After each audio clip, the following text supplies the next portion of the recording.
Hello, everyone, and welcome to Testflight. The competitive Omega Strikers Court has been putting on this a little bit of like a pickup for fun tourney for 3 whole OD points. I'm joined here with Saya. Thank you so much for having me on. We are on KMDRTV,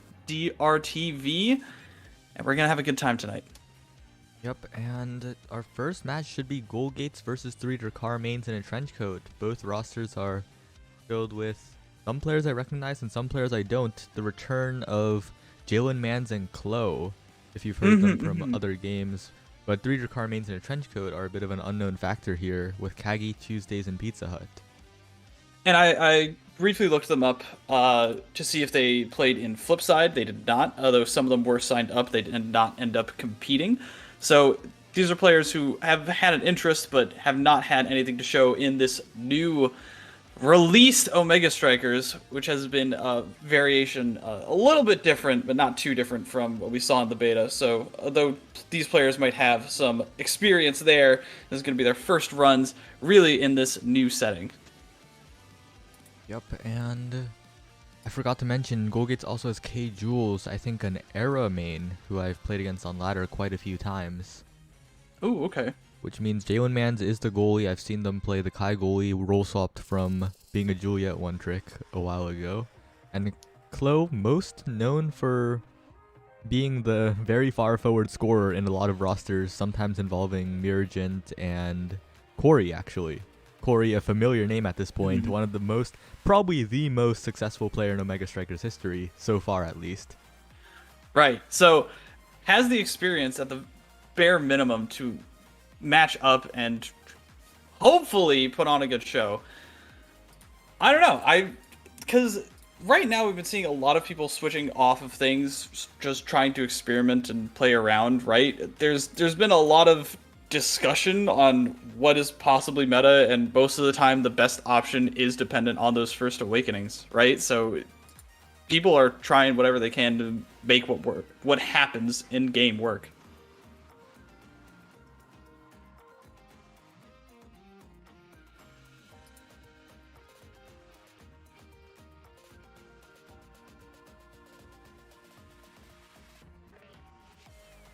I believe that are the teams getting into the lobby at the moment.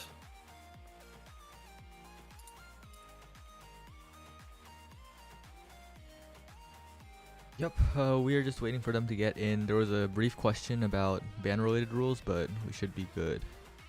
Okay.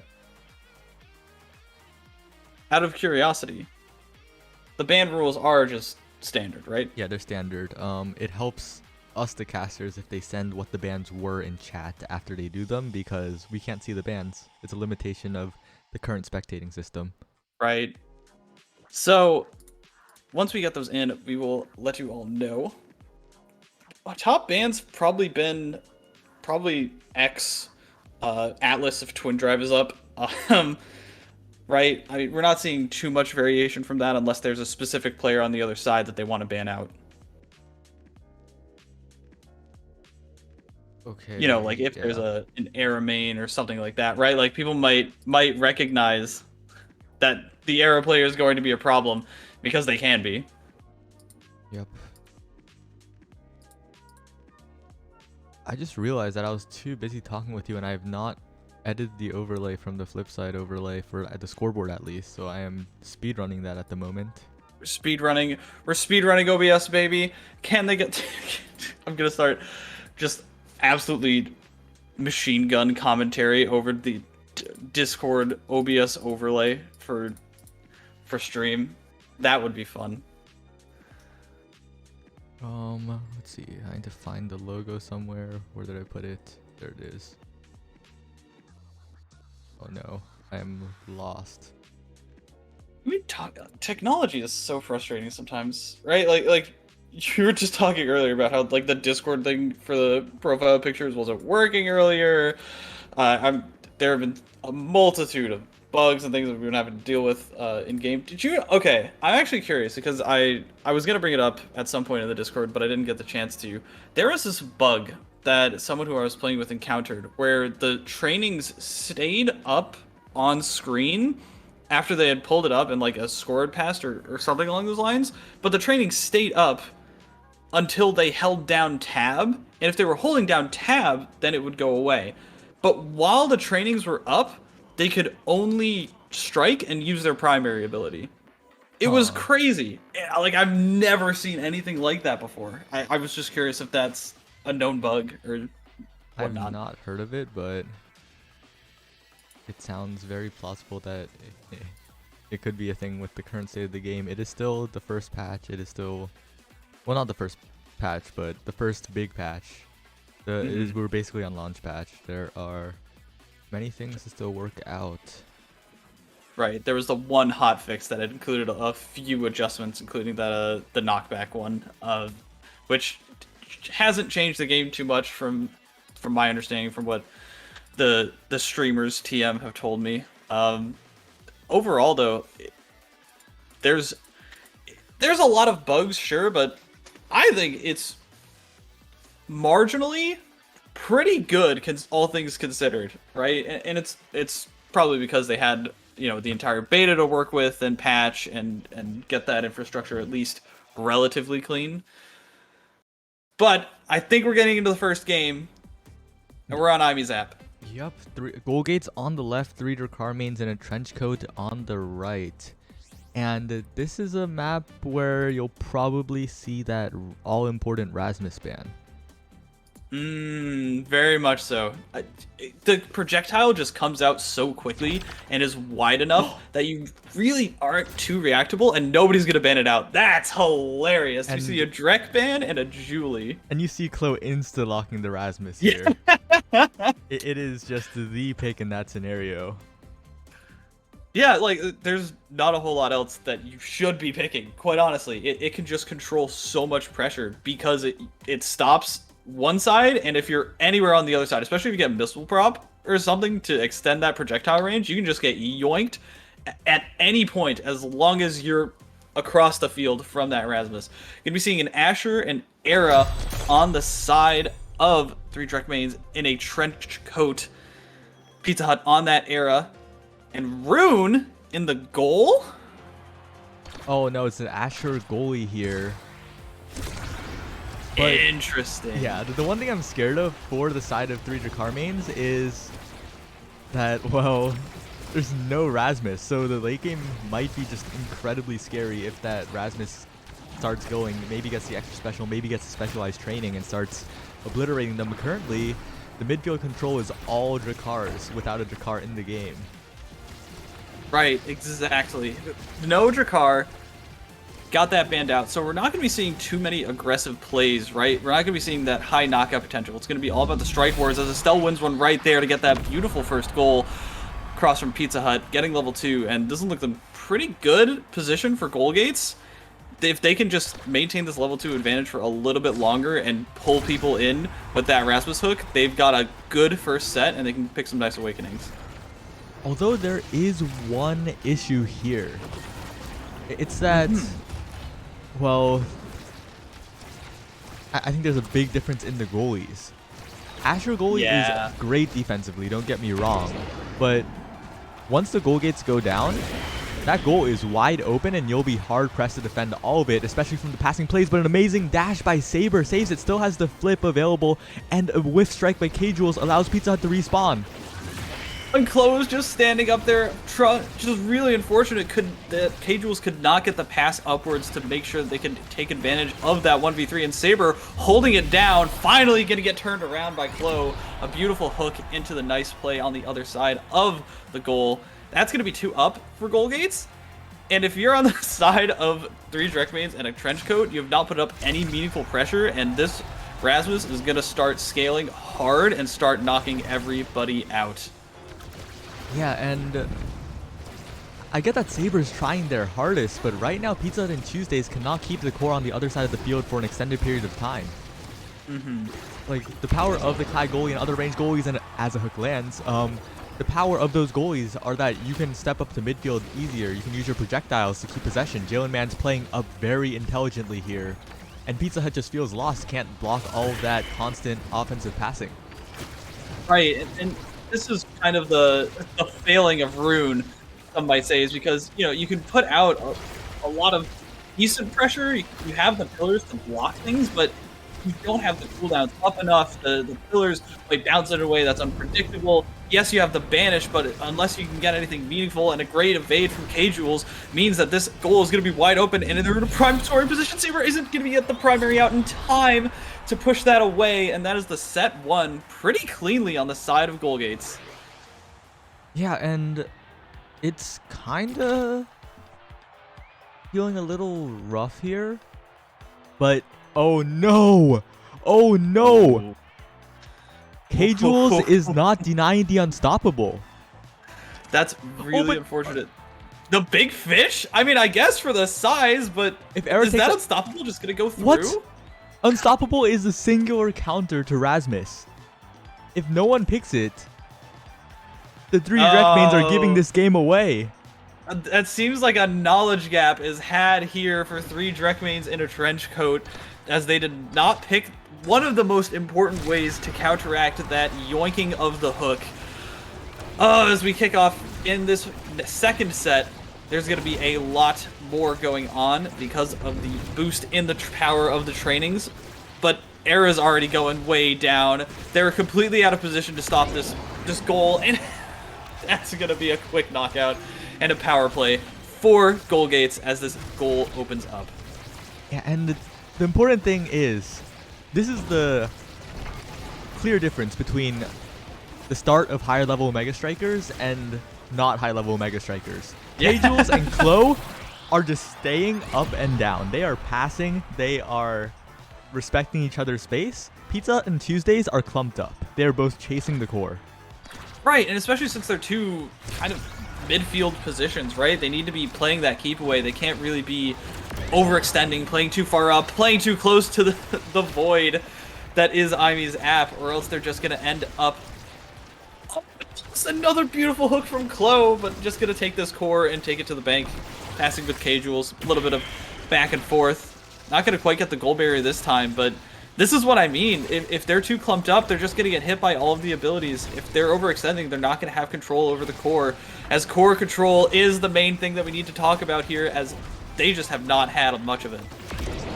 Yeah, and Tuesdays is trying to get the hard reads, finally gets the barrier, but the thing is, if Joanmans just hits it away from Tuesdays and there's no teammate on the other side of the map, it's free. Like right here, it goes to K-Jules, K-Jules strikes, snipes, and gets the barrier. That's going to be free. Yeah, passing it up right into the Thorns. A beautiful team play. Almost done with the second set as well. In a very convincing fashion. And K-Jules has a core flip up. I'm assuming they have a lot more cooldowns where that came from. And this is just looking going to be pretty clean. Oh, Chloe really wanted that hook. I do have to shout out Saber though.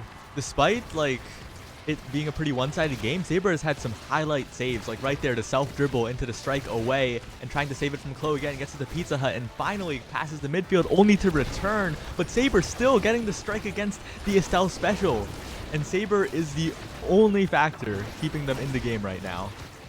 Honestly, it's really impressive. You don't see too many like really solid Asher goalies, right? It's one of the harder ones to pull off, especially against a team as aggressive as this. But Saber's been doing a wonderful job pushing that one away. Nice dribble off the top. The rune pillars coming through, staying patient, but there's just too much pressure. And that's going to be the second set one, as we're going to go up to the carousel one more time. See who gets what. And have we confirmed that trainings do not come back, or trainings? Goodness. Yeah, Awakenings do not come back in the carousel. Yeah, they only come up once. And you see all of them once except for one edge case. Oh, There's really? one edge case where you can see it twice if no one picks one of the starting awakenings. That starting awakening can come back. I think it's a bug. I think that one's a bug though. That's interesting though, all the same. We do see Cast the Last coming up on the infinite slot, and that's really big for Era and Rune, right? Like that's some of their bread and butter awakenings, as they're going to be able to lengthen the banish, improve their debuff times for Era, improve the speed up times for Era, but it's not going to matter too much if you're level 3 and trying to bat against a Rasmus that it has so much killing potential and Estelle that has all of her cooldowns. Oh, but again, Saber does it all. Saber gets the barrier. Saber Wait a almost minute! getting the goal. Saber Oh, so close. And now their barrier is gone, and Saber will not be able to play up forward unless they swap with Pizza Hut. But no, it is not looking like it is happening. There's still some hope. This is a goal barrier down on the side of goal gates. If they're able to just break through this Estelle, they can manage it. A beautiful patient block from Saber to prevent that Rose Warp from coming through and stealing that goal. As Saber's still trying to play aggressive, still using that strike shot to keep that thing away. This core is trying to find a home in the goal of 3 Jakar mains in a trench coat. A nice try from Pizza Hut to get it into the other side, but there's 2 people standing in that goal, and they just don't have quite the amount of hits that they need to get past that barrier of people. That's going to be a nice hit from Jalen Mans. Yeah, and that just demonstrates how hard it is to score. Even if you make the right plays, if you're clumped up with your other forward, decent defending will just save the day, will just block you off. And also, one thing I didn't note is that Chloe got the extra special. He will be setting those hooks out at a rapid pace. Right, the cooldown is already like pretty quick in compared to like some other specials like Zentaro's, right? But now it's gonna be even more. Gonna have one ready at the start of every single round. Try and flip it out, try and get Tuesday caught out there. Oh, even with the core flip ready, did not want to waste it and ended up getting punished for it. Pizza Hut standing a little bit too close to the line there. Gonna try and be on the other side to save Saber some time, but not gonna be able to. That's match point for goal gates in this first round of Testflight. For 3 whole OD points, they're fighting for their lives. Yeah, and a lot of people have said this, but honestly, 3 OD points might be one of the best prizes because you get bragging rights. Your OD point number ending with a 1 means you're a champion. Right. No one else will have that kind of OD points on their Omega Strikers client, and that is something unique and special, right? Yep. And maybe Pizza Hut and Tuesdays can do it. Chloe is dead, but Chloe is now back. Saber trying desperately, but the core makes it to the other side, and Pizza Hut gets caught out. Oh, I was rooting for him. I really was. Honestly, a lot of fun plays, right? A very unique composition style, but not going to wind up coming through. That's going to be a nice 1 win for Goalgates, first round of Swiss, and that was a fast round 1. We're gonna have to see. Probably not gonna be too fast for some of the other sets that are going on. I stand corrected. There's only 2 sets left in this round, so hopefully we'll be getting up to the next one relatively quickly. But that was a quick match and really good stuff from honestly everyone, but especially Goalgates. They look like they have their heads on their shoulders. Yup, the passing plays were on point, and they just dismantled the defense of 3 Jakar mains in a trench coat. But I said this so many times during the game, I'll say it again. Saber, if anyone needs a goalie, maybe consider Saber for your team. Right, because I'm assuming 3 Drek mains in a trench coat is a pickup for this tourney specifically. So hey, if you need a good Asher goalie, if you're looking for that to complete your round out your roster, consider Saber and all of their wisdom. I'm assuming they're in the Discord. I'm not sure what their Discord username is.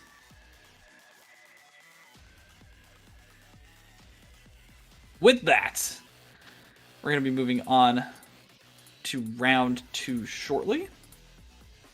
Yeah, hopefully. We just have to wait for 2 matches to finish. Catboy Supremacy versus Ronin Renegades, and Vanity versus Elo's Omega Strikers. Ooh, okay. And Cowboy Supremacy is the one with, obviously, Catboy, Catinator, and Beepo. And that looks like a roster that could put in some work, right? Absolutely. But there's one caveat to Catboy Supremacy. Catinator is a bit of a Juliet player. And Juliet players depend on their midfielders. So with an untested roster, Catinator might... Like, this roster has a ceiling that's insanely high, but also a floor that's insanely low. Gotcha. Right. There's a wide variety. Uh, there's a wide range that could be hit, especially for something like a pickup. Not going to be the most consistent thing if they can't manage it well, if they can't, get those pass plays correct, if they can't play off of the pressure that Juliet puts out. Hopefully it all works out for them. But on the other side, Elo's Omega Strikers versus Vanity, we do see Drowsy on the side of Vanity, who I know has been, raring to go, a little bit of an up-and-comer. And then on the other side, we see Virgil, who I know is a name that I've seen before in tournaments. Yeah, and the one downside with Swiss is that you have to wait for everyone to finish before you go to the next round, but we'll be with you shortly, I guess. I hope. Hopefully it doesn't take too long, right? I mean, one of those matches might just be on Oni Village, and it's like a 2-2 set, and they've got an Atlas, and they're ping-ponging back and forth in the corner, up and down and up and down. And who knows? That might go on for another 20 minutes.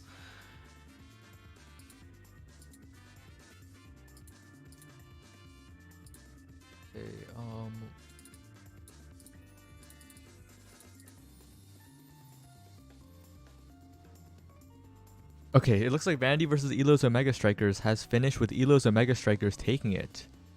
Ooh. All right, word. Good result for them, it looks like. Gives them in a good position. This is going to be top 6 out of Swiss, right? So if there's 19 teams total. So you're going to be wanting to at least end up with only 1 loss. Maybe 2 can get you in, depending on tiebreakers. That's going to be a little bit cutthroat, though. You don't want to take that risk. So you want to get as many wins as early as you can and stay afloat in this Swiss pool. Yup, and it looks like Cowboy Supremacy versus Ronin Renegades is also completed. So we should be moving on in just a few seconds. And just for everyone who joined us after the opening minutes, this is Testflight. It's a for-fun tournament put on by the wonderful people at the Cost Cord. It's only for 3 OD points. It's for fun, a lot of pickups, a little bit of prep for people playing in the lands and everything. It's going to be a good time. It's not going to be the most cutthroat. It's not going to be the absolute pinnacle of Omega Strikers gameplay, but we're going to have a good time. We are playing, this is going to be a Swiss tournament. We're going to do 4 rounds of Swiss into a 6-team double elim bracket. It's best of 1, I believe, throughout the entirety, or are we doing best of 3 at any point in bracket? Best of 1 entirety. You heard it here first. It looks like we're getting Catboy Supremacy versus PP up next. Nice! Oh, these are players that I want to talk about, because Fiery and Matty J on the side of PP have been grinding in ladder, and I've fought against them and with them a bunch. Matty J is a wonderful, right? Is Matty the Kai player? Or is it Fiery? I forget, but I forget. know that One of them is a really good Kai player. PP is a good roster. That is all I'll say. They beat Cock in the tournament flip side, and they then beat Comeback Kings right after. And wow, Comeback Kings really? is quite the roster to beat. Yeah, holy cow! I remember that's an insane placement. Okay, good on them. If they can manage that, like, they're gonna be one of the ones looking out to really go far in this bracket as well. And again, 3 whole OD points is what they're playing for. So they're gonna play their hearts out for sure, for certain. At the very least, they're gonna put on a good show and get remembered by all of the wonderful people watching in Twitch chat. Hello, everyone. We're loading in, and I believe we are in Atlas's lab. Catboy Supremacy is on the left, PP is on the right, as we see a few interesting hovers. Do we have the bans? Oh, it is looking like an X ban, which is pretty understandable. X is a bit of a menace in the current game, bit of a terror on the current metagame. The meta comps are probably like X era and whatever good goalie, Asher era, whatever good goalie, pretty much. Right, exactly. So that's going to get banned out immediately. Rasmus Hover? I was about to say. I like the pick here. I actually think it kind of works a lot like Imi's app, where you can just pull people into the middle and get some really fast KOs that people aren't expecting. But we're going to see the Imi coming out. We're going to see the Julie, and I'm assuming we're going to see mirror comps. No! A Kai from Maddie and the Imi from Wook going to be putting on a bit more of aggressive damage pressure with Imi rather than going for that era in the midfield. Okay, and the starting awakenings were missile propulsion and quick strikes, and honestly, I'm surprised Arrow was picked with missile prop. Yeah, right? Why not go either Estelle or Imi there, which is, again, the right call from Wook, as we're seeing these goal barriers already open up. The 2-hit for Wook, and that's an immediate turret. Same thing for Beepo, cutting off the field, trying to get that one-sided pressure on the core. Ooh, Catinator walks right into the black hole as Cowboy's low as well. Finally going to be hitting 2, but Fiery's on a breakaway, trying to hit it. Beepo doing a nice job with that strike war, and that's going to be a knockout for Wook with a nicely placed NATO from Catboy and Saya. This is looking like it could be dangerous if Fiery doesn't get this breakaway right now. Okay, I was so scared for Beepo because Beepo has been playing this Imi goalie so well so far. I love the pick. It is probably like a top 4, maybe even top 3 goalie right now. Some may dare say top 1. And very few people play it. It is a difficult pick. Your hitbox is small. You can't really make too many mistakes. You don't have that anti-stuff potential that easier goalies have. But wait, Beepo's dead? How? Oh my goodness. They just walked into that line of fire, trying to eject button, trying to blink off the side and get a hit to clear it, which is a pretty usual strategy from Miami goalie, but that was just immediately caught out and punished, getting a little bit too close to that line. And that's going to be a second quick goal from PP as they're looking to try and seal this one away as they get another 2 goal barriers. Right, but the defense coming out from PP is so solid right now. Finally, the Imi turret does something, but Beepo is lonely in the goal net. Either a dash punch, oh no, just goes for the punch, and another chance at redemption. Beepo not in hit stun long enough, gets out of there. And now Catinator trying to get the KO on Maddie. That would have been clutch, but no, now Wook has the flip, has the potential to score here. Stuns Beepo up, and Beepo with the defense just holds on.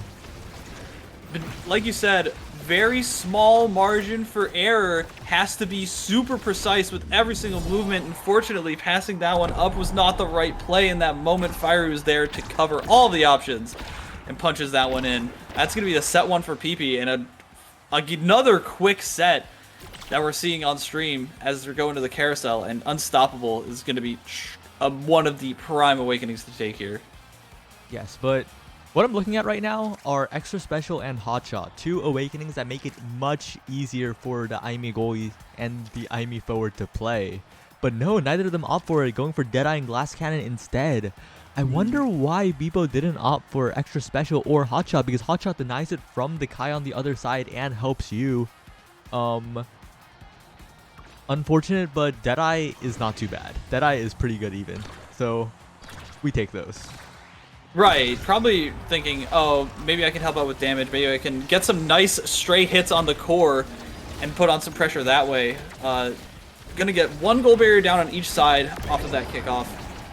And that's gonna be a quick KO from Fiery, who's just been absolutely pounding everyone with this Juliet. Catinator's still only at level 1 in a set in. And that is how dominant the PP have been in keeping people on and off the field super locked down.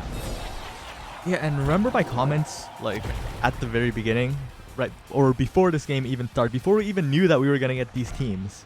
It's Catinator's a Julie player, and you need a midfield, and the midfield difference in this game has been the difference maker, because if Catinator's in position, I'm fully convinced they would be getting goal barriers, they would be getting goals, but PP is not letting Catinator exist in the game.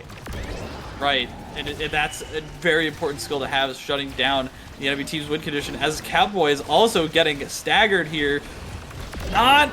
Finally gets KO'd by Wook, and this is a 3-on-1 for the time being, and Ivy Goalie does not have her cooldowns, and that is the worst situation you could be in.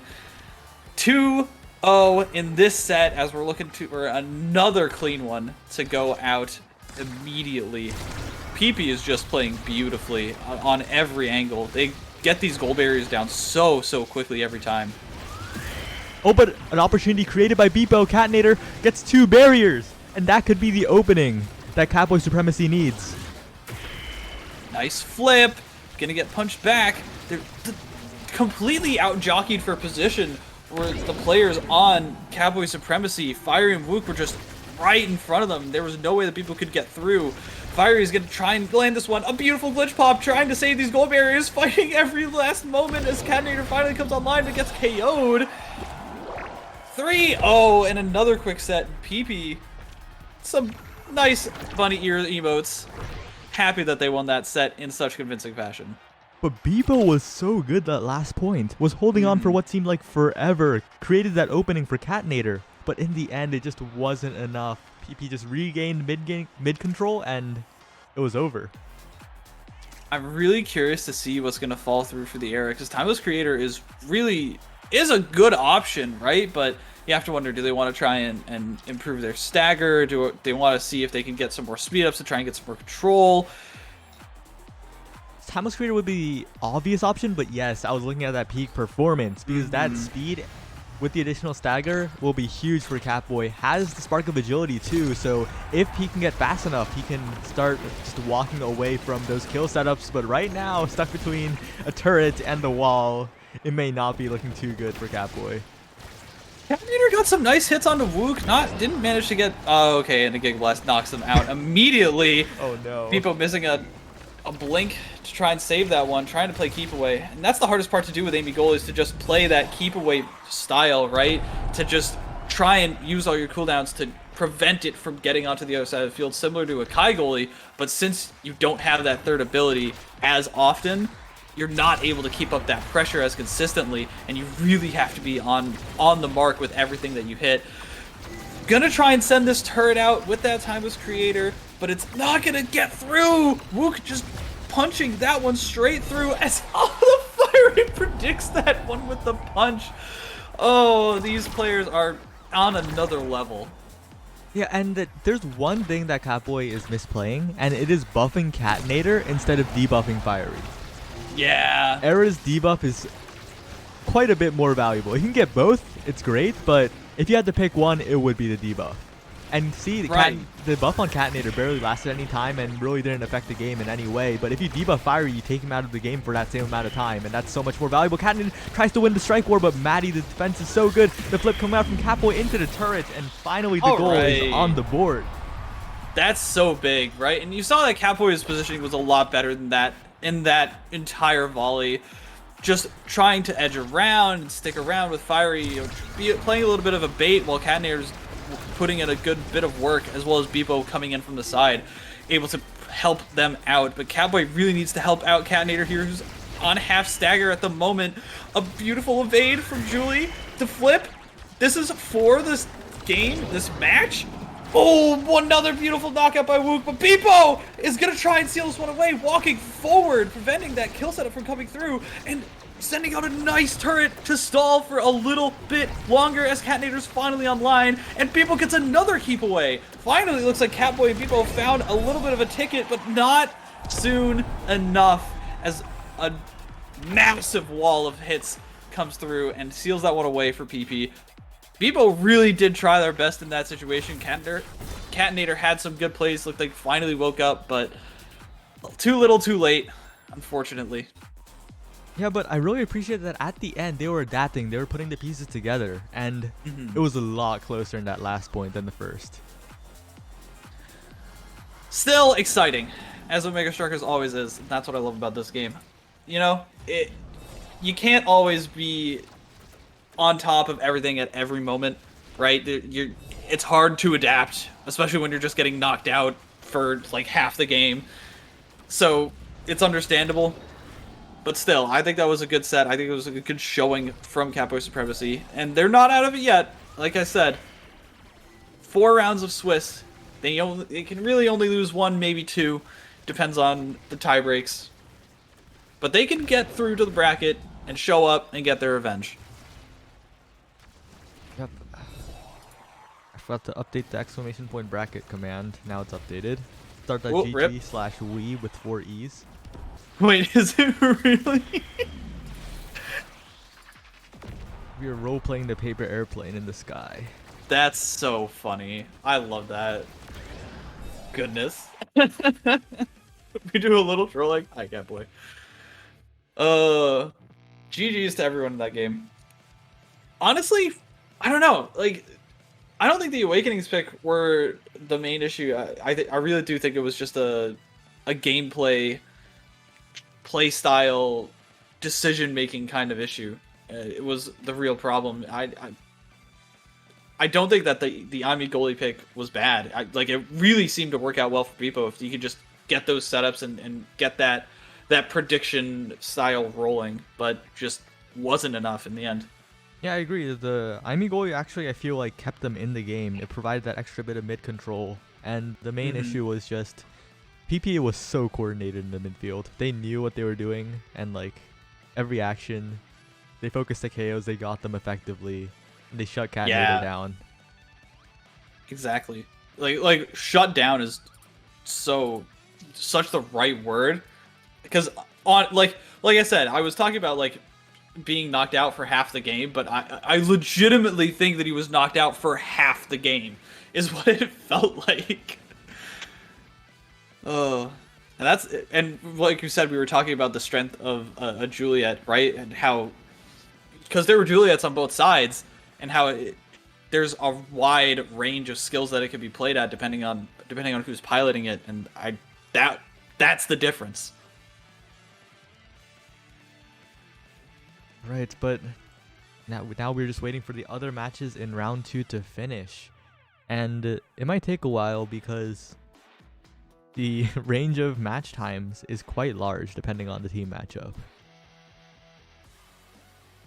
Games in this version of Mega Strikers can take anywhere from like 10 minutes to 30 plus. Right. I believe my Discord just crashed, so I didn't catch all of that. Don't worry, it was just filler. It was not too valuable. Okay.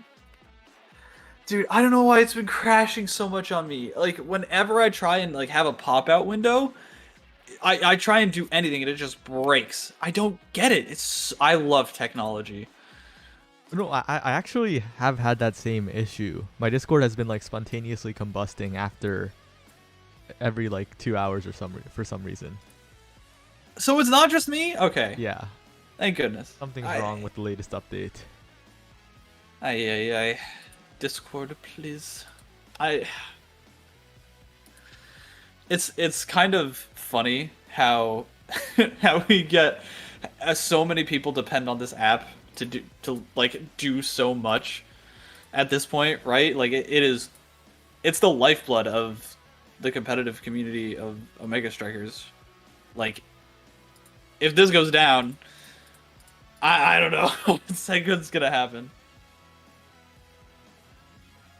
Yeah, and there is something to be said about the over-reliance on Discord by a lot of communities, and maybe there should be actions to shift that a little bit, but that's in the future. That's a lot of work. That is a lot of work.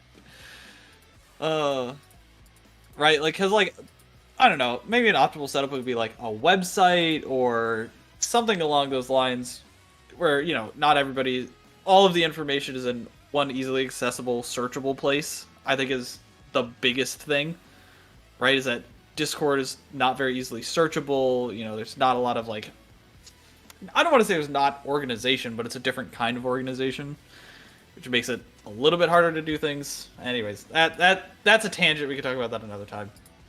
The tangents are good because there are still 4 games in this Swiss round that are yet to finish. 4? Oh, goodness. Yep, Matty Branch Fan Club versus Inters. I'm surprised that game is lasting so long, but the Inters roster is not bad. Matty Branch Fan Club is by far the first seed, obviously. It's Daft Right. Grass, Double BO3, and Kai Noob. Like Oh yeah, like that. Oh my that goodness. that is just comeback kings 100%. plus Kai noob. Easy first seed for this for fun tournament. They want those 3 OD points, I can tell. But I mean, Barb Pilot has been on the grind, right? I've been seeing that name in the Discord a lot. And I know you talked about Striker Kai a little bit in the pre-stream. Striker Kai, I mean, hey, it's not entirely dead. Yep, and Striker Kai, although a bit of a meme among the high-level player base, still very, very good, like relatively speaking. They hit Omega on multiple accounts. So like there's at least that level of skill there. They can play a lot of different characters. But I want to talk about Barbed Pilot. I know I'm ignoring Madlock here, but I actually don't really know that much about Madlock. So Barbed Pilot, an eject Luna goalie player. And Eject Luna? Yeah. Okay. yeah, and well, there's a bit of a curse surrounding eject Luna players. Eject is most likely 99% the best gear for Luna in competitive play because it lets you make that difference with coordinated teammates, with that midfield control, allowing you to just dash forward without too much repercussion.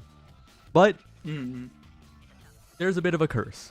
There has only been one eject Luna main, and I say main because goalies that like started playing other goalies are just fundamentally good goalies do fine with eject Luna. But only one eject Luna main has ever been successful, and their name is Slop. And that success is like incredible success.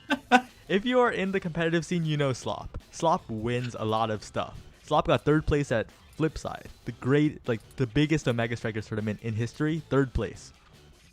That is insane. But That's insane. Yeah.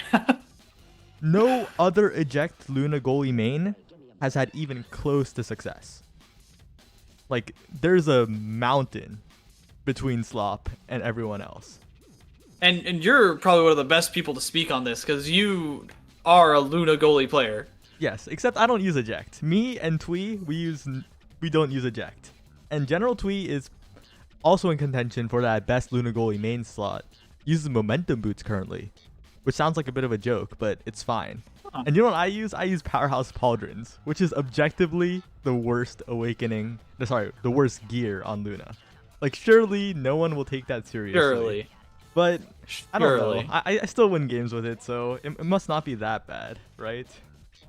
I mean, like, if you're, because you're dealing more damage and you're bigger, so you can hit this, like, so you have a wider hitbox for the strike. So, like, I see the theory behind it. I'm picking up what you're putting down. But if I had to recommend an a gear. Oh, this terminology is so confusing. But if I had to Right. recommend a starting gear for Luna goalie players, it would not be Powerhouse Pauldrons. It would probably be Momentum Boots, actually. And surprisingly, even though Strike Shot in theory would be very good on Luna if you think about it, but it just doesn't feel like Strike Shot's that good in practice. But Right, because, I mean, the cooldown on it is pretty long, right? yeah, and it does extend projectile range, which is kind of nice because the rockets are short now, but I don't know, it just doesn't feel that good for some reason. But when I see General Twee play Momentum Boots Luna goalie, that is... I think that is potentially the wave, yes. And also, I think a reason why most eject Luna goalies never see that success is because they never develop the defensive fundamentals. Because eject Luna gives you that offense, sacrifices that defense, right? But if you depend on an offense so much that when the core comes your way, you're like, oh, well, I'll just score the next one. Then you never develop those defensive fundamentals. You never clutch up in those scenarios. I think the main difference between Slop and everyone else is that Slop's defense is way better. Just chef's kiss. Yeah, and Twee and I also have really good defense, like relatively. We have to, because we don't eject forward. We have to compensate by being better on defense. Because if you, I mean, that's basically one ability that you have to like really save for a good opportunity or for dashing into the ends of your goal. So that's one ability that you can't put out as much pressure with. So it becomes an entirely different playstyle. It's fascinating. Yep, and we also talked about like going up to the midfield for goalies being good. And momentum boot speed kind of does that quite a bit. Like, it is a massive help. Okay. When you see Tweet Right. playing, he runs like around the entire map, it feels like. Or at least his own half. Sometimes the other half too. That's funny. That's actually a really good point, you know? Because especially with some of those like more aggressive comps, like if you have an X era, like you really do need the extra help in the midfield to keep that core on the enemy side and keep up the pressure. So having a goalie that can help do that is really important in those compositions. So the interplay and the strategy in Omega Strikers is awesome, and I love it. And we've filled so much time, but there are still 3 games that are going on. It is Really? I cannot believe it. Wait, do I still have replays? I do not have replays. No replays, Smoj. I'm surprised that Matty Branch fan club in Inters is going this long. Is that just going super long? Yeah, it's past 20 minutes now, and I'm surprised Inters is holding on for so long. Like, It's gotta be Oni Village. Yeah, we have to ask, but if I had to guess, actually no, it might be because Oni Village doesn't favor Luna goalie that much, and Barb Pilot, although pretty good, will probably get those barriers broken because Luna's just too small. Luna is a bit of a struggle in that scenario. Huh. All right. Well, either way, I believe the other 2 matches we have CAS or CA and then a $, which contains the players Steal Your Money, Caspor, and Castafiore. Castafiore. And that is 2/3 of the legendary Cock roster in Flipside, where they actually made top 24, I believe, which is pretty good for the biggest Omega Strikers tournament ever. Right. They did pretty well. That's impressive.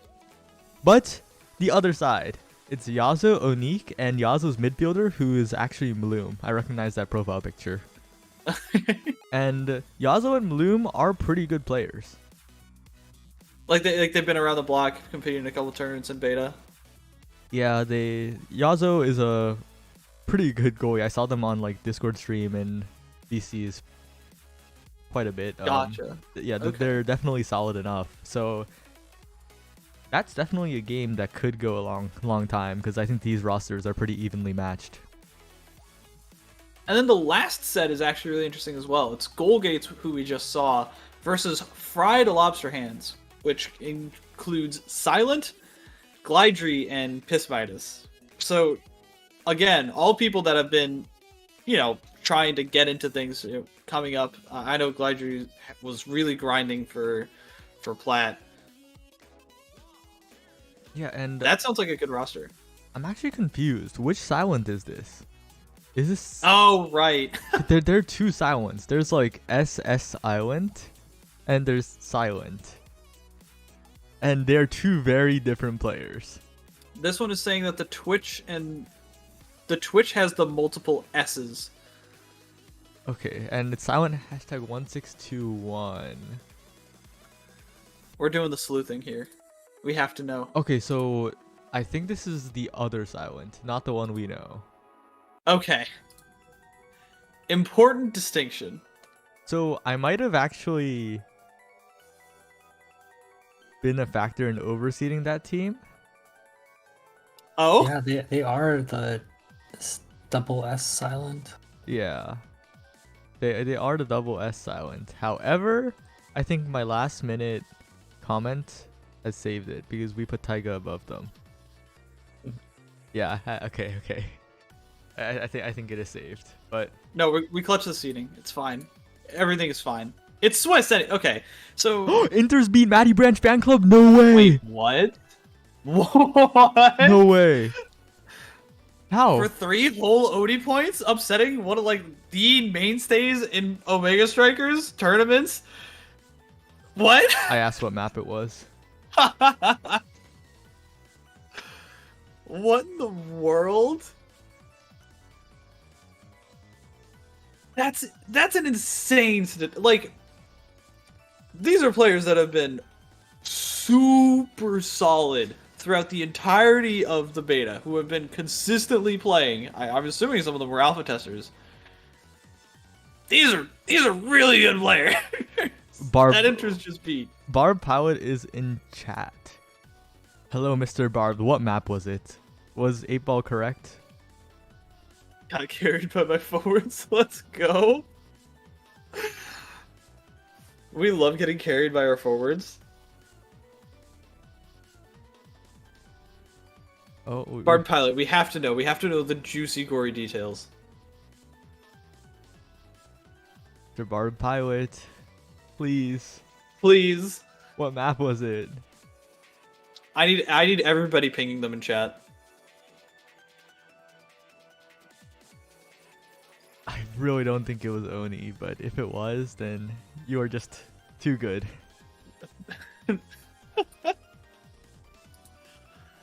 Wow. Okay. Goodness. I mean, like, there's no way we could have predicted that and gotten. Were any of those players streaming? Do we know? I don't think so. Barbed. Oh, Night Market. There it is. Oh, really? Night Market? And there was no X-Ban. Oh, and Daftgrass was streaming. Okay, we're gonna have to go watch that back. That's insane. And I guess the Striker Kai doubters must go back into the woodworks because that must have been a Striker Kai performance for the ages. Was it Striker Kai or was it one of the other accounts? Yeah, I mean, there are a lot. Striker Kai has a lot of accounts. There's Striker Kai. There's Striker. There's Striker. I forgot. It's been too long.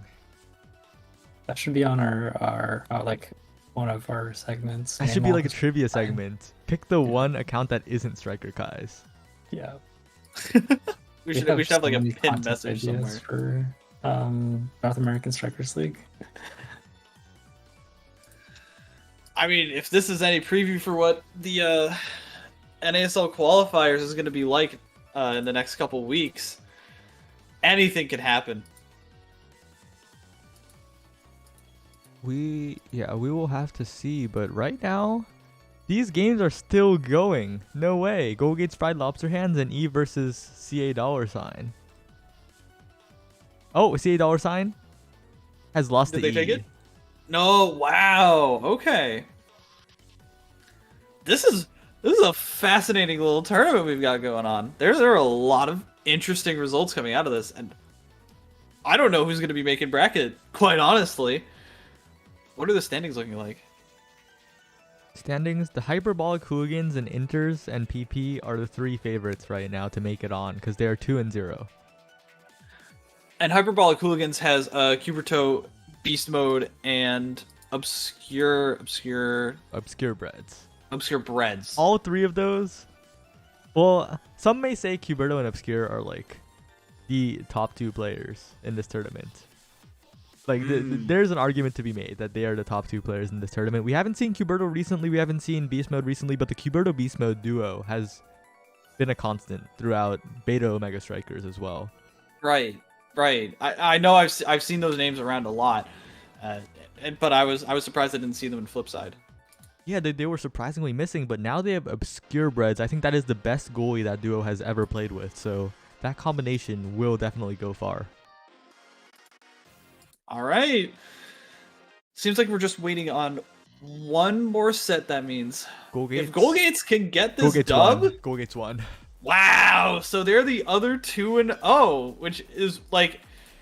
If we were predicting the standings after 2 rounds, this would be far from the predictions. This is... Oh. Love this. Love this. I love a good tournament. I love a good upset. Yep. And now we move on to round 3, where It's just like... Oh, what do we pick here? Ooh. Let's look. I think we pick Hyperbolic versus Enters, don't we? Yeah, I think so. Yeah, we have to.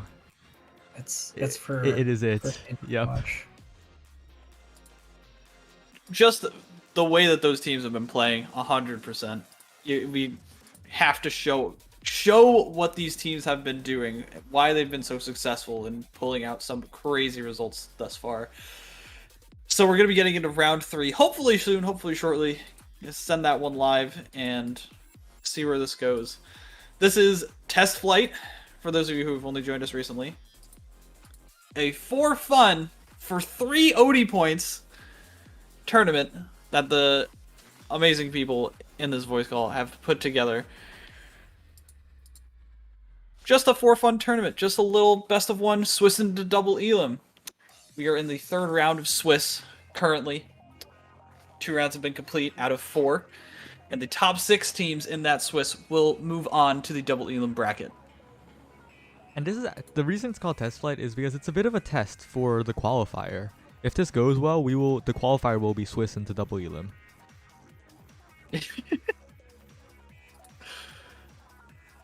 What is that? So, you think you're gonna make this kind of like a more standard thing? If entrant counts stay stable, then I think this is a good idea. It gives everyone more games. It just gives everyone more games, so it's kind of nice. It also makes it less of a headache to do big entrant count numbers. No, I definitely know the feeling. I have to deal with that for a tournament I'm running next week. Giant entrant numbers and trying to give people matches. Oh, I know the feel. So, no, I mean, I really do like this format. You know, people can complain all they want about Swiss, but it really is very nice for everyone to get in good matches at their level. Yep, and Hyperbolic Hooligans versus Inters. This will either be the greatest game in this tournament or the biggest disappointment. Yeah. Well, so it's always interesting, right? There's always a little bit of a change in how people play, especially when they're put on stream. You know, this is a little bit of a for fun tournament, but even when you're on stream in front of 100 people, things change at least a little bit. You don't want to go too memey. You don't want to pick something that you haven't picked before. You know, just locking in Julie just because, which apparently was the reason that game took so long. So we'll see what they end up doing. It's a little bit of a mindset change, though. You know, you have that little bit of added pressure in your mind. Yep, and we are getting into game. We are starting, and I cannot wait to see this one. Hyperbolic Hooligans versus the Inters. And Omega Strikers, please just let us play the game. Thank you. Have to ask it nicely sometimes. We're on IME's app, and we have the members of Hyperbolic Hooligans on the left, the members of Inters on the right, and these hovers, probably not what we're going to be seeing. The bans are about to come through. I wouldn't be surprised if this was the team comp, though. Drakkar, an amazing midfielder, and there it is! That is the ban you want to see against Inters. They are aware of Barb's Pilot's pick, but, well, I guess Inters are also aware of the power of Drakkar. Drakkar right now is arguably the best core controller. He has put down his weapon, he has traded it for a knockoff Estelle ulti that has 2 charges, and he locks down the midfield. I mean, especially on IME's app, just one stray movement and all of a sudden you're getting shotgunned into that centerpiece. But gonna be instead replaced with the menace that we saw earlier from Chloe on the side of Guberto. Interesting, kind of more of a kill composition coming out from Hyperbolic Hooligans with that Rasmus, as we're seeing a very different style on the other side with the IME, with the magnetic boots, with the striker Kai, the forward Kai, and the Estelle goalie. I'm not sure about this one. Yeah, and rapid fire and heavy impact starting awakenings. I don't hate Estelle goalie. It is still pretty good, but it got nerfed heavily. Estelle's cooldowns in general are down a ton, but striker Kai living up to the namesake, winning a strike war and getting the barrier almost instantly. Yeah, that was very impressive. And Madlock's doing beautifully on What a save! on this midfield with holy cow. These goals are super, super close. A great blink forward, and Kai just a few seconds away from those cooldowns. But Bark Pilot walking up and forward and getting that beautiful long-range Estelle primary. Holy cow! If this is the play that was upsetting the last round, this is exactly what you want to see. That goalie walking forward and putting on that pressure. And Omega Strikers has historically been a game that is not upset prone. The better team will almost always win, or the projected better team at least, in Omega Strikers. This is why this team of Inters is so exciting, because this is possibly the first true underdog this game has ever had. And everybody loves the underdog story as Beast Mode tries to flip this one in. Gonna be able to get it right before Barb Pilot gets that out. And the goal barrier down is something you really don't want to see when you're on the Isabel goalie, right? Especially when you have an entire composition dedicated around keeping that midfield pressure up to make sure that that doesn't happen. Striker Kai, Gilberto barely not KO'd there as Beast Mode finally finds the pick onto Striker Kai. Badlock's just chilling up on the other side of the field, doesn't want to get too close to those aggressive forwards, and Barb Pilot just ends up in a 50-50 strike war. That's going to be 1-1 on this set so far, and this is anyone's game. This Inter's lineup is looking like they could be a very strong tournament contender in the future. And they're just so volatile. If all the pieces like come together, they are so strong. But I think the biggest thing to be scared of is that Hyperbolic Hooligan's team composition scales much better. Like when the Awakenings come in, I think it will be way harder for Inters to play the game, especially since Beast Mode is finding these openings. But an amazing save by Barb Pilot. Digs it out, but will get scored on here out of resources. That was a disgustingly close save from Barb Pilot. Once again, feeling himself at least a little bit on the Estelle goalie has to be. Madlock's finally winning this strike war on the other side, but again, if you're the Imi here, like, look at how much respect Striker Kai has to give to Rasmus. They simply just cannot walk forward. And look at Madlock's health bar is so low.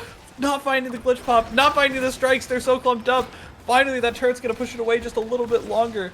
And a beautiful glitch pop keeps it on the other side, but they're feeling the pressure right now. And this is another reason why Kai forward is a very low tier pick.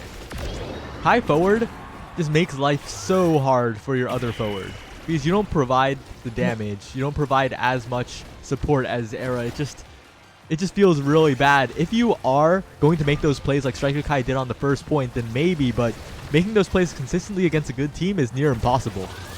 A good team especially has the tools to prevent it, has the tools to KO you just like that. And that's honestly, I think that this is a matchup that might have gotten lost in the sauce of the composition picks. Gilberto sending that one forward after getting staggered. That's the set one for Hyperbolic Hooligans. But Inters, I mean, let's see how the Awakenings fall, right? Yeah, we'll definitely have to see, but once again, the team that scales better is Hyperbolic Hooligans, and they have a chance to deny Unstoppable right here.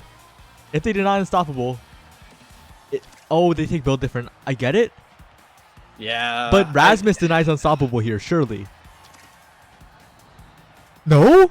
No, Are you going kidding for me? the aerials, wants the hook, and Imi is not going to be getting KO'd by that hook anytime soon, quite honestly. Bulk up from Striker Kai as well to make sure that they can't get knocked out super easily and get a little bit more packed in their punch for that barrage. It's still anyone's game. Still anyone's game. Yeah, and I have to think it is doable. Madlock getting the KO there, but no, Barb Pilot lets it past. Oh, it's so unfortunate. That's a lot of pressure that you don't want to be seeing. You have to be playing a little bit more conservatively if you're Barb Pilot. That's the reason why you can't be just throwing out those cooldowns. You can just get styled on by Gilberto. Oh, that's so unfortunate after a great pick early from Madlock. You can't be letting those slide, and I think that that's going to be the difference maker is exactly that. It's just letting those opportunities not convert. Yeah, and the issue here is that Barb Pilot will play so well, but if there's even one misstep, that barrier is gone, that goal goes in, but Striker Kai tries to repeat over and over, but Gilberto helping so much on defense, finally gets the barrier. Is this the chance? Is this the opportunity? Oh, but amazing save by Obscure Breads. Madlock's jump in blocked, but Oh. What? Crazy. That was a really good play from Beast Mode as well. Understanding that Striker Kai was on a very good position and just knocking him up and out before he could make too much damage. Oh, the Giga Blast knocking it away from that Ivy Blink. Not gonna be able to send that one in. Finally, the gold barrier goes down, and this is not very, very tense. Trying to get this turret, trying to just shove it forward, trying to burn all their cooldowns and make this thing happen as everyone's bunched up on the enemy side of the field on the side of Hyper Hooligans. Finally, the core goes through, and there's no core flip. No core flip. That's 2-0. This is set point. How did it get to beast mode? He was alone. It went through like 3 players. There was a gap for some reason, and I still think it's doable for Inters, but it will take a lot. It will take. I don't know. I think it's. I don't think it's possible. I don't think it's possible right now. They're gonna have to just like really wake up next set. They might have to just call this one a wash. Just say, all right, we're just gonna try and learn here. We're gonna try and adapt, try and get some goals in, see if we can make things work. But don't depend on winning the set. We're just gonna have to win the next 3. Amazing flip by Breads. Knew that the. Oh, what was it called? But the Estelle special was coming in hot. An amazing save by Bar Pilot against Cuberto. But Madlock, no. You have to save those. No way. Again, just the margin of error on these ranged goalies is so tight. You have to be precise. You have to be everywhere and anywhere, and you have to be in super synced coordination with your midfielder. I see Timeless Creator. I see Primetime. There's a lot of good awakenings right here. Chrono Boost? Oh, I get it. Cuberto is going for the full speed build right now. But I do have to wonder about some of these picks. But the Big Fish for Kai is definitely a welcome addition. Yeah, you definitely want that. You want to be hard to hit. You want to be trying to move around quickly and increasing the size of that hitbox. We're going to have to see. There's a lot of stagger, right? And that's going to compile the bulk up as well. So hopefully finally hitting a little bit harder is going to be that Kai as the goal barrier goes down very quickly. And this is what I meant. They need to just wake up on this 3rd set and start making things happen as Madlock brings forward a great glitch pop. Patience from Obscure Breads, but the Madlock is in perfect position. And that's the first goal. That's the first domino to fall. It's not over. I did not hear a bell. Yeah, and that Big Fish helping so much for Striker Kai, although it does make you a little more killable because it like you can get pushed off the edge a little easier. Your hitbox is a little bigger. That additional strike hitbox is making it so much easier for Striker Kai to strike war. And those strike war wins are what leads to the advances, are what leads to the barriers. Exactly. You're exactly right on that. It's literally what just happened. A nice warp from our pilot, saving that one just barely. Cuberto low on stagger, and this is looking like it's a good position for Striker Kai. Giga Blast goes, not gonna find anything. Finally, a couple strike wars. Madlock in great position again. Blinks, nothing. Striker Kai doesn't hit the core flip. Finally, Cuberto sends one of his own, but it also gets stopped. Our pilot has one. Finally clears a clutch. Striker Kai bumps it up forward, and Madlock is in a good position. Can they find this one? Finally striking. No! Oh my goodness, the defensive efforts from Obscure Bread have been immaculate this set. And the issue is Striker Kai is almost dead, and Cuberto gets the pass up. Bar Pilot, oh no, clearing was so difficult. That was so tough. So many options covered, and it's 1-1 on this match set for Hyperbolic Hooligans. And they have nerves of steel. They've been here before, right? They're the ones that have the more tournament experience, and that might carry them through this. A great clear from Beast Mode. Probably, it's gonna go to them, but we can't be too sure. Barb Pilot's putting up a world of effort. Yeah, and you gotta shout out Obscure Breads. Obscure Breads is a West Coaster. Has already qualified for the North American Strikers League West League. And is playing on East servers right now, on high ping, and is still out-goalying. Isn't that crazy? That's insane, actually. Yeah, that is actually ridiculous. 2v2 on the field. Finally, Cuberto comes back online. Striker Kai's up soon, but Barb Pilot not striking, instead going for the laser beam. Not gonna find it. Oh, a great punch from Beast Mode, punching through 3 of the members of Inters. Match point. They have an opportunity they have an opportunity, but they need to play so cleanly from this moment forward, or else it's over. And Beast Mode uses the flip, almost gets the barrier, but doesn't crucially, and the barrier is still defended. It still stays alive. And Madlock has a chance. Striker Kai with a self pass, but no, maybe should have let it go to Madlock, and the barrier is down. This is the only chance that Striker Kai will have now. It goes to Beast Mode. Beast Mode following the core. Misstrike from Barb Pilot, and that is it. So tough for the members of Inters. They did honestly very good. Very good play. You know, it looked like they were coordinated. It looked like they had good rotations. Just got knocked out a couple of the wrong times. They not a lot of good pressure. The core control wasn't exactly where they needed it to be. And I mean, this is probably what we expected, right? Hyperbolic Hooligans. But to say that set was a sweep, I don't think is very true. I think that Inters put up more of a fight than we've seen all day on stream. That was a good set. Yeah, and no one would have expected that level of a set coming in, looking at these two teams' names at the rosters. There were so many good moments from every single player in that set, and the difference was just how frequent those moments were. Right. And especially when you're like we mentioned at the beginning, they had such a much better scaling comp. They had characters that definitely benefited off of those awakenings, right? And because they were just during that first set, they really put on the pressure and stripped them of those opportunities. Then they got good carousels. Then they had good opportunities moving forward, and it just snowballed, right? And that's the thing that can happen in the new format. It's very easy to get those kinds of games where it can just slip away from you and you feel like you can't catch up.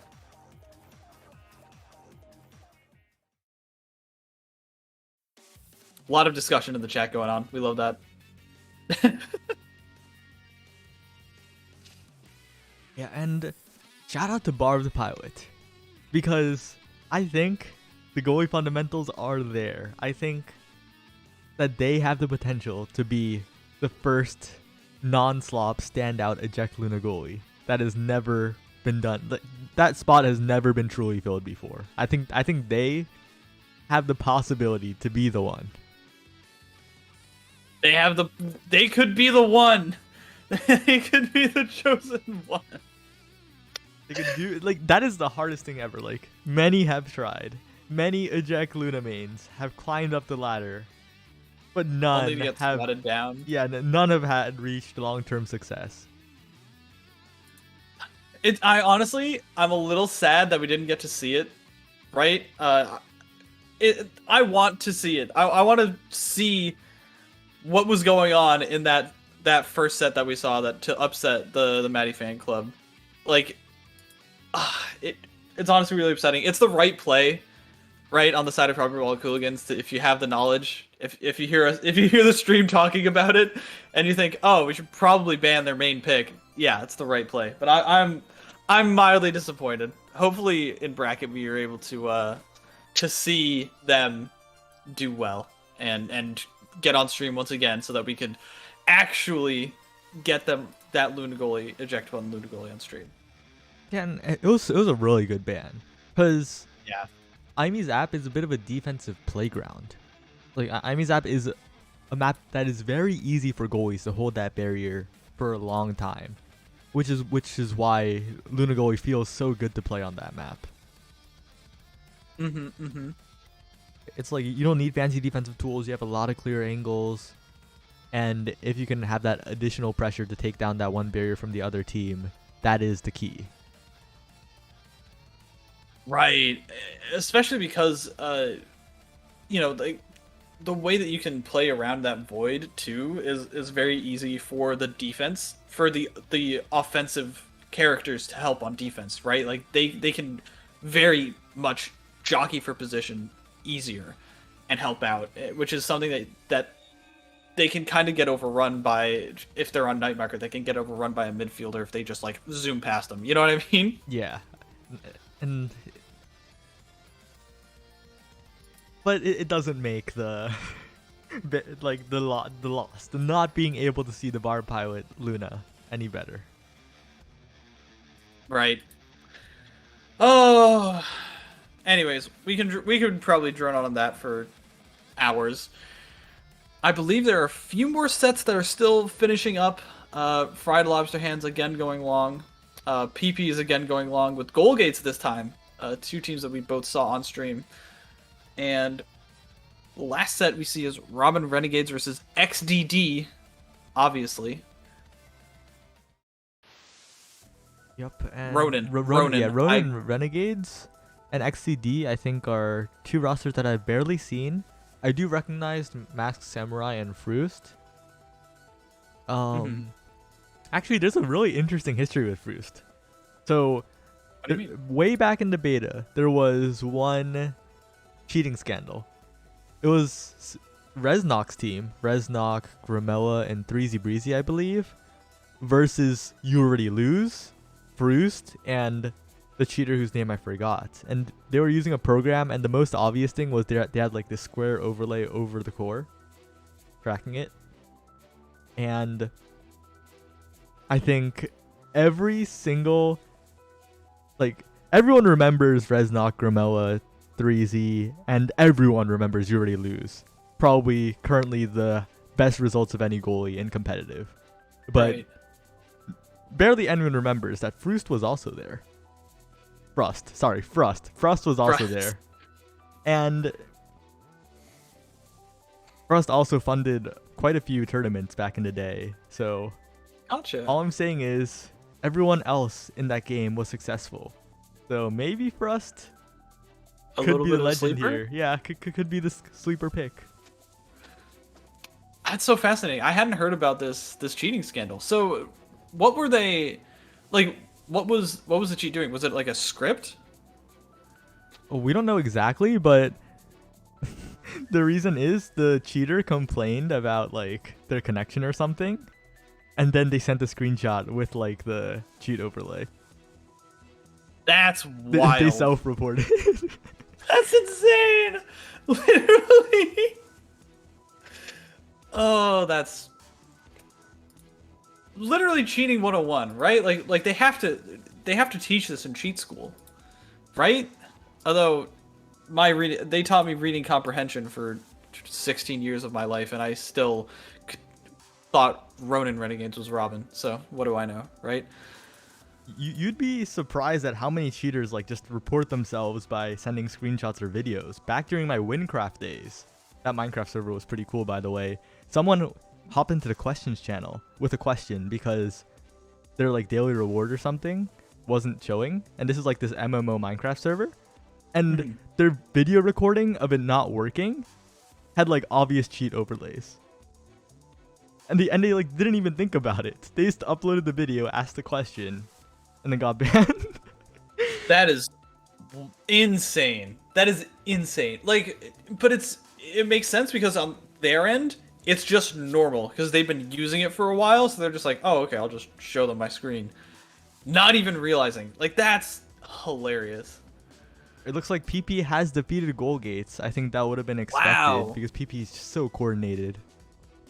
Goal Gates, no team, not a slouch either. I kind of want to see them maybe next game if we can. Or do we see Goal Gates already?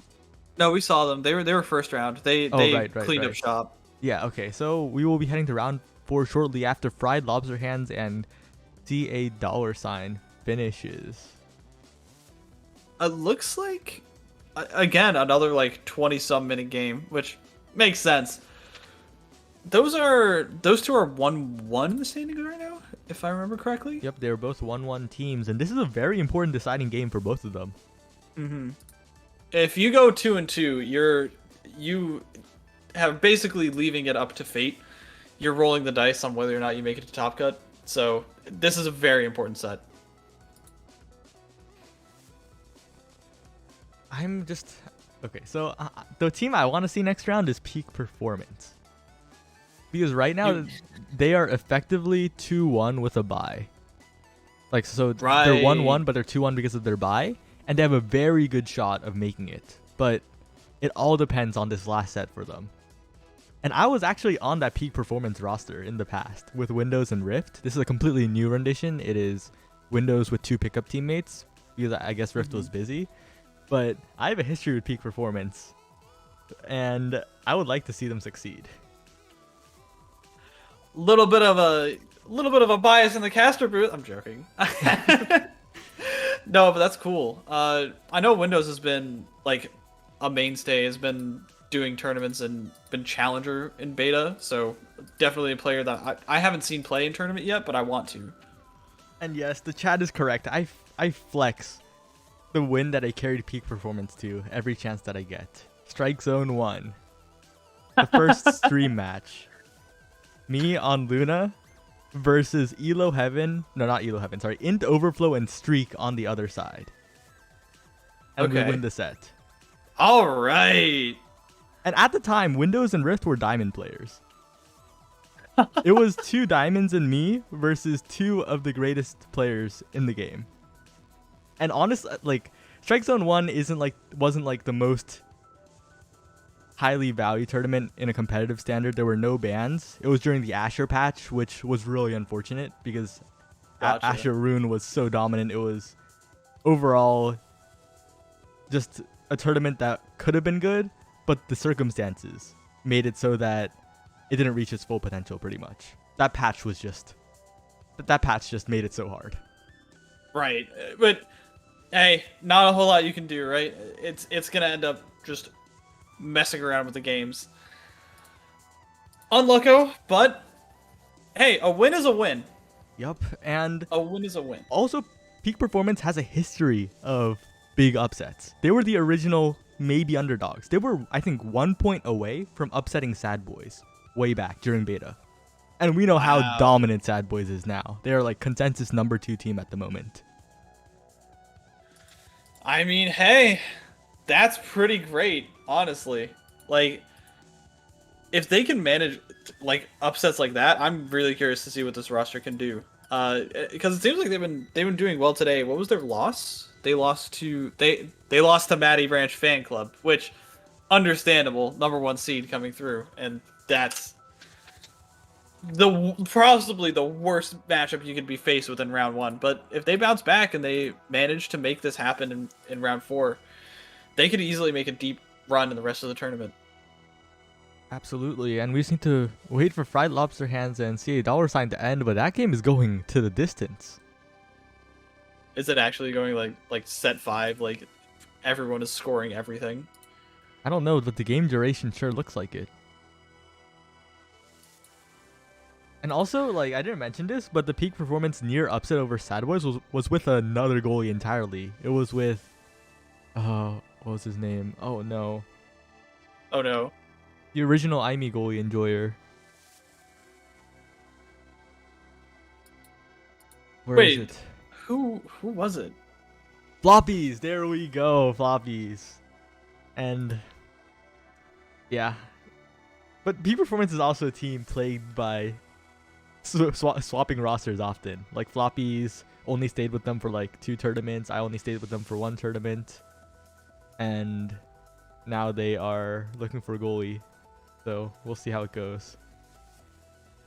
Honestly, like, there are teams that are like that in Splatoon as well. Like where they have like 1 or 2 people that like stay for a while and then just have a little bit of a rotation, but have that one person that holds down the fort and kind of drives the playstyle.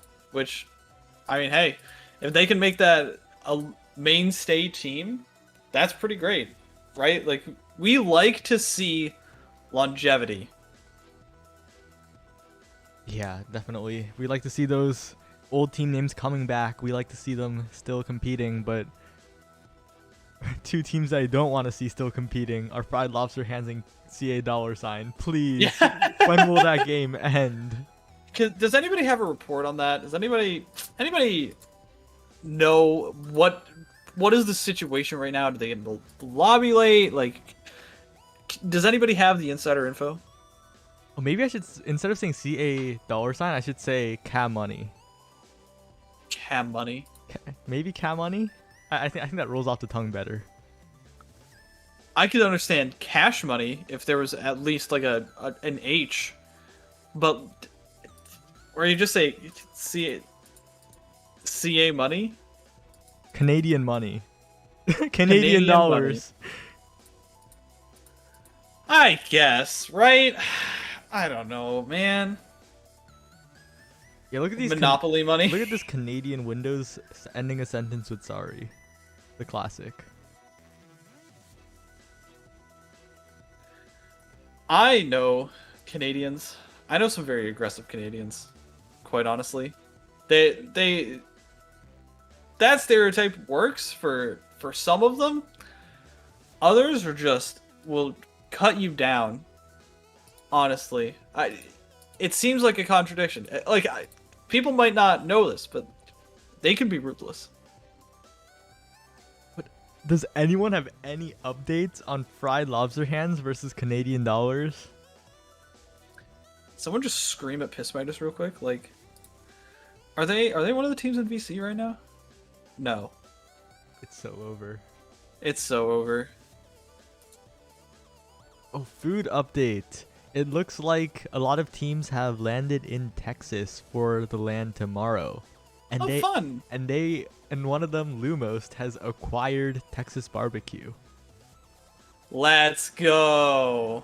Big on the Texas BBQ. Hopefully they get Tex-Mex or maybe some Torchies at some point. I'm a huge fan of Torchies.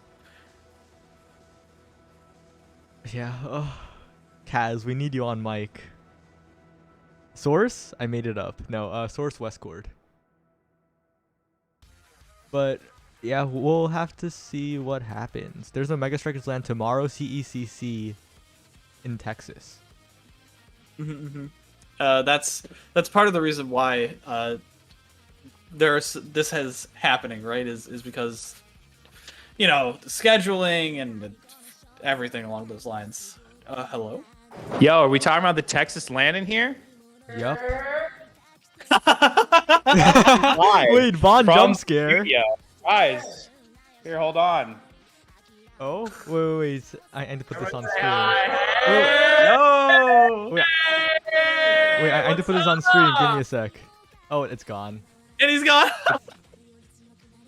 Well, you heard the Omega Strikers community for like 2 seconds. Oh my gosh. That was incredible. Everyone was saying hi. That's so funny. Shoutouts to Vaughn. I think they're all like splitting an Airbnb, so they're all just in the Oh, living room. okay.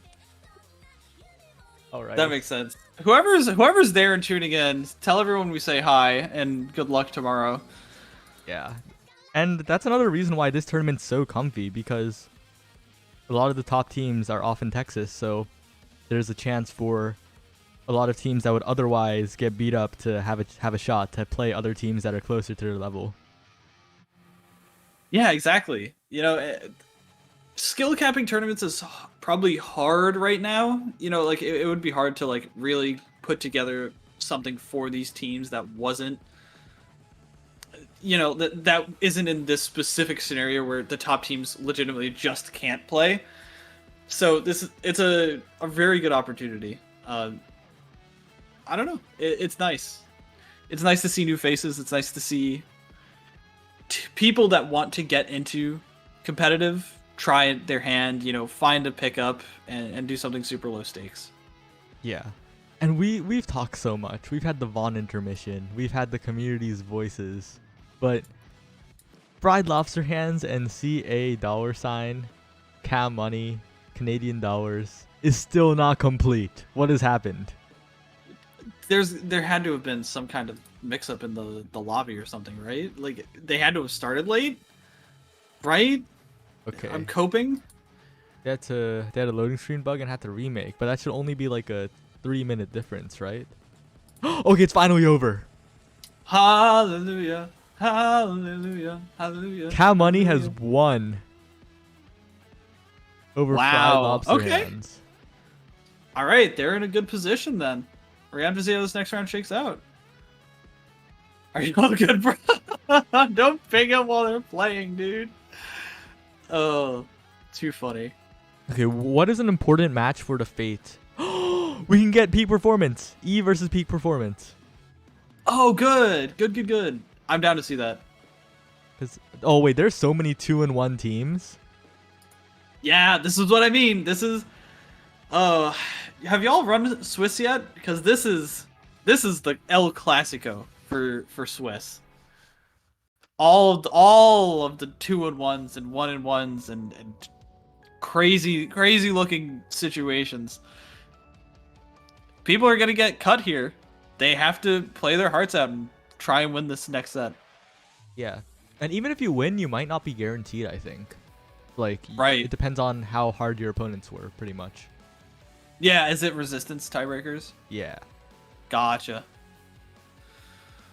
So, we're going to be loading into Game 4 soon for this Testflight tournament.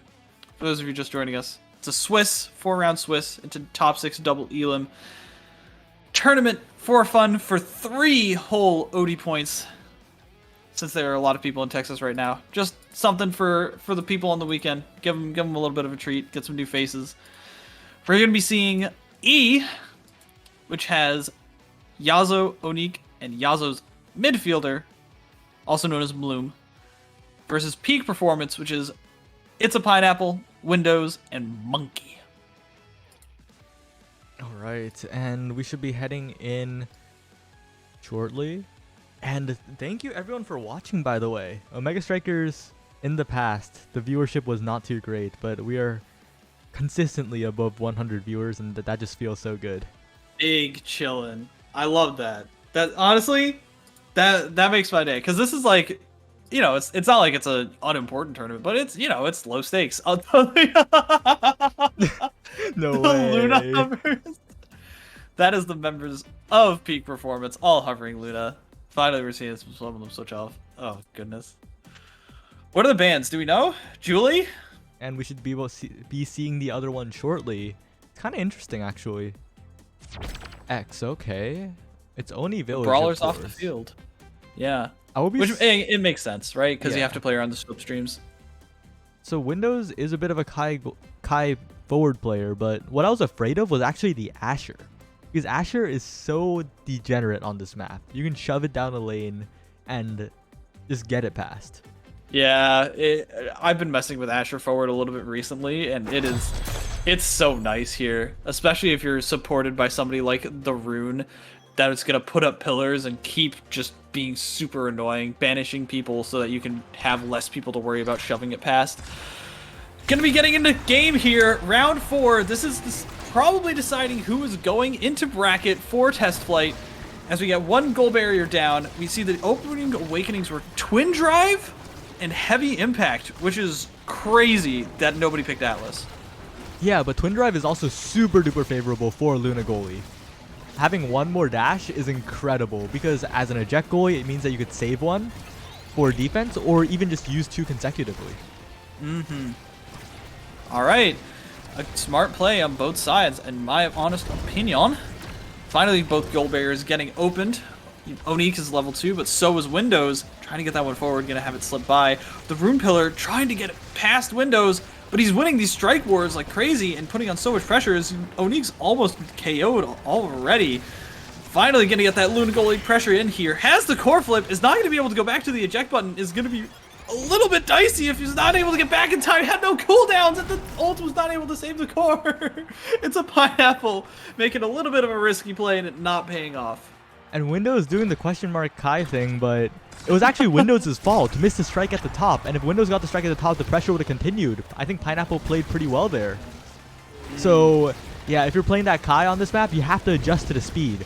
Because the speed, making the core so fast, means that if you don't catch the passes precisely, it would just slip past you. Right, and especially with Rune Asher, it could very easily slip past you if you're not careful. That turret, putting in work, just popped it right on top of Onik, and that's going to leave him out from the defense and pressure as Windows just takes that one forward. 1-1 already, and there's a lot of emotes going on right now. This is going to be a fun match. Yeah, and Bloom and Yazo on their main picks, by the way. Uncontested, Oh, okay. that Rune and Kai goalie did their characters pretty much. Windows saying KO them, but honestly, right now, I think they just need to focus on getting this last barrier down.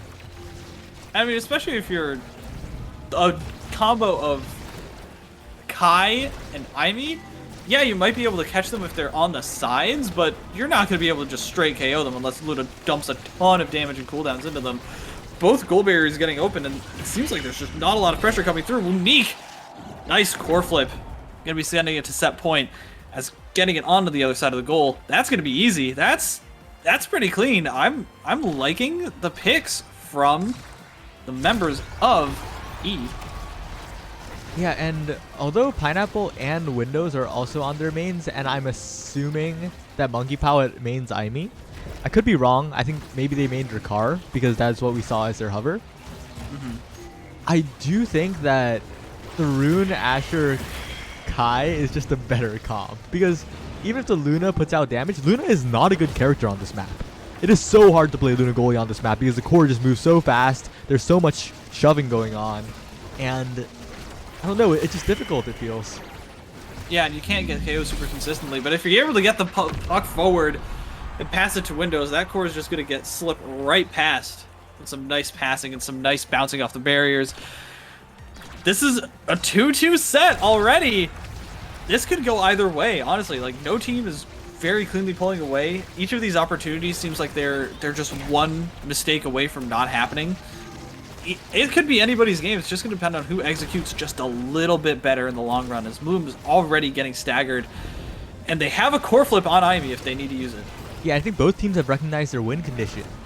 Bloom's midfield control is a huge factor in the survival of E, but Windows' offense is carrying peak performance right now. So Bloom banishing Windows and peak performance targeting down Bloom damage-wise, both adaptations that were made in this 5th point. It's going to be a little bit dicey. The evade from Monkey Pilot means no core flip, and that's a goal barrier open. This is going to be really tense. Bloom finally getting damage dumped down, able to move forward. Could have been a crazy breakaway, a beautiful rocket from Pineapple, but no cooldown's going to be up here. So patient waiting for that Asher, not getting stuffed on. Windows trying to send the barrage through. Everybody's up trying to force this one in and not going to be able to. Monkey Pilot getting edged out by Onique, and that is going to be the set going to E for this time around. We're going up to the carousel, and Saya, honestly, what did you see? Honestly, Pineapple played that so well until the end. Like, their rocket interceptions were perfect. Got two entire rocket interceptions, completely halting the offense of E. But right now, I think Pineapple will go for extra special or specialized training, or maybe even peak performance, but I think one of those two. Go Stagger Swagger instead. I guess denying that? I guess the comms from Windows were to deny that, and he goes extra special, but I feel like that is troll. Why would Kai getting extra special isn't that much more valuable? I feel Kai should have just denied Stagger Swagger. And this draft was just so confusing for me. I think it's also very tough because you only have so much time to adapt to the draft, it's tough. You know, you have to make those split-second decisions before that timer starts counting down. And that's going to be the double goal burial already, as it looks like they're just piled up, trying to send out all of their cooldowns on the side of peak performance to get this one through at least a little bit. Turret comes online, but if Onique is able to manage this, it's going to be dicey. Finally gets a goal barrier, and I don't know. They're trying to make something happen, and Onique is just chilling in the midfield. Yeah, and once again, that speed zone, it just chose past. It's a pilot. It's a Pineapple. Has to burn the dash to get it past. Onique passes it back, and now Windows getting Giga Blasted. Bloom's offense coming through with the pillar, and Onique getting stopped by the Giga Blast. Oh, it is just so close. All these opportunities. Oh, it's a Pineapple comes back just in time, but the panic clear goes directly back into Onique.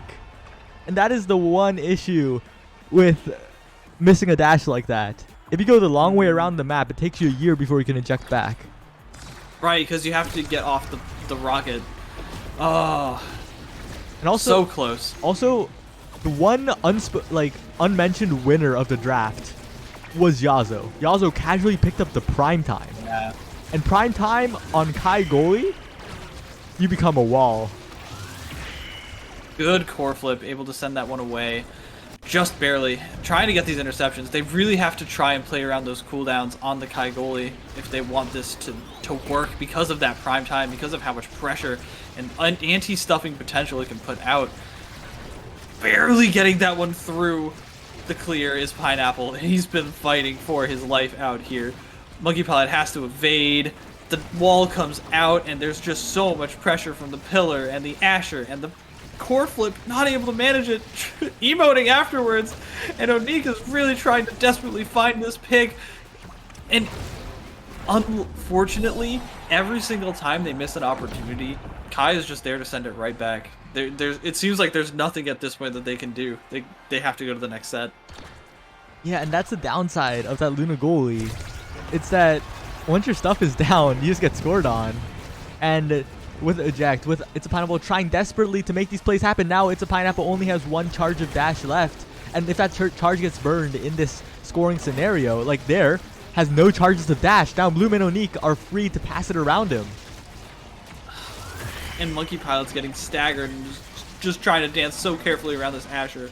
Finally, a gold barrier comes through, but has to be so careful. Trying to fend this off. Monkey Pilot's still in the stagger in the red. Finally able to stay alive for just a little bit longer and hopefully position a little bit more aggressively. But they're just clearing it off the top every time, and there's little to no interception and pressure up there. Barely getting the edge of that strike hitbox is Pineapple. Trying so desperately to prevent this score from going through. Another twin drive. This is a Herculean effort to finally get this goal barrier, and Windows doesn't able to get the opportunity. Oh my goodness, Sai, what is going on? Okay, but Onique and Bloom coming in, this is their chance to turn the tables. They were on the back foot, but they have had so many opportunities so far. Windows trying to intercept with the barrage, it doesn't happen. Yazo with the flip, and that just scores. That just scores. A beautifully placed flip too, just sending that at the perfect angle off the diagonal. Oh, and Yazo definitely earns MVP that time. Just an impenetrable wall. And Yazo, if he takes the rapid fire, or he has a lot of choices, honestly, but I think he will be taking the rapid fire here to become even more impenetrable. There it is. And you have to think the defensive difference here will seal the game. Exactly. And it's not that Pineapple is playing poorly. Yazo's just immaculate. And just reading every single opportunity perfectly and clearing it exactly the way that they need to. Really, it is just that simple. Every single time the forwards are in a good position, a good enough position to get it past, and it's just every time, just a barrage.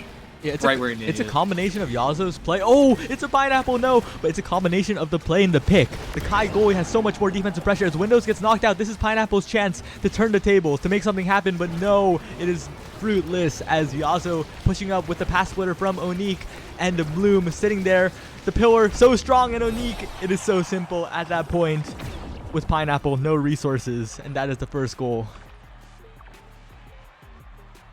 The clock is ticking for peak performance. They really need this win if they want a good chance at guaranteeing their spot in the double elim bracket, but they need to start working for it right now and getting all of these reads perfect. Oh, but look at this. Pineapple's just getting cornered on the side of the field. And then any time they try and move forward, they get banished by Rune. Just perfect play from Bloom. Yeah, Bloom, again, recognize the win condition of peak performance is just banishing Windows whenever they can. And when that happens, when Windows is out of the game, the scoring potential drops off a cliff. Drops off a cliff indeed, as this cliff looks like it's about to finally open up. One score. It's the first of many. They finally were able to send that barrage in the right way at the right time and space it perfectly. Sending out the Giga Blast. Windows is going to need to start putting this thing on his back. Yeah, and if Windows plays on point, if Windows reaches that peak of performance that he is looking for, he could be the difference maker. And right now, It's a Pineapple and Monkey Pilot cannot do it. They cannot secure the goal barrier, even with the dash committed and another dash committed. No dashes for Pineapple. A flip committed as well. 0 resources. And that is just a free barrier for Yazo walking up. Bloom, Onique, and this should be the goal. And there it is. The dash 1 goal away for E. 1 goal away from securing their spot in the bracket. They just need to make sure that they burn those resources from Pineapple, that they banish Windows, and they jockey for position with Onique, and they've got this one sealed. What a rocket. Giving up 1 barrier, they don't even care. Pineapple has not been too much of a slouch on offense. Got that barrier with a rocket, and now Yazo with the barrage finally defends, and that barrier is gone too, and the time is ticking because Onique has core flip. Onique has core flip, but so does Monkey Pilot, and so does Bloom. Actually, they have 2 core flips. This is unmanageable for Pineapple. That's gonna be a very clean win on the side of E. Get themselves into the bracket in the last round of the Swiss for Testflight. All right, that was pretty solid, honestly. But shout-outs to everyone on Peak Performance for doing what they could. Pineapple was trying to get so many saves. Yeah, like look at those stats. 52 on the side of Pineapple for a short game is a lot. Yeah, and in the end, I think they couldn't just get over the wall of the comp difference. Because as well as Pineapple, Monkey Pilot, and Windows played their picks, Onique, Bloom, and Yazo played their picks as well, if not better, and also recognized their win conditions, and their comp was just better. Their comp just answered. I'm not gonna say it. I'm not gonna say it. I'm not gonna say the funny words. Shoutouts to everyone who's played in this tournament. It's so fun seeing all the new faces, to see just like engage with everyone, because so many people are in the chat just having a good time. It's fun. It's a lot of fun to be here. Yep, and as the results roll in, we will see who has qualified, but we will have to wait a bit because some of the teams are still looking for their crucial win that will qualify them. Right, like what teams are currently playing that are looking? You have CA Money, who's looking for that. Inters really want to make sure that they can secure this. Goal Gates is also 2-1. A lot of teams are trying to look for this right now, right here, right now, and secure their spot. It's going to be dicey. It's going to be hectic. But right now, E is going to be sitting pretty. Yep, they have made it to, almost certainly made it to the final bracket. And honestly, I don't think, I think they were on like the very edge of like projections making it or not, but they definitely made it happen. They got the wins they needed. Live and die by Luna Goalie is so right. That it, like, sometimes it works, it pays off. It's a risk reward, you know? Yeah, and VTbo here, saying that they want to break into the scene, but it's so hard. Went 1-3. 1-3 is 1 better than 0-4. Yeah, honestly, I would have gone 0-4. It is infinitely better than 0-4, and you should be proud of that win. A win is a win. A win is a win. I think also some good advice in the Discord as well coming out from Borg. You must first lose in order to win. It's so rough because it's kind of a catch-up game. Like, these players have been playing in tournaments since beta, been playing a lot since the alpha testing, right? So it's a little bit of catch-up, you know? Alright, but I will be sending us to the Be Right back screen because we have 2 casters coming up. One, an Omega Strikers mainstay that everyone loves on mic, and another, a bit of a surprise. So, 8Ball, do you want to say anything for the people before we hop off? Good luck to everybody at the LAN. Good luck to everybody in NASL qualifiers. I can't wait to see what everyone does. And I hope everyone's going to tune in and watch that because Sai and Kayachi have been doing amazing work so far for that. I love the hype trailer that you guys did. And shout outs to Omega Strikers finally being released. It's good to be back. Thank you all.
Still in there. Leo doesn't have cooldowns. Can't force it through. Gummy, top corner, bottom corner. Glitch pop, it's free. Back in now, behind the maelstrom. Leo can't get a handle on his chair. Let's get it out. Corporate, top corner. Whoa!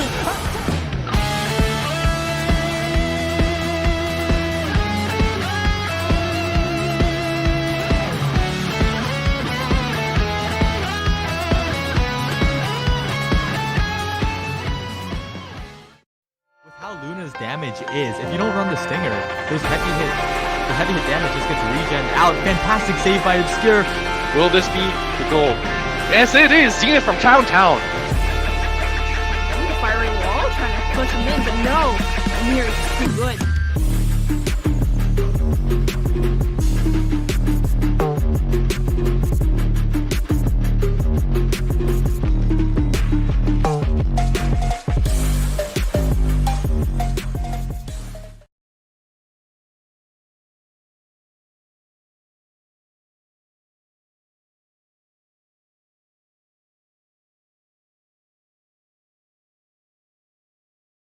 Counter forward flip. This Megaverse. Ooh, but Corey making a nice play with a butching beam, and Leon shoves it in. Playing very aggressively. Here's the comes out the barrage, sends it back through. What a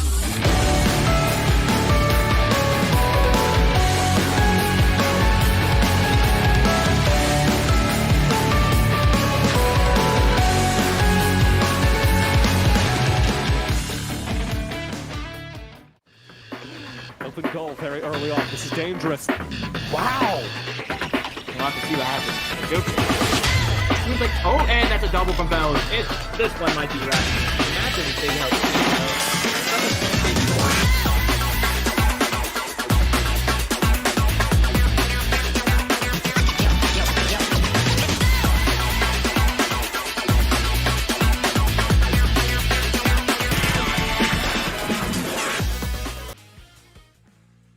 Ladies and gentlemen, welcome back to, I hear, the most prestigious tournament. Cubby, we have, and you're not familiar with this, the pricing scheme in-game. We have 3 Audi points as a prize pool. And I don't know if you know this, but that's enough to buy nothing. 3 Audi points? Yeah. I mean, Audis are cool, right? It's the Testflight tournament. We have some of the best teams in Omega Strikers still to come as our top 6 is right around the corner. We're going to be waiting a couple moments as the bracket sorts itself out. The very last few teams get into the top slots. My name is TJ, joined by the money ball of Omega Strikers. You're Brad Pitt from that movie. You're Brad Pitt from that movie, and I think Brad Pitt from every movie. You are, I hear you've already hit Omega rank. They said a player called You Already Lose was the first Omega ranked player. That's not true. You were the first Omega ranked player. Wow. If you go back to that last LAN, you thought there were other people coaching those 2 teams. Cubby was actually coaching both of the finalists. He's one of the greatest esports analysts in the history of esports, and he's coming to Omega Strikers. It's Matthew Cubby Samuelson. You know, I didn't realize that a few quick play matches of Omega Strikers could get you rank 1, TJ, and get you to coach 2 finalists at once. But, wow. I mean, I wouldn't expect anything less from you as an intro, as it is fun to be back in the mic. I gotta say, it's been a while. And covering community tournaments, it's been a while since I've covered one of these too in my game, League of Legends. But man, it's been a lot of fun seeing like a lot of players in the chat and, you know, seeing the teams get excited about the game being re-released and back out for everyone to play. It's been a good time. Yeah. For anyone who is not aware that that was a joke, me and Cubby... It actually wasn't. It actually wasn't a joke, is the first thing you need to know. Me and Cubby used to cast, before he was one of the greatest figures in the Omega Strikers scene. I really lucky to know him before he got big, back in his League of Legends days. When we used to cast a whole bunch of the Tier 2 League of Legends tournaments in North America together. He's gone on to do some minor stuff kind of around the LCS and LCS Academy, but all of it has really been leading up to being one of the foremost Omega Strikers broadcasters, you know, doing this tournament here and now. Yeah, I am the Alpha and the Omega, and so I eventually just had to get here. That's really where TJ's going.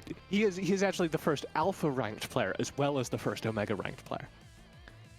Oh wow, okay. Yeah, that's definitely, yeah, those are both in the game for sure. Yeah, that's Cubby not knowing for sure whether or not there is an alpha rank.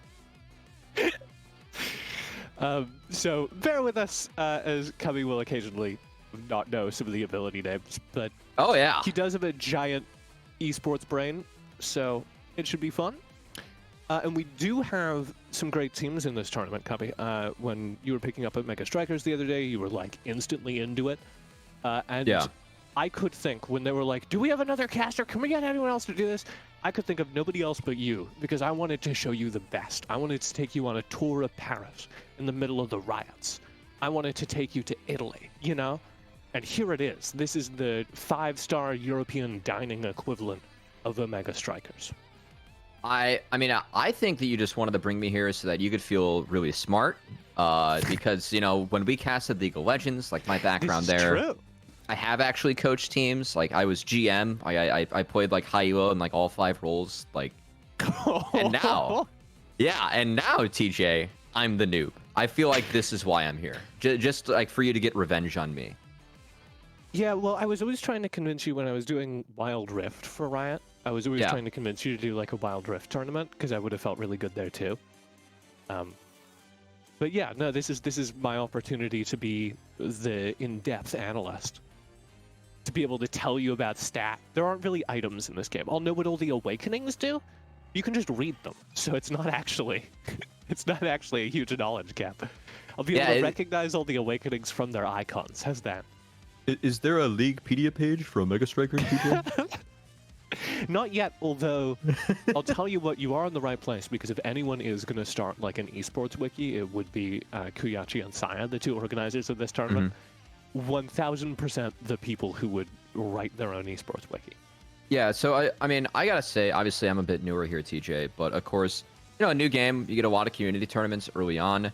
Like, have there been any teams that like are competing like that, you know, have been impressive or like high ladder like on the previous iteration of Mega Strikers in this one? Like, what do I need to know coming in here, TJ? What are you gonna prep me for? Well, I'm not going to give you a whole lot of prep, because here's what I will say. Omega Strikers is in a weird place where it's only been out for a week, but it's also been out for like 3 months, but it's also been out for like a year, depending on what level of play you're doing, right? Because the collegiate playtesters, the collegiate esports players, a ton of them actually League of Legends collegiate players, so I'll be interested to know if you spot any names you recognize. But a lot of the highest level players were collegiate League of Legends players that got drafted into the playtest very early. Like, very early. So some of the high level players have been playing for forever. And then some of the highest level players started playing when it went into open beta for a couple of months earlier this year. And then some of the highest level players are like the last 2 I was talking about, like Magic 8 Ball was talking about with Saya, are just starting to play right now.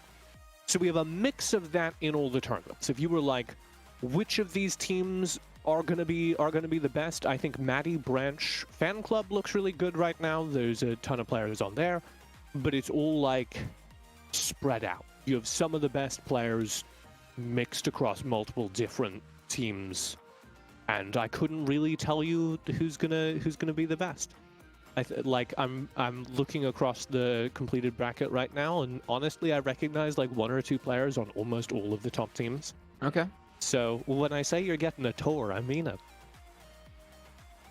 Well, I mean, I'm looking forward to it. It's definitely very much a new adventure for me. As of course I am. The old joke, it's gonna ring true here, TJ. I'm a dirty League of Legends one trick. I really am. But hey, excited. Whenever TJ is like, we're gonna hop on the mic, you really cannot say no to that opportunity. And I mean, honestly, if we're gonna go way back, TJ, I'm just trying to be, you know, I'm trying to fulfill your need to have a mat in your life. That's really what it comes down to. That is true. Well, people here know Matthew Niberia Clendaniel. Yes. Who is my co-host over on the Chorusis.tv channel and does some other like Omega Strikers community tournaments and stuff with me. They like him more than me because he's nice. But they don't know about the Matthew Covey Samuelson who did League of Legends with me. Yeah, I mean, I wasn't the nice one there. I was actually the smart one and the dumb one at the same time. That's like not you, true. No, I was smart when it came to the game, but then you'd throw stuff at me and I just like play dumb, and it worked out. I see. You know how to play golf. Is the like? Oh, we're really high-tier going. thing. Okay. Yeah, we're going straight to the golf. I don't know anyone who knows how to play golf who isn't like smart, who doesn't have a smart job and is smart. You know? Okay.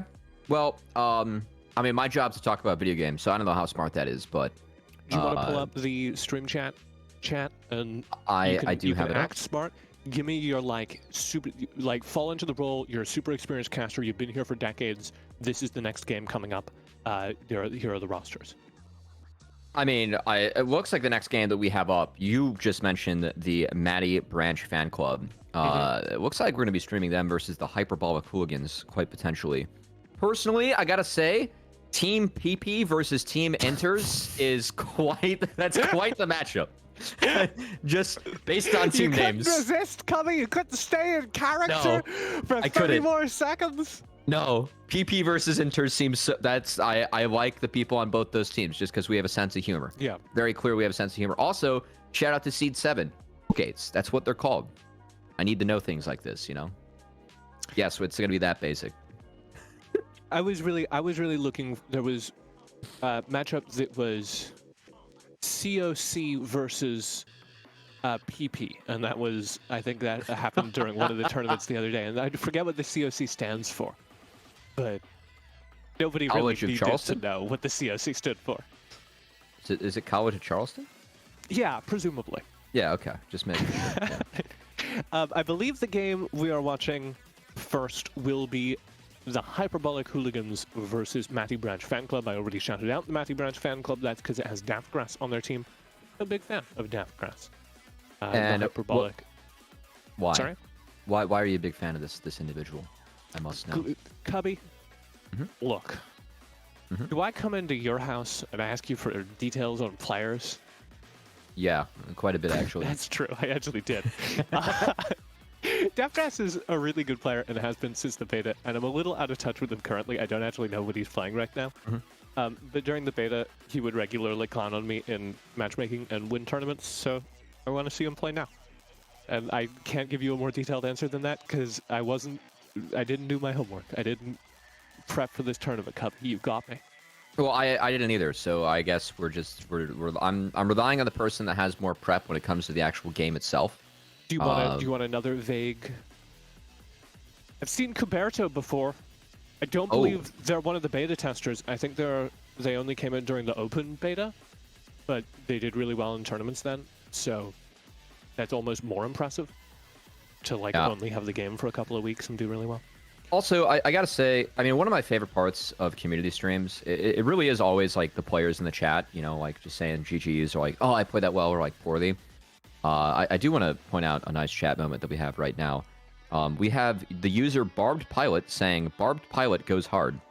And then the next chatter, someone make the Obama giving himself a metal meme for Barbed. I like that.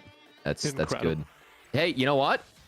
If you aren't there to vouch for yourself, who else is going to vouch for you? Yeah, you know? If you gotta don't believe in yourself, who will? Yeah, so true and real, bestie. Get in there.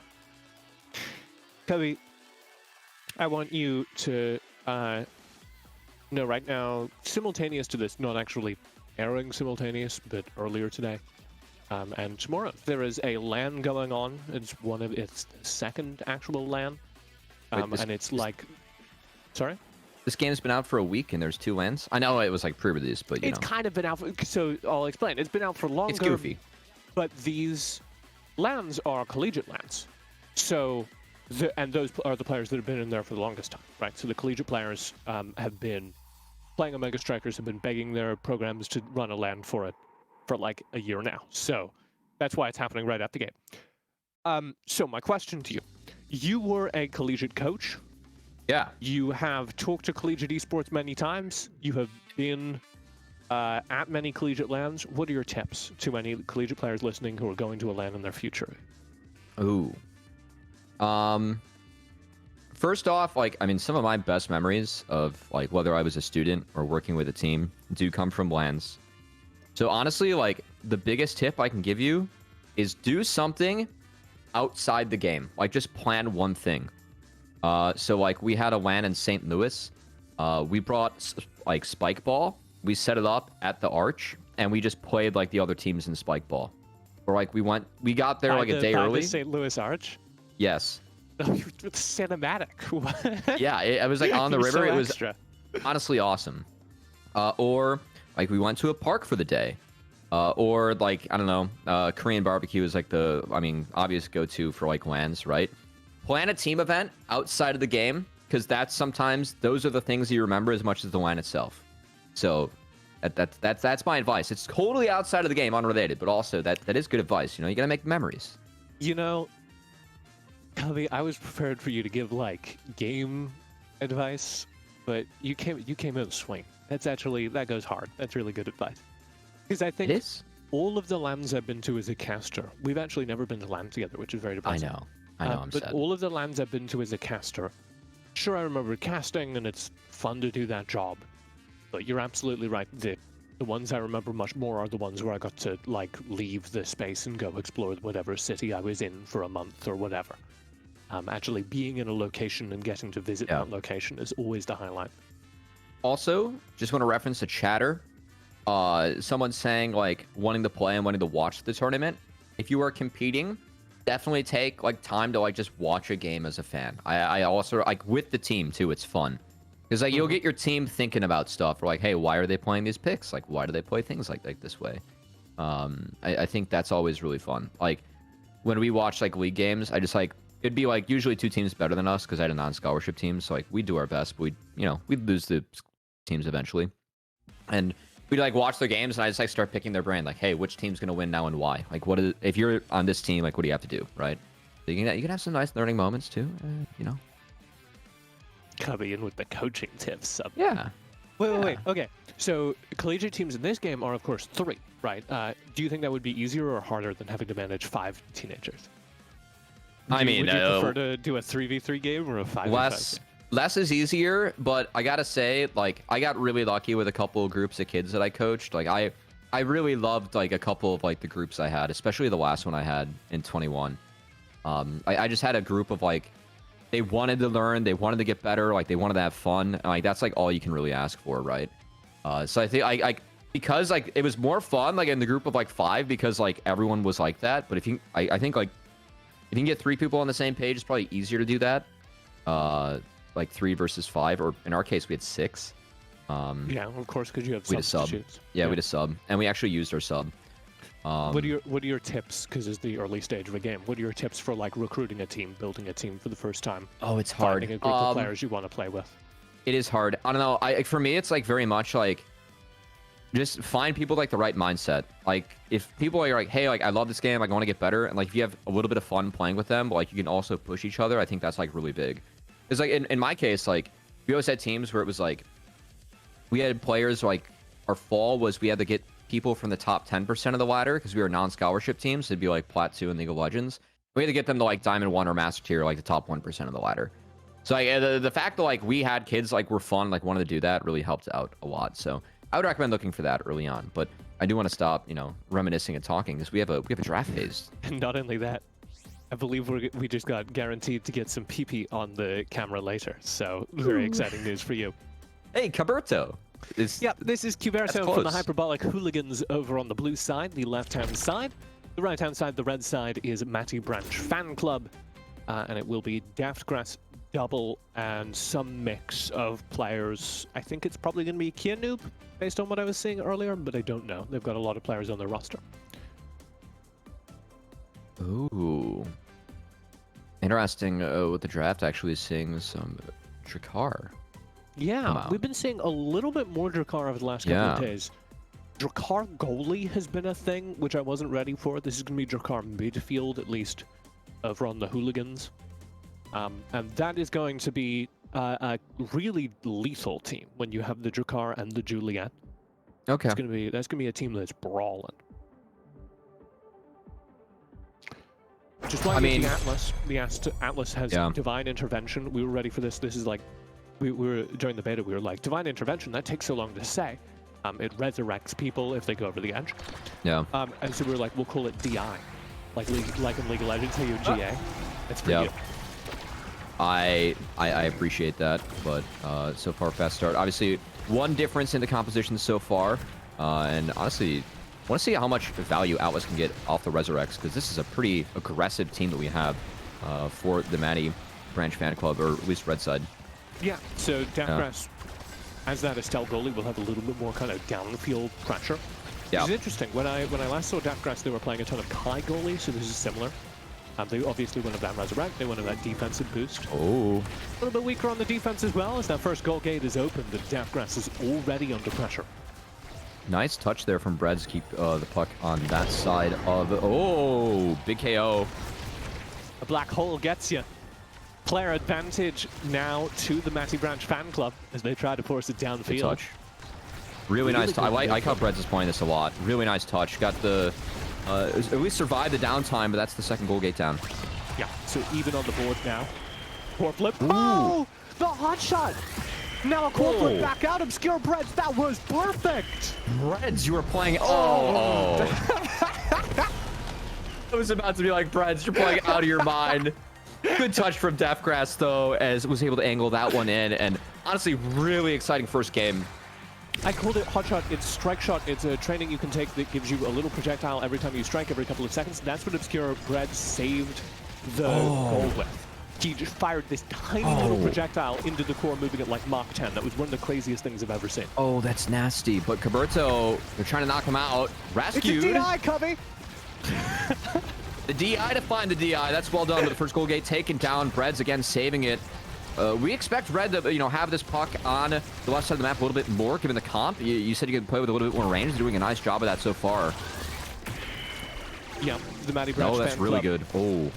benefiting from Deathgrass's downfield power. What a teleport there to keep that puck out. Oh, KO though. Keanu. Double KO. KO for Chaos. 2v2 on the board. Core flip available for beast mode. He misses. Double now has his own meter full. Deathgrass will start pressing downfield, leaving the player with core flip and low HP in the back of the board. Okay, that's a KO. Got the elusive off, now it's OT. They found the other one. Snipe from Deathgrass to open up the board here. Cuberto downfield, denied by the core flip, denies the core flip clear at the very last moment and puts it in the middle. Love that from Coberto. I mean, you called it out, TJ. Last second touch, but also finding the back of the net. Bottom of the screen. Good touch there, 1-1. Yeah, can we pop the trainings for a second, Saya? I actually want to know if there's like anything embiggening. No. I don't know why Cuberto was able to reach that far. He just had long arms naturally. He's just like that. I don't know. I gotta say, the glass cannon on the goalie, pretty curious for Breads. I feel like they're getting decent use of it, though. Yeah, I really love running glass cannon even on the tankier goalies if you don't have a better option, because it lets you just build up speed because nobody's in your face 24/7. Yeah, it feels like, I mean, Breads has had pretty solid positioning around the goal here. And, okay, interesting touch to get back to beast mode, hitting it a little bit behind, but we're surviving things here as Coberto going to go for, okay, never mind, maybe a KO.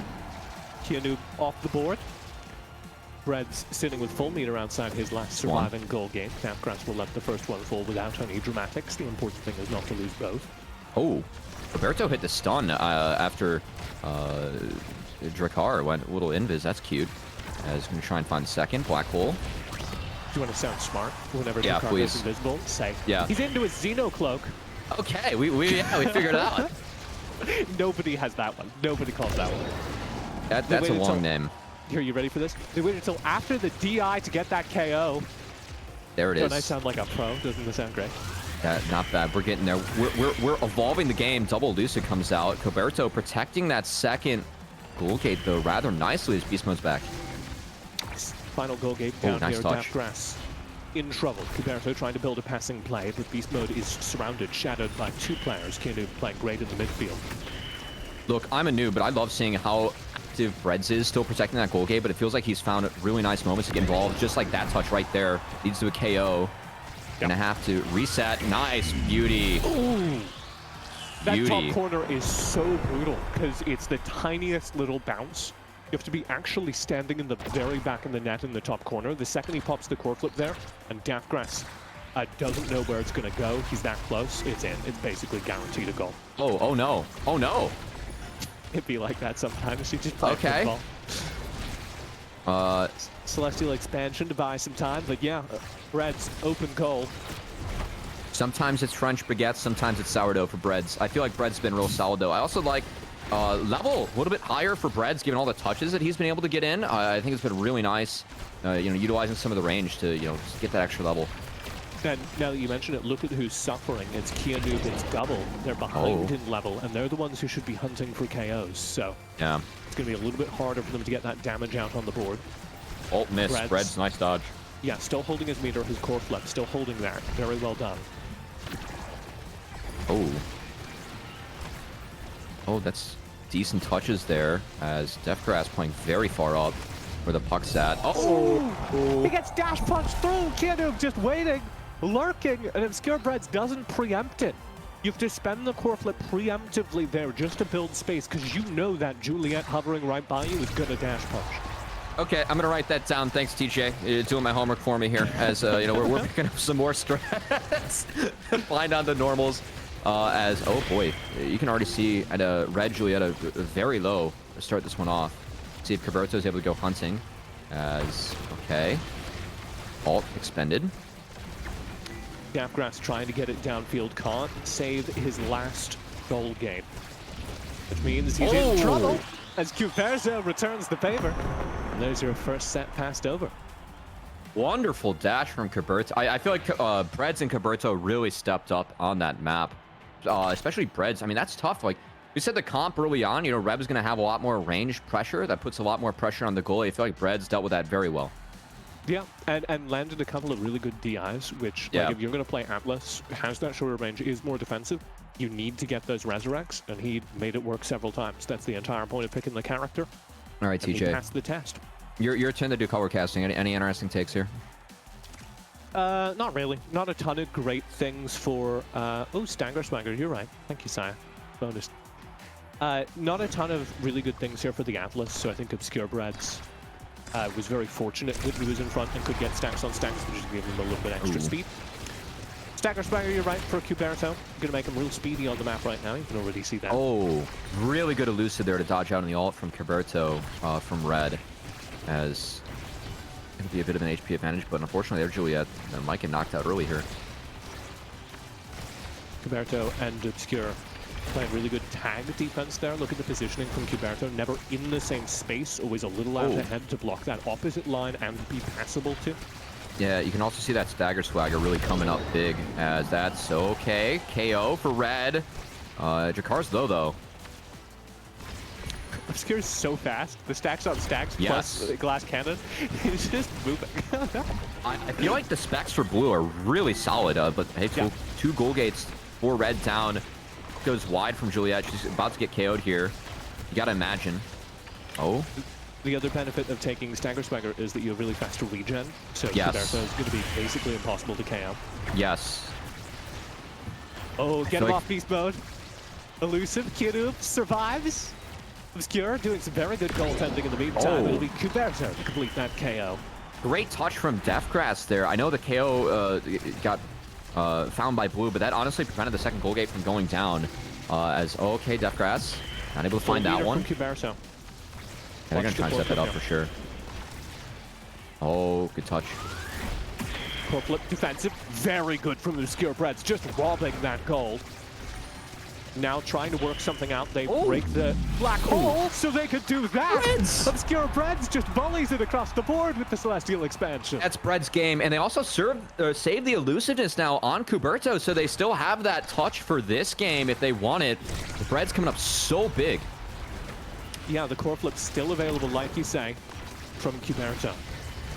Elusive is here comes. just when they dodge. The core flip is the full meter. Yeah. Got to get the terminology. First, I'm working on it, good KO. And that means all that meter we were very happy about. Yeah. Gone. Really big find there, but hey, two goal gates still found. As Breads, again, that touch, the range touch that he has, the way he's utilizing this has been so good.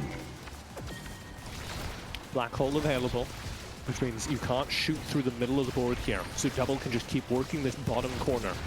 And he is. Deathgrass steps up to back him up again because that black hole is out. Now the black hole's down.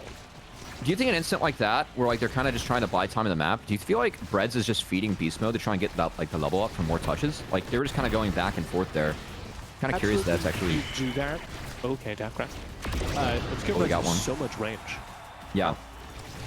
Absolutely, you do that sometimes. I think in that specific instance, Breads was just trying to keep it downfield. That's the stuff. There's nothing you can really do there. Yeah, that little 1-2 tap, keeping Deathgrass back, couldn't find it. And gotta say, Blue here, I feel like Kuberto and Breads, and stepping up with beast mode, really well played to find that goal there. This is really tough to deal with. I feel like Breads is just playing too damn good for really the range of Red to, get past that halfway point and, keep the puck on that side of the map the way they want to do it. Yeah, Deathgrass, so much more difficult. Team the puck out off of Brett's at 100 ping? Oh my god, oh my he's god. Not in trouble. Is Brett really playing 100 ping? Yeah, he's really playing 100 ping. Doesn't matter. Beast mode. That's a 3-0 right there to take set 2. And Deathgrass just isn't getting out of the goal to like follow up on what you were saying. Yeah.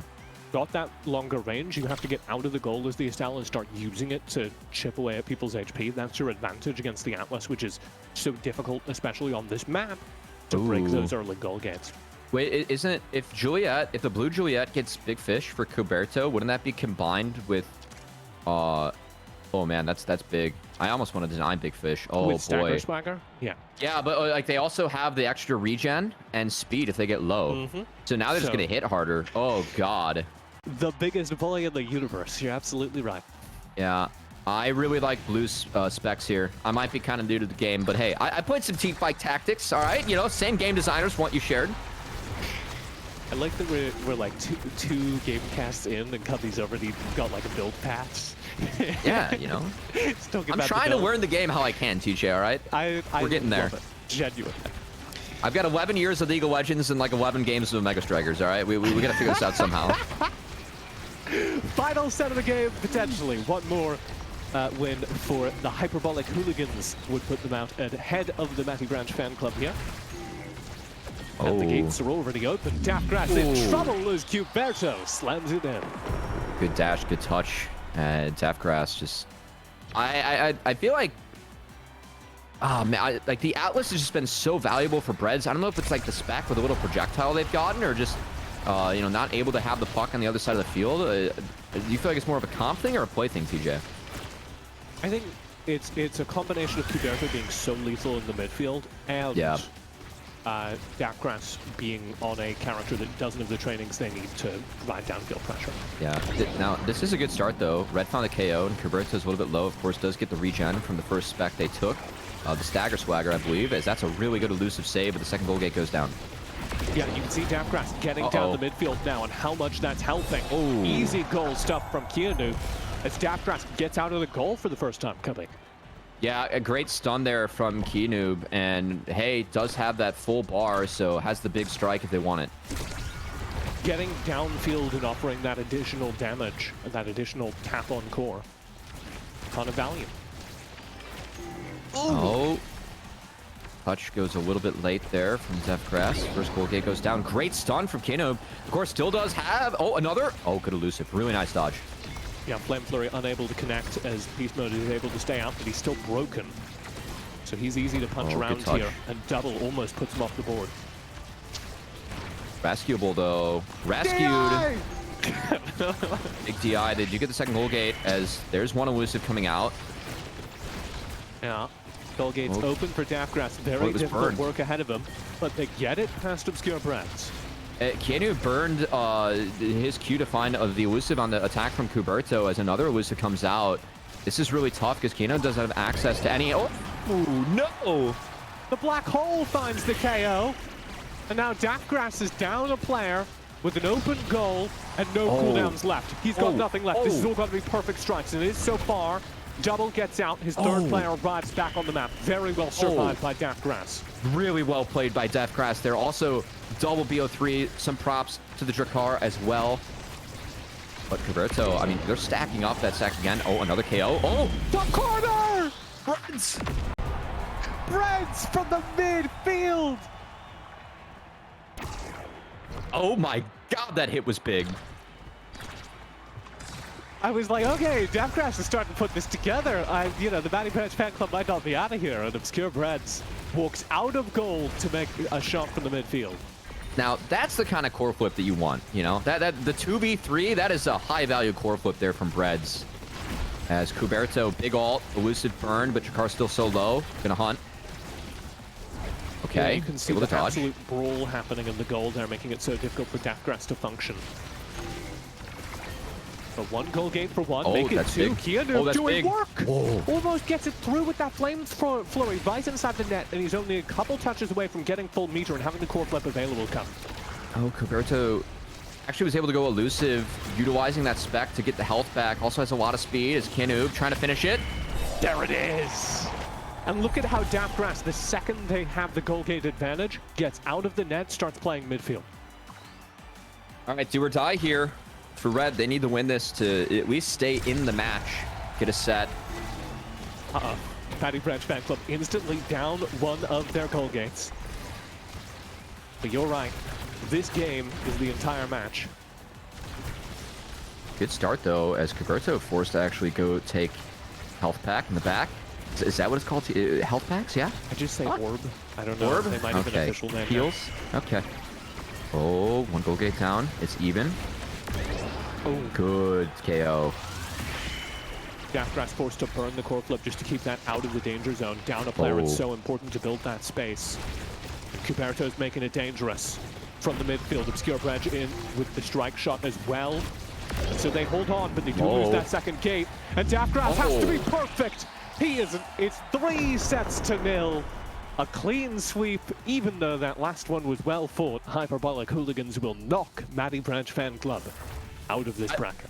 I think the specs on the Juliet and also just the Atlas play from Breads, 2 of the big difference makers in that one. But man, I start to finish, it really felt like Cuberto was just running the midfield with beast mode. Yeah, this is I haven't seen this exact lineup of players before. I've seen, like I said, I've seen Cuberto before, I've seen Beast Mode before. I actually haven't ever watched Obscure Breads play in a tournament before. So seeing like this new team and this lineup of players deliver so competently as a team is really exciting. And seeing Obscure Breads, for me, come out of nowhere and start delivering like that as an Atlas goalie, incredible! That Atlas play was really, I was really impressed by that Atlas play. I mean, also, like, I feel like the spec, just to have the touches to keep the ball downfield, or keep the puck downfield, ended up being really big for, you know, what Red wanted to do, given that, you know, I feel like with their comp, really excels that they can keep the puck on the other side of the field. Not the case. 80 saves from Breads. Wow. A puck is just a ball that is flat. Okay, thank you, Just CJ. deflated It's a ball. condensed ball. Yeah. Yeah. This is, of course, a double elimination, so they're being knocked out of the upper bracket. But they will be alive, have a chance at revenge down on the lower side. We're staying in the upper bracket, though, because we only have time for winners. And we get to face, or we get to cover 2 of the big winners here, as we have PP versus Inters. Woo! The team names of a lifetime. I know you may have to tap out soon. Are you good. good to do another match? Oh yeah, I'm good for like another hour. Sick, brother. I don't know why that was a 45 minutes for sure. Yeah, 45 minutes for sure. Let's go, brother. We have Matty J, Walk, and Fiery over on PP, and it is Barbed Pilot, Maclock, and Striker Kai over on Inters. I am much more familiar with the players over on Inters, but as we've seen, far be that from a successful prediction strategy. We're in the early days, Covey. I mean, thank God we're in the early days, man. Comps can't be too figured out yet, as got another batch of players, another batch of comps. I see Barb Pilot in this one. And TJ, it looks like we might have a different sort of goalie coming in. Yeah, so this is... Juliet's going to be banned. This is Inters over on the blue side, the left-hand side, PP over on the red.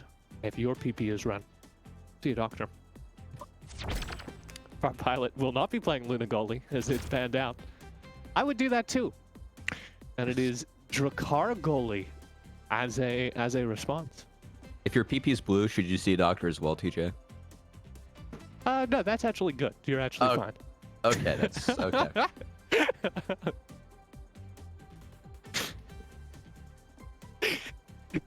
Ooh, we have Kai. Kai was banned in the last match, but Kai is playable now. Looks like we're gonna have a Kai. Two Kais. I think this has to be kind goalie over on PP, based on nothing but my own gut.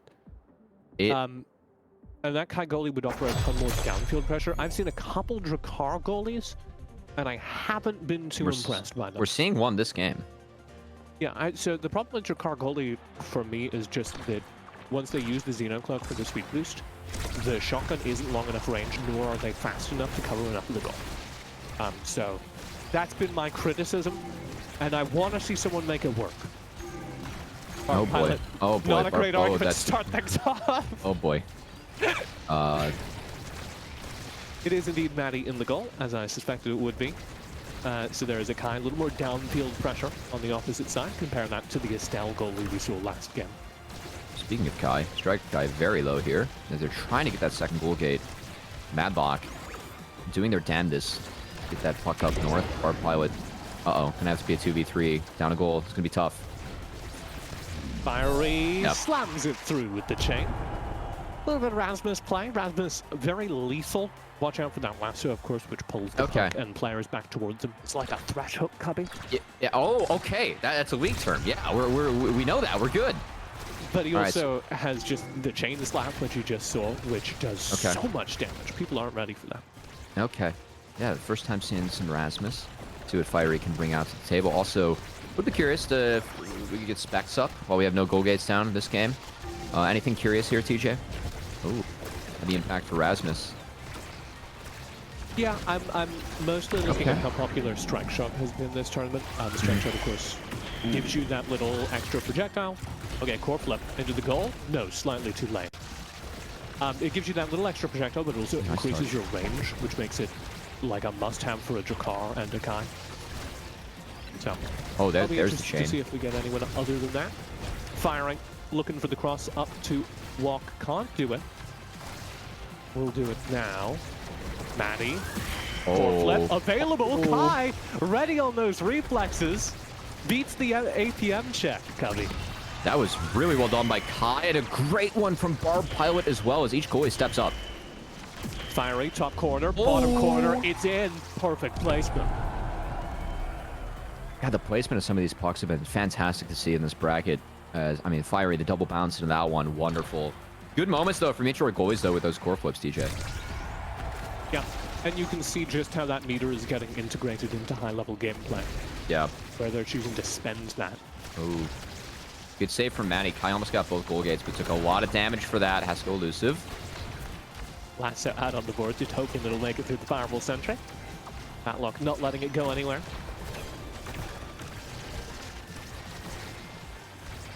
No goal gates taken for... Okay, that's going to be one. As...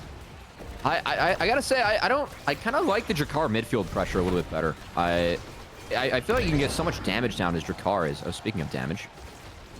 Yeah, Barb did help out with one KO. Now under pressure, putting some damage onto Fiery. Oh, but the nice. Gets past him. Goal gate's now open. Walk sets up the Fireball Sentry, just a conveyor belt into the goal. Fiery now broken, has to back away, leaving Walk as the only offense. No, Fiery steps forward through it, even with no HP, throws the lasso out, pulls it forward. Barb is ready. Matlock will declare with the core flip. Yeah, Fiery playing so far up on low HP as good touch from Walk. And he's dumping it down into that bottom corner, getting it offline from the Kai barrage coming his way.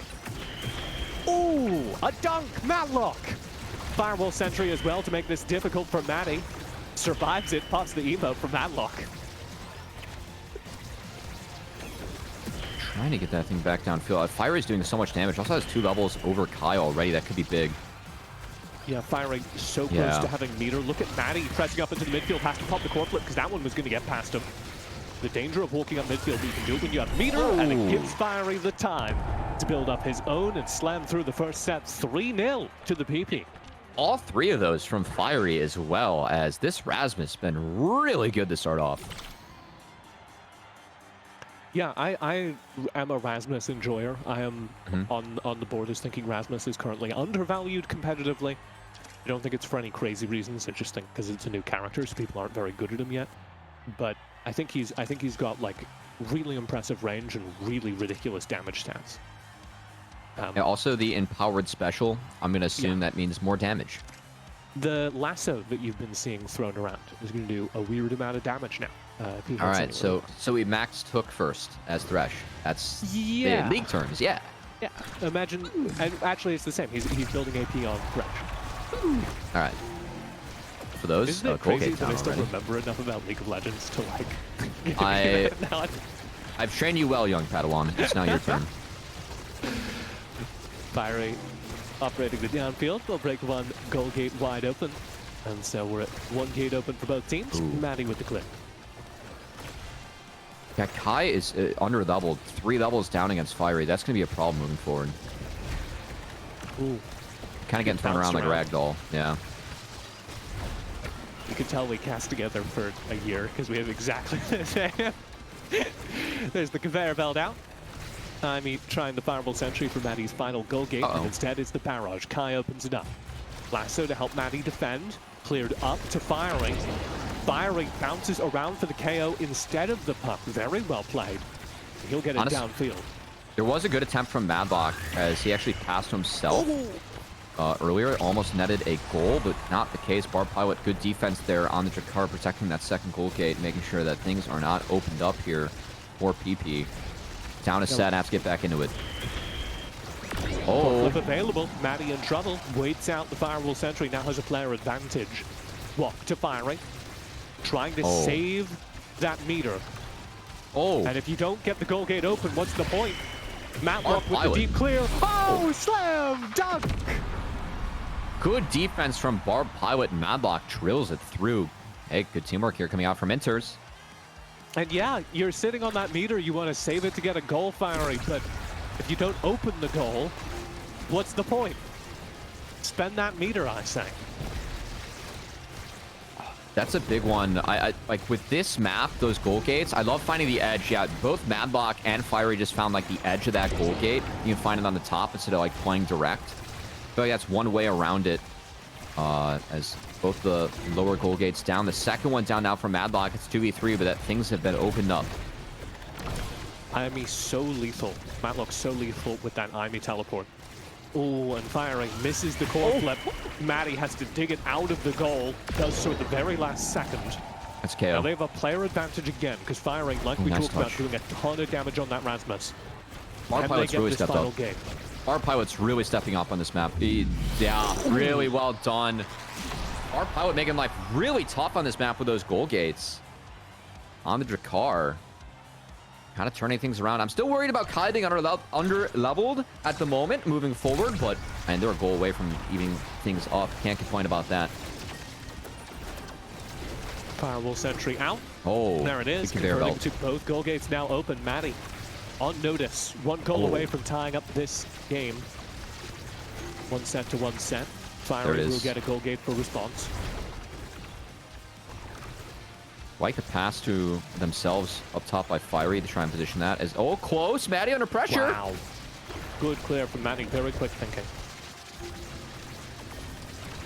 I believe that was actually Kai with the Giga Blast, getting that all the way downfield. Unfortunate. Maddie now on notice. Core flip from Walk will get it out. Downfield to Barb Pilot. Walk. Can't get it past Matlock, who now has full meter again. Maddie still a ways away, so you spend these cooldowns. Firewall sentry to force it downfield and get a point on the board. I love that setup from Walk to the conveyor belt. It was knocking Madlock around and dash forward to find a touch bottom half of the goal. That was really solid from Walk. Been talking a lot about Fire in the midfield, but Walk stepping up there, giving themselves a chance. Good touch from Madlock. Really nice. Barb Pilot making Drakkar goalie seem more feasible than we thought at the beginning, though. Want to give a shout out to that. Yeah, look at how low Kai already is, though. My goodness. That's what happens when you're behind a couple levels and you're against this team. Firing just so much damage, and he's harassing him.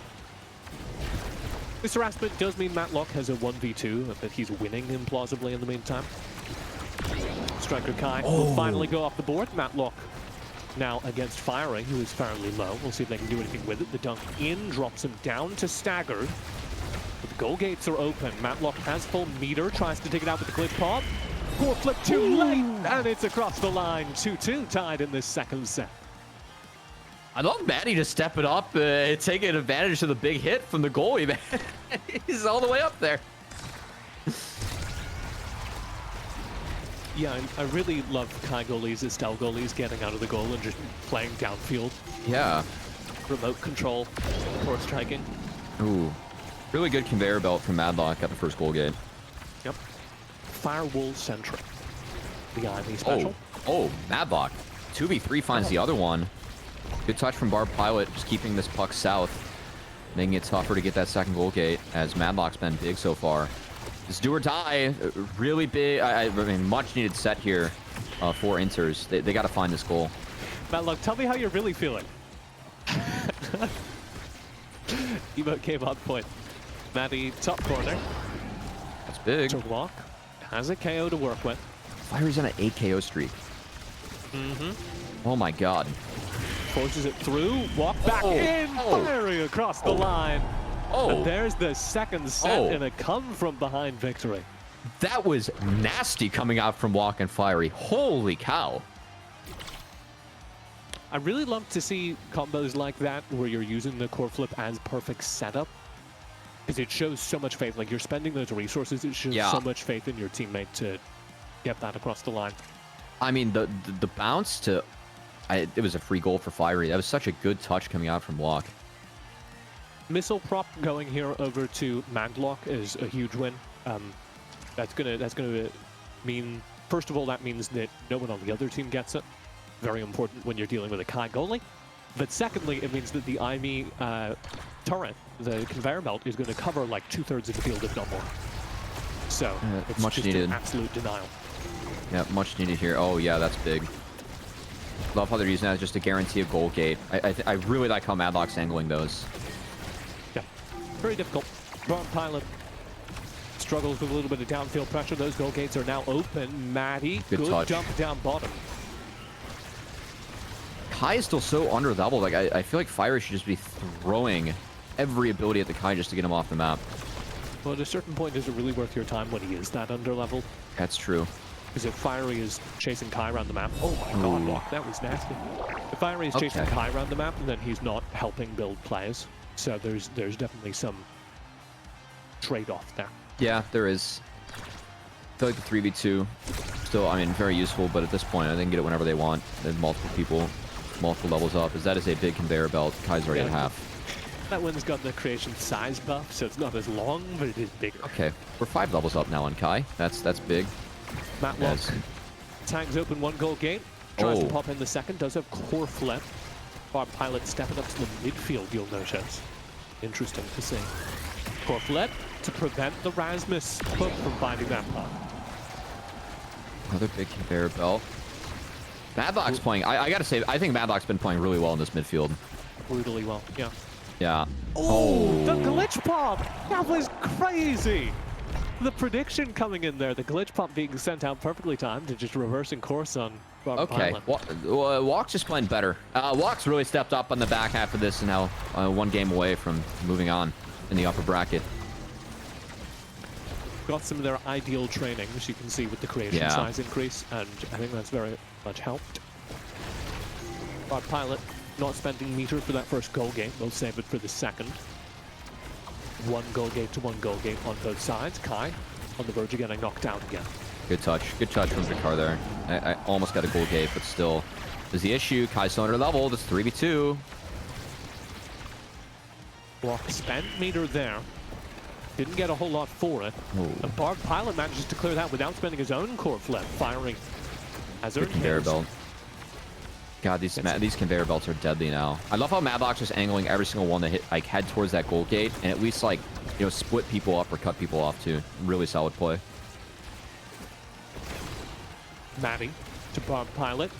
Back on to Maddie, the two goalies playing pong. Walk trying to get in here. We'll play down the sidelines. The speed strips on the side of Oni Village. A lot of core flips available, and because Fiery is such a high level, there's like no risk of really being knocked out by anything. You can just hold on to the core flip, because that's actually going to be used to be elusive. So no core flip, but Fiery looking for the KO. Yep. Maddie knocked back there. Oh, good Meter touch. spent by Matlock. Good core flip, but it won't save the goal gain. Bard Pilot doing their survives damnedest. the experience. Fiery still here. Fiery dangerous, and it's the core flip actually from Maddie, who walks across the field from the opposite side from the goal to confirm that third set and win the game for PP. I love how aggressive PP was in those last two. Like, Maddie found 2 core flips where they found the 3v2, and then Maddie's just like, all right, we're fine. I'm just going to walk up. You know, we got a gate up, use my core flip and stuff it as Maddie MVP. According to that map, really well done here from Team PP as they advance. From Team what? Over Team Inters. Yeah. Really, really good stuff, again, from those ranged goalies stepping up out of the goal. And you see it Oh my oftentimes God, when you're in Mad those Bog. positions. Holy cow. Yeah. You see it oftentimes when you're in those positions where the goalie is 1 goal gate up. You can just get out of there and start dumping damage in. Holy cow, Madlock. You want to read some stats? I'm just looking at Madlock's stats. Most damage, most shots, and most redirects. How many more shots than walk the opposing army? 33. There were 73 shots. There's a Yeah. lot of touches there from Madlock. That's pretty impressive. Matlock absolutely running the midfield. And like Barbed Pilot, I do think is chained down a little bit by playing that Drakkar goalie.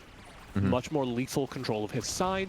Definitely benefits, but chained down a little bit. And so you need someone like Matlock to just step up and run the midfield. Especially when Kai was just getting bounced around so much, when Striker Kai was just having a rough time dealing with Rasmus. I think that Rasmus, I mean, that's the first time that, like, we've seen, or at least I've seen Rasmus. The damage, you were correct.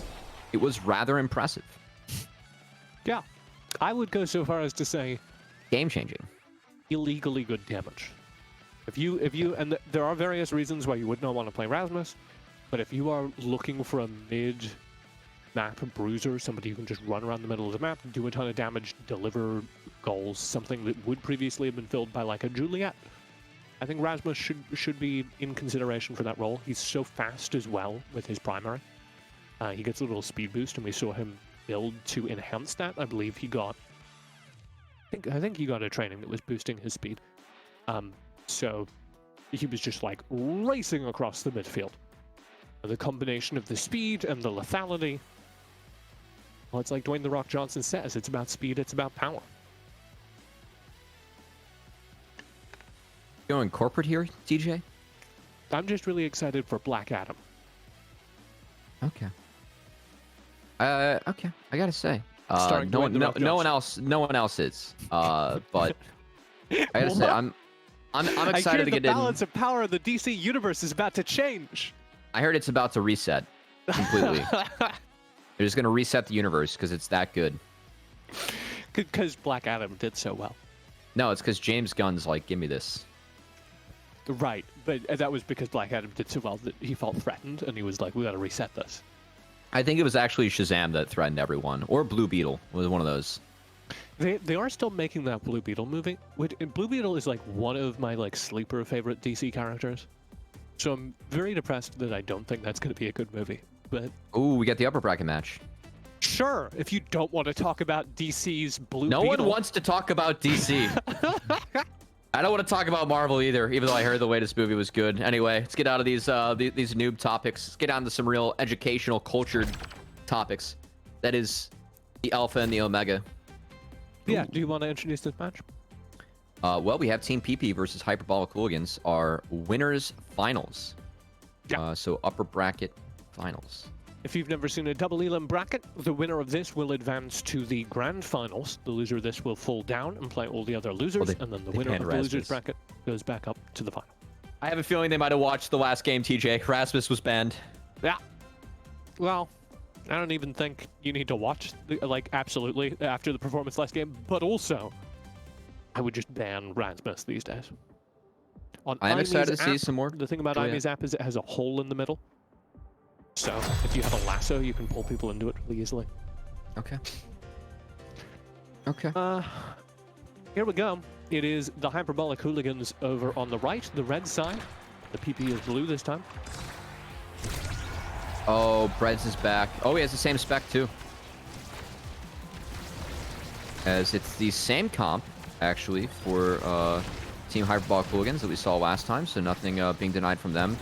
Of course, Kuberto's Juliet, a real standout, so we're going to have to see if Fiery can keep up with that this time around. And of course, that Rasmus was banned. Obscure Breads playing that Kai. So we're not seeing that Atlas again. Makes a little more sense on this map. I believe that was banned. I like to see him flex. Want to see more of his play. Oh! I want to see much more Breads play. Already open, as Breads just needs to get it past Walk to get a shot on goal here, and Walk is not letting that happen. It'll finally be Beast Mode getting across the line. Kuberto with the double KO. Can they finish this? Maddie holds it with a barrage. Kuberto stuffs it across the line. Really nice ult from Kuberto as the Juliet play. I gotta say, I'm actually kind of excited for this match, DJ. I like the target bans from each. You know, I feel like they each watched the stream, watched what was good. Pushed outside of the comfort zone maybe a little bit, of what's been taken away, what's been taken down. We're just gonna have to see now if Breads can continue to step up. It's an unlucky goal gate, and a nice KO from Fiery. You could tell you've been firewalled sentry when you as the goalie just stand still for a moment afterwards. Kuberto and Breads just one-tapped Fiery. Yep. Fiery not used to that happening to him. Beast will pass forward here. Xenocloak denying the timing on Maddie's meter, so that core flip wasted. Oh. Oh. Welcome to Ivy's app. Get hit through the middle. Oh, hit through the middle. And that's core flip to spend it out. It is just Breads on the board. 1v3 with it all to do. And he can't. Kuberto off the respawn. Breads racing in. Neither of them can reach it. It's 1-1. Okay, double KO into core flips into goals that were cleaned up quickly, TJ. It's going to be a fun one. Yeah. Yeah, this is going to be a good one. I mean, by the winner's finals, you're basically guaranteed back. Oh my god. Look at the damage that Breads just did in the opener. Poor Fiery. Oh. That's cleaned up. That's a goal gate down. See if they can keep it on this side of the map. Walk has a core flip. That's going to probably need to be used here. Not used nice there. stun. Full faith in Maddie. Core flip wasted. Yet again, the Xenocloak baits out use of meter.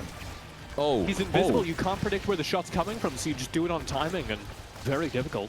Good touch from Maddie. I still love how involved Breads is while still protecting this goal gate. I really love the play from Breads. Like, just the mini touches have been so big. Nice touch from Fiery. From the opposite side of the board, that was Maddie slamming it into the goal gate. Oh, Fiery, that's big. Breads playing it slow. Love that. Get that out of here. Yeah. Maddie to walk in the midfield. Beast mode falling back. Fiery, flame flurry, can't get it in. Kuberto's back. That was a really good... I love how Breads was stalling out that puck. Just letting it sit there.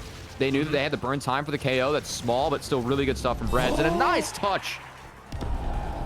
The placement on that top line parallel to the goal. Maddie didn't have meter. It's not that he failed to use it. I believe he didn't have it until he barely touched it at the end there. So, really good placement there from Beast Mode. High ult to go wide from Breads, so that big chunk that we saw in the last map, not going to be the case. Core flip denied from Breads. Oh, the middle KO. Welcome to Ivy's app. Yo, Fiery's just choosing violence. That's a big one there from Fiery. Oh, wow, how did I get the gates? Wow, Breads! Finally they connect. Oh my god. Breads with perfect use of the Giga Blast, that range super shot. Inside all of that mess, inside that scrum, keeps it clear for so long. Fiery's going to look for another KO. There's a nice core flip available that was denied. Fiery, oh, good elusive. Okay, one out. Fiery still in. Firewall sentry down. Breads trying to keep it clear. Survives the sentry. Core flip to the top pass. Fiery can't convert. Fiery had an easy goal if he was able to time it, but Core was just moving too quickly. Couple elusives burned. Core flip for Breads could be important, but we are in OT. Still the gate up for Maddie in the side of PP. Fiery dash punch in. Alright, Fiery makes up for missing that last free goal. I feel like that was the free goal on the core flip from Walk, but that was a really nice play there from Fiery. Even up. Comes down to this, TJ. Yep. First set of the game, a brawl. Core flip with good placement by Obscure Brands to get it out. Good touch. He's going to put that one up north. See, Gilberto and Beast Mode's kind of fighting together at the moment. Like, they can't... It's kind of hard to cross-map on this map. You're just giving, you know, the hole in the middle. But they do find the KO, and that's going to be a goal gate. Yeah, I know, TJ. There's a giant hole in the middle. You can't throw passes past there. His Fiery answers back. That's big. And look at how Obscure is getting out of the goal now, playing the midfield. Oh, goal gate taken, though. That behavior will change. Red's in trouble. Beast Mode keeps it out of Fiery's combo range, but not for long. Fiery's back with another dash punch. And the first set of the game goes over to PP. No answer for Juliet, just stuffing it. There really wasn't any answer that time around. The KO's been really big. Fiery, even on the Erasmus, you know, getting banned out, Juliet's still been real solid. We'll see in the carousel here. Primetime Kai. Early. That's big.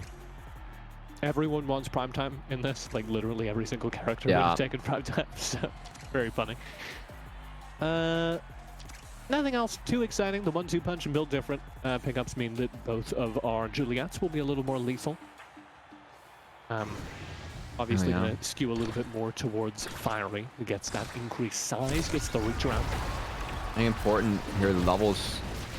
A little bit of an advantage here on blue already. Gonna be really nice for Team PP, as Beast Mode already very low. Ooh, good barrage from Breads. Can't keep it out. Fiery slams it in. Berto playing in the midfield. Looking for a chance to use those combos, but Fiery makes it so scary for Breads.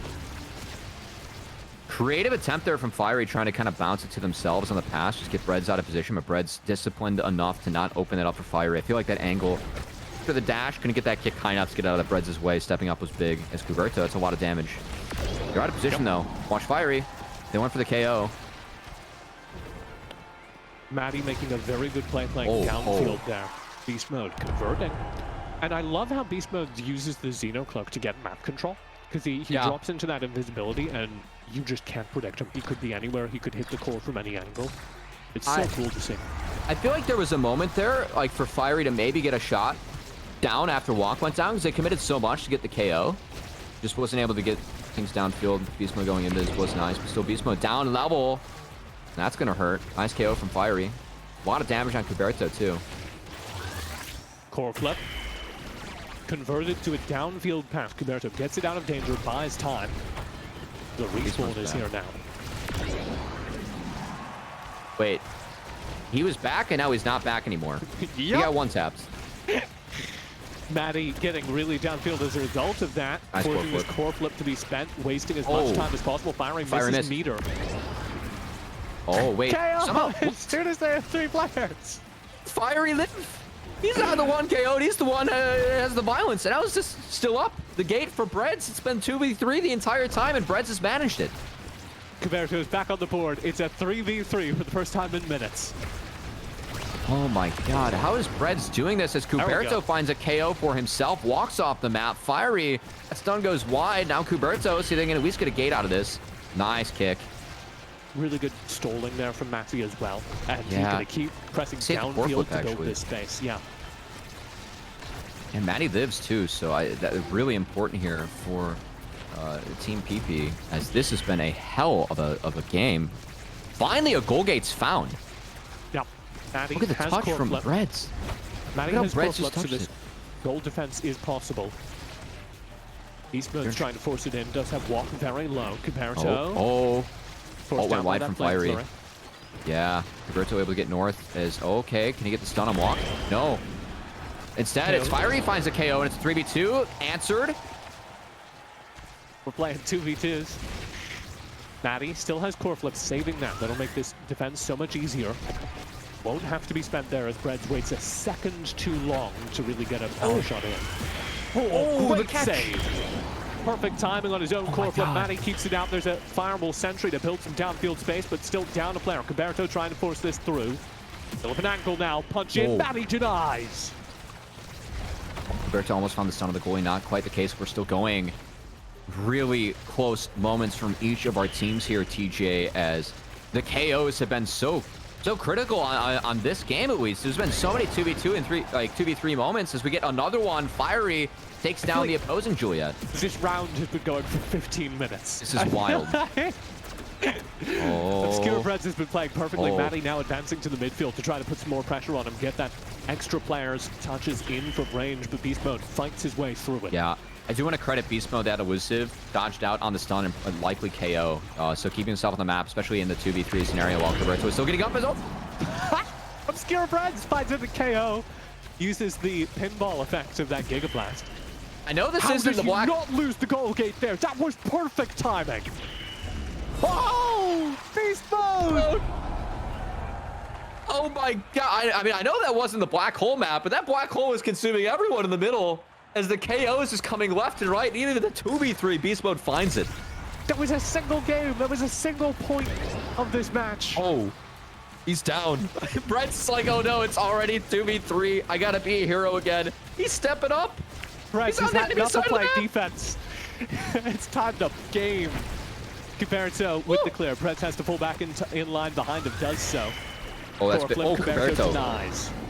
Okay, Cuberto apparently finds a KO. Cuberto's a sick goalie too. As you know, Brett's playing the other side of the map. That's a goal gate down. Beast Mode. Oh, couldn't find the pass. Reds farms his meter off of that Giga Blast impact. Drops Fiery down. Maddie playing this so safe with a great barrage. Now pressed. Oh. Dangerous gets it out. Brett's Wait. finds a KO in the meantime on the opposite side of the map. He's on a And now 4 tries streak. forward. He's Omega. He has a core flip available. It's casual, you know. It's just a Brett's game. Oh, Beast Mode. Couldn't get it in. And now it's a 3v2 actually in favor of Fiery and PP. Brett's. Brett's. That's a clear. Brett's. Matt, He what can't am I get watching? killed. Oh my god. Cuberto, Beast Mode, the 1v2, and Maddie beats them both, gets it past him. Cuberto finds a KO. It's 3v1. Oh, what a touch. Maddie all alone on the map. Now walk back. Oh, what a touch. Instant teleport in. What a touch. There it is. The pop to get an open control of the gate, and he's got the Fireball Sentry down as well, but Cuberto beats it, passes up to Beast Mode. Maddie will get the clear. That touch from Maddie in the 1v3 was huge. Now it's 3v2 again as Walk finds the KO this time. The help of Fiery. Cuberto, the ult goes wide. He's got to kick it south. Just save himself some space. Good touch from Maddie. Reds saving those cooldowns, playing so well. Beast Mode comes down to Xenoclub, a little too far away, but confirms the shot on the second try. And it is a set finally picked up by the Hyperbolic Hooligans. We may be here for hours, Matt. How was that a 3-0? I could not tell you the answer to that. That was close. Still excited. I'm so impressed with Breads. Breads is just ridiculous so far. Our carousel here, hot shot taken, very exciting for Obscure Breads, will mean that his barrages, for instance, really accelerate the core, buys him a little more space on defense. Stinger for the IME is very exciting. All those downfield glitch pops, those little projectiles will start to add up for huge chunks of HP. Speed boost from Maddie should unlock a little bit more downfield pressure. That stacks on stacks will enable them to walk forward to the midfield and back a little more safely. And yeah, good mouse over. We also have that on Fiery, so Fiery will be a little faster as well. Cuberto already really low on this Look map. at that Xenoclub from Beast Mode, just forcing Maddie to fall back.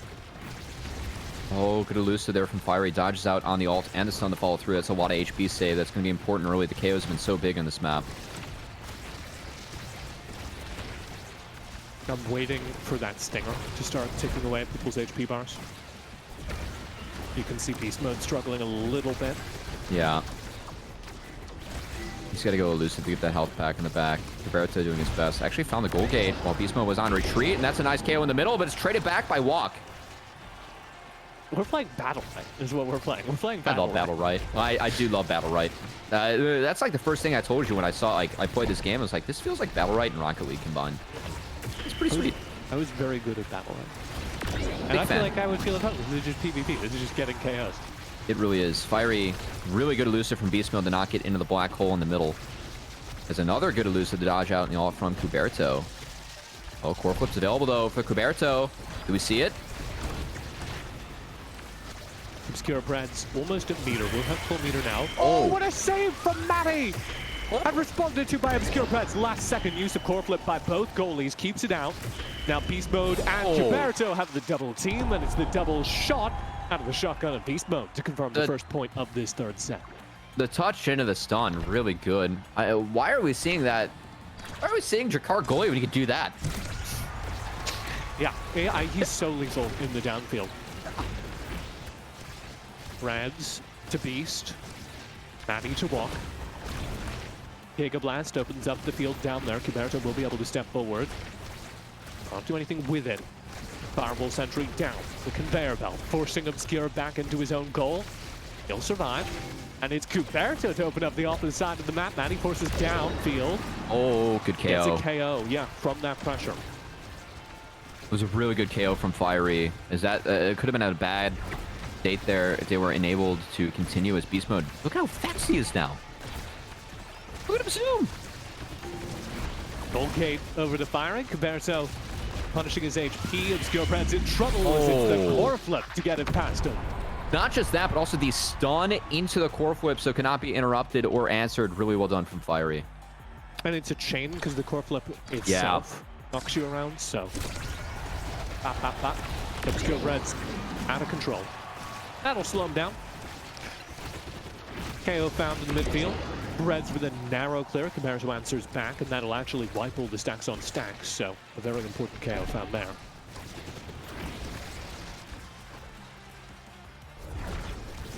Kuberto just stole the orb from behind the blue goal. Reds dropped a goal gate there. It's a good touch from Walk and a great conveyor belt. Very well done. Obscure Brad's just left alone. Walk sets up a checkmate.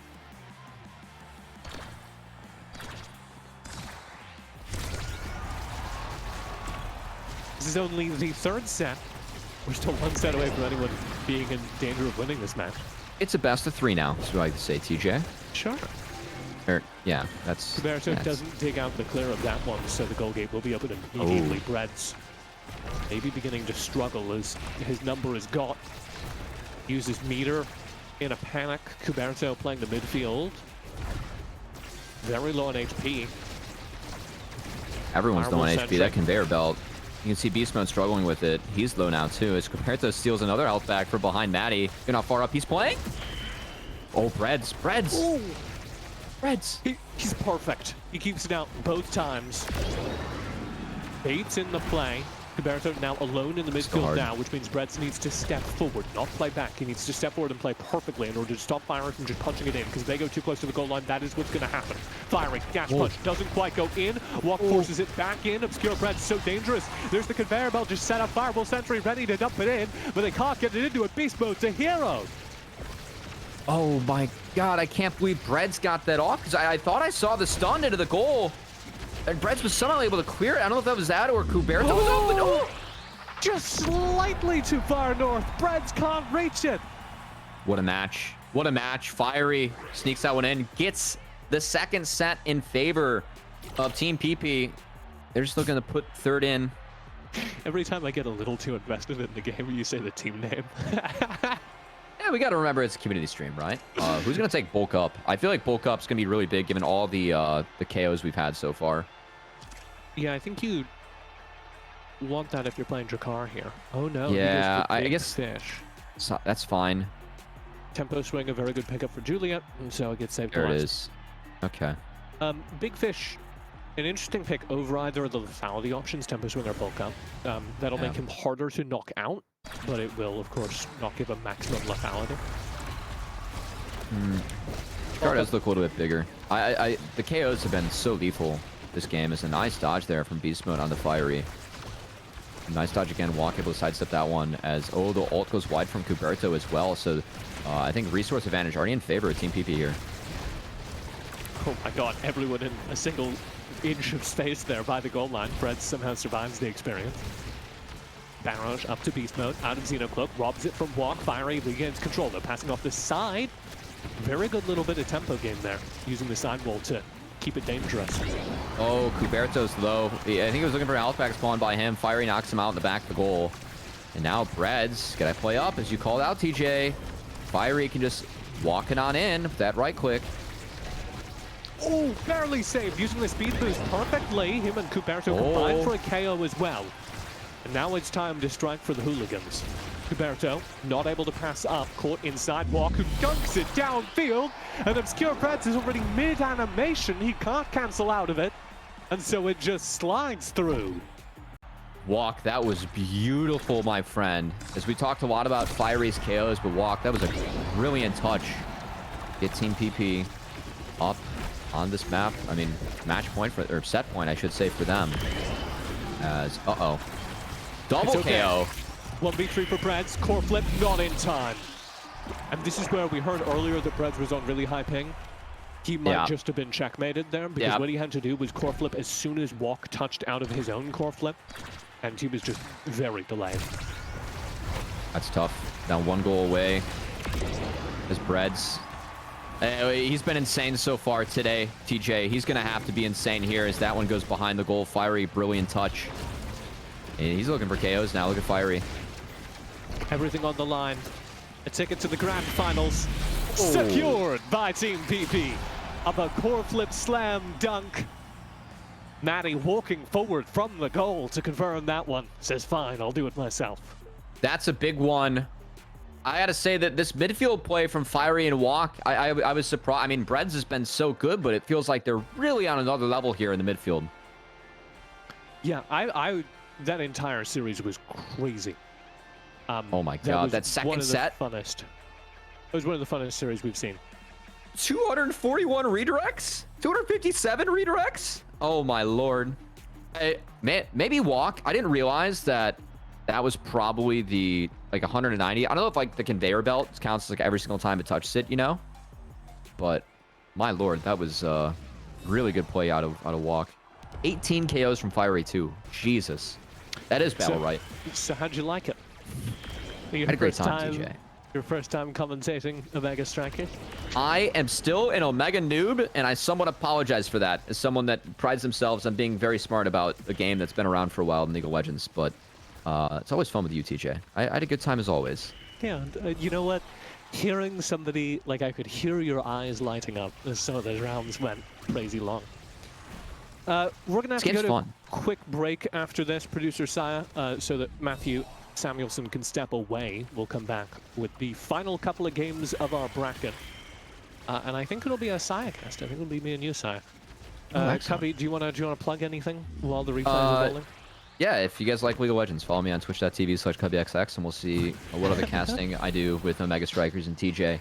Always fun to cast, though. It is my off-season right now, so I got a little bit more time. And I've been enjoying this game so far. It's been really fun. All right. Well, let's go over to a quick break. Can I get a confirmation from Producer Saya that that's okay here? All right. I got a yep in my ear. Let's do it then. We'll be right back. The rest of this tournament still to come. We've got a very exciting grand finals. We've got a very exciting losers bracket still developing. These truly are some of the best teams and some of the best play I've seen so far. You won't want to miss it. We'll be back with that after this.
Give me a break.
We're back. And by we, I mean me and the very special producer, Saya. Saya, what led you to choose this as your profile picture? You know, we have matching profile pictures right now on stream, and We're besties. yeah, we're besties. The real answer is, oh, wait, never mind, we're back. It's working, finally. Oh. You're telling me I lost my sick mountain profile picture? Yup, no more mountain for you. They had to take it away. It was a limited time drop. Was that... I feel like that was a famous mountain. I feel like I've seen that before. That's true. Which mountain could it be? Is it like Mount Fuji or whatever? Is that the Japanese one that's really flat? It's Yeah, like I think so. I think that might have been it. Chat, give me some famous mountains. We got the Matterhorn off the top of my head. Everest, obviously, a winner. Mount Fuji in there. Saya, this is your first time casting with me. Sorry for immediately dumping you into film mode. What's our next game?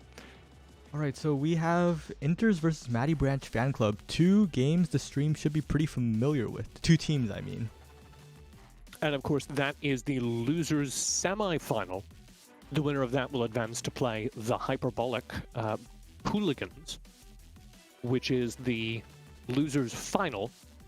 And then the winner of that goes to the grand final. So the next 2 games are elimination games, and then the 3rd game is the grand final. It's only bangers from here on out. Yep, and honestly, I do not know who to predict here, because before the tournament, I would just predict Matty Branch Fan Club. They have the better players. Right. I mean, But- you heard me earlier when I was like looking at the rosters. I was like, Matty Branch Fan Club looks really good. And he immediately got wiped. Yeah, but and this tournament has really shown that teams with enough synergy can overcome the player differences. Like the team And of... it has... Oh, sorry. Sorry? The team of PP is like the biggest example of that. Those individual players are, most would say, worse than Hyperbolic Hooligans and Matty Branch Fan Club, but they're sitting in grand finals right now. Yeah, and I think this is something I always feel when I'm commentating a new game. People overvalue the things that win you games in ranked queue. You overvalue the things that win you games when you're playing solo queue, and then you get in a team setting and people aren't thinking enough about like passing structure. And PP, which I feel silly saying every time, Team PP has really good like passing triangles. They always have an open pass, they always have an open shot. They're really playing synced up. Yeah, and they also coordinate for KO so well, like we saw in that last game. That's true. But right now we're seeing 2 coordinated teams as well, Inters versus Matty Branch Fan Club. So we'll It have... was really well timed. I was doing that the other day, where I was like trying to introduce the rosters right as the anime thing came on. It's really well timed, Sai. Matty Branch Fan Club, we just saw on the stream, enters a moment earlier. This is an elimination game. The loser of this game out of the tournament. The winner advances for potentially the chance to play their way into the grand final. And straight away, I question Striker Kai's choice, because he is going Spark of Agility in a twin drive world. very dangerous. Have to collect those sparks in order to really pay it off. Early on, that's going to be worse training, straight up. Yeah, but right now, I think generally I like how both teams are playing up. Both teams are playing on the far half of the field if possible, and that is like the one thing that worse players just do not do. Barbed Pilot with this Estelle goalie. How do you feel about that? Gonna have to play downfield, gonna have to try and add to the pressure. Yeah, it's kind of rough that every team has... Oh! We're fine. Matlock, top corner. That was clean. And so far, Barb Pilot has been denied his pick by every single team later on. And although it's kind of rough, he has shown that he can pilot the Estelle. Yeah, Barb Pilot, of course, known for playing Luna, which is not happening. Not on anyone's watch. And especially not on this map, because Luna Goalie just feels so safe on a map like Aimi Zap where it's easy to defend. Goal gate open, doesn't have time, and the animation already trapped in the snipe. Can't use that core flip. So we're tied 1-1 in the first set. And when everyone has Twin Drive, it kind of feels like it's a bit of like creative mode. You get to press a lot of that secondary. Mode? Yep. You get to use your secondary. I realized you could be talking about Fortnite creative mode, and I wasn't ready. Oh no. These zoomers, man. Back in my day, Minecraft was the kids' game. Gen Alpha, get out of here. Core flip, top corner, barely saved. The DI was on the board, which canceled play for a moment. Keanu has core flip. Denied, pushed away from it, still finds the bottom corner. Impressive just follow-up by Kainoob, because most people would just panic when their core flip gets blocked, but Kainoob, ready with a dash punch, covers the block and makes it happen. I really liked Barb Pilot's heads-up play of trying to disrupt him with their own core flip as well. That was really fun. Yeah, and unfortunately that means that Barb Pilot does not have meter for this crucial point. This could be the side of Matty Branch fan club evening it up, but we'll have to see. Has enough to clear that puck away. Snipe spent no cooldowns left, so Matlock needs to hold in the midfield. Matlock will not be able to do so. Did so for long enough. The teleport is up. Our pilot can't stay ahead of this one, though. And so the goal gates are open. And that puck is slowly drifting in. And that is the weakness of Estelle. Unlike Kaigol, you don't have the speed buff. So if your cooldowns are down, or like you don't have the barrage either, it's so rough if a core just rolls past you. Okay, so we doubted him. Because the problem, of course, with spark picks is that you don't perform well in the early, and so you don't get high enough on the carousel to pick the sparks. Guess who just rolled a banger? Guess who just rolled a free spark? And it's only one spark too, which guarantees that other sparks will show up later. Yeah. Oh, so but this is maybe the okay. RNG is working out very well here for Kaiplay. Yeah, and although Daftgrass lucks out, he gets first pick and gets the all-important hot shots. That cooldown reduction will just help his defense so much. He'll become even more impenetrable, and we didn't talk about it enough. The starting awakening was Twin Drive. That is that is Atlas's best.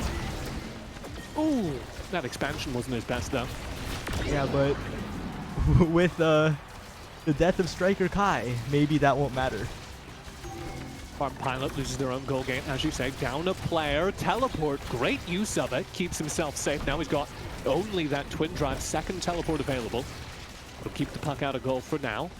Dangerous here as Keanu dash punches it in. And overall, Madlock is trying their best. Striker Kai as well, but this Kai forward just feels so bad in the meta right now. Striker Kai, they're trying to core control, but they're getting damaged, they're getting taken out, and even if they get it past, the Atlas just sends it right back. I love that expanse right in the midfield. Denying the pass through the middle of the map. Yeah, it's like the expanse. If Daftgrass walks up a little bit, it covers half the entire field. There it is again. Perfect use of it. I love a good Atlas goal. I won't name names. I saw a popular YouTuber drop a tier list where Atlas goal was at the very bottom, and I was incensed. It was definitely a questionable tier list, but right now, what isn't questionable is the offense coming out of Matty Branch fan club. They don't even need to use any of their flips. They have full meter. Yeah. Little tough when you're in a cell goalie in that situation, but I do think Barb Pilot needs to get out of the goal and stop being in that situation. When you're that far back, you just have such limited tools. You should be playing towards the midfield as much as you can, especially because you have twin drives, you have that double teleport. There it is. Tries to do a little bit of a dare, but the bounce is not favorable, and the flip comes in. Clever by Keanu.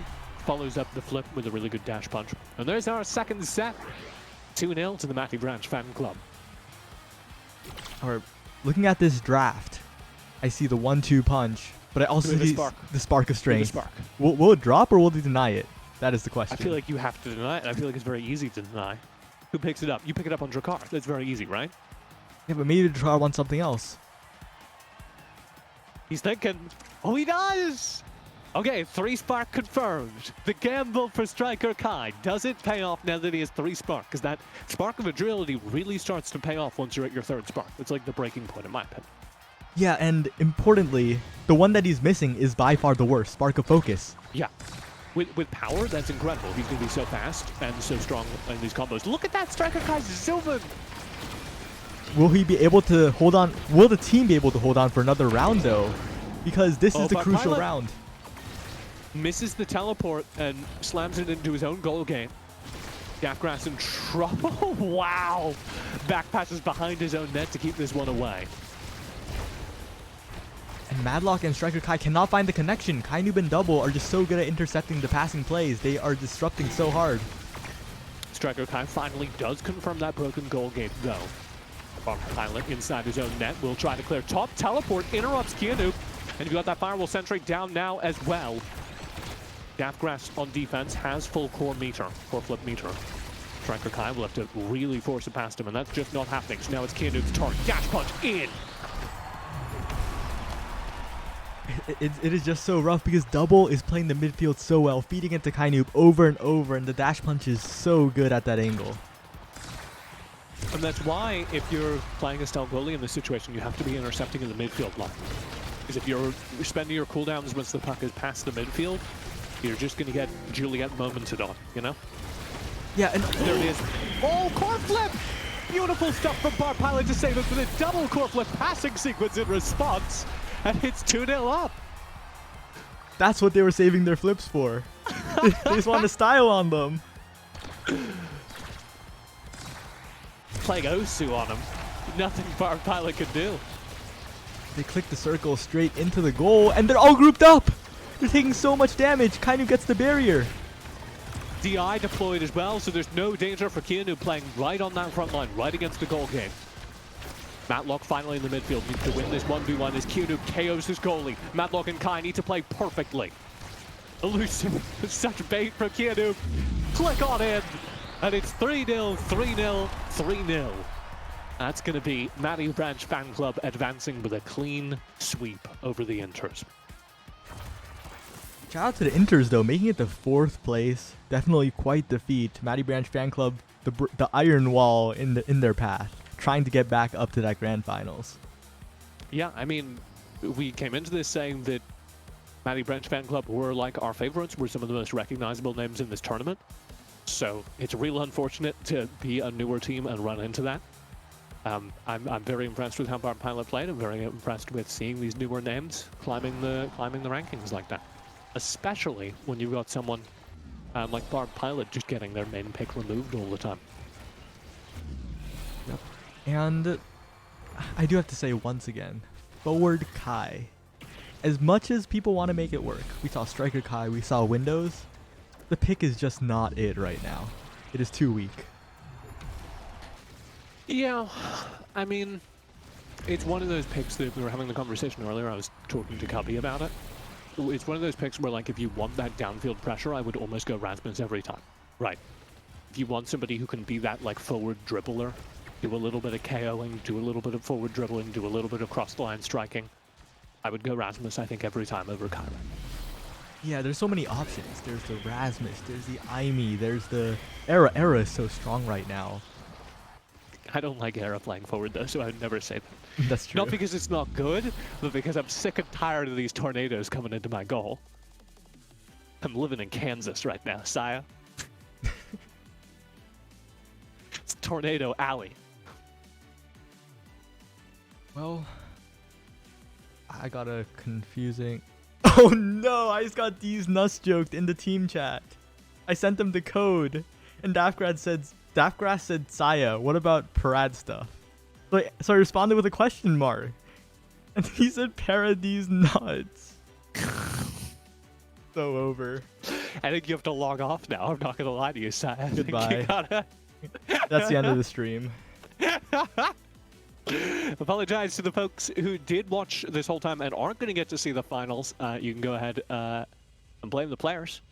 My name has been TJ. You can find me at esportstj.com. Sai, where can people find you? You can find me on this Twitch channel. I run the streams here with the greatest TO of all time, Kuyachi, and also in the competitive Omega Strikers Discord. And just throw us to a break. Just send it out now.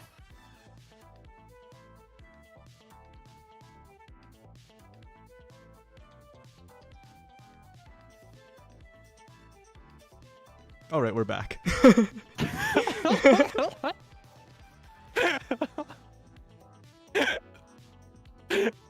Absolutely ended. Oh dear. Well, to give you an update on the state of the bracket, of course, if you are just joining us, we are in the losers final. That's the match coming up next. It will be the Hyperbolic Hooligans versus the Matty Branch Fan Club. The winner of that will advance to play PP. The boys waiting in the grand final. And, well, the top 3 teams are the top 3 seeds, but in reverse order. So, was the seeding correct? Who can say? Here's my hot take, Saya. I think, you know, the purpose of seeding is to be disrupted so you can have stories, you know? It is all about the storylines. It is all about the narratives being broken, about the narratives being created. And that is what we do here. The purpose of seeding is to be added. Don't ever seed us this low again. Right, but we're heading into drafts on Oni Village. That's right. Oh, sorry. Is there a specific connotation that we're supposed to be making? I dislike Oni Village. Oh, okay. I like Oni Village. I like the speed strips because if I'm playing goalie, I can run along the side and play downfield and then run all the way back. It's very fun to me.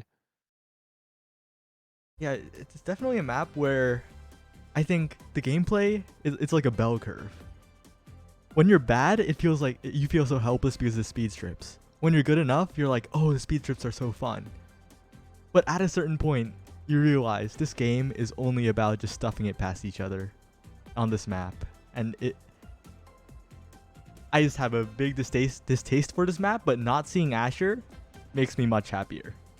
I will say this is like the IME goalie map for me, because if you can get that like downfield projectile stuff, that really helps. Because like you said, it's all about that like final mile, getting it across the line.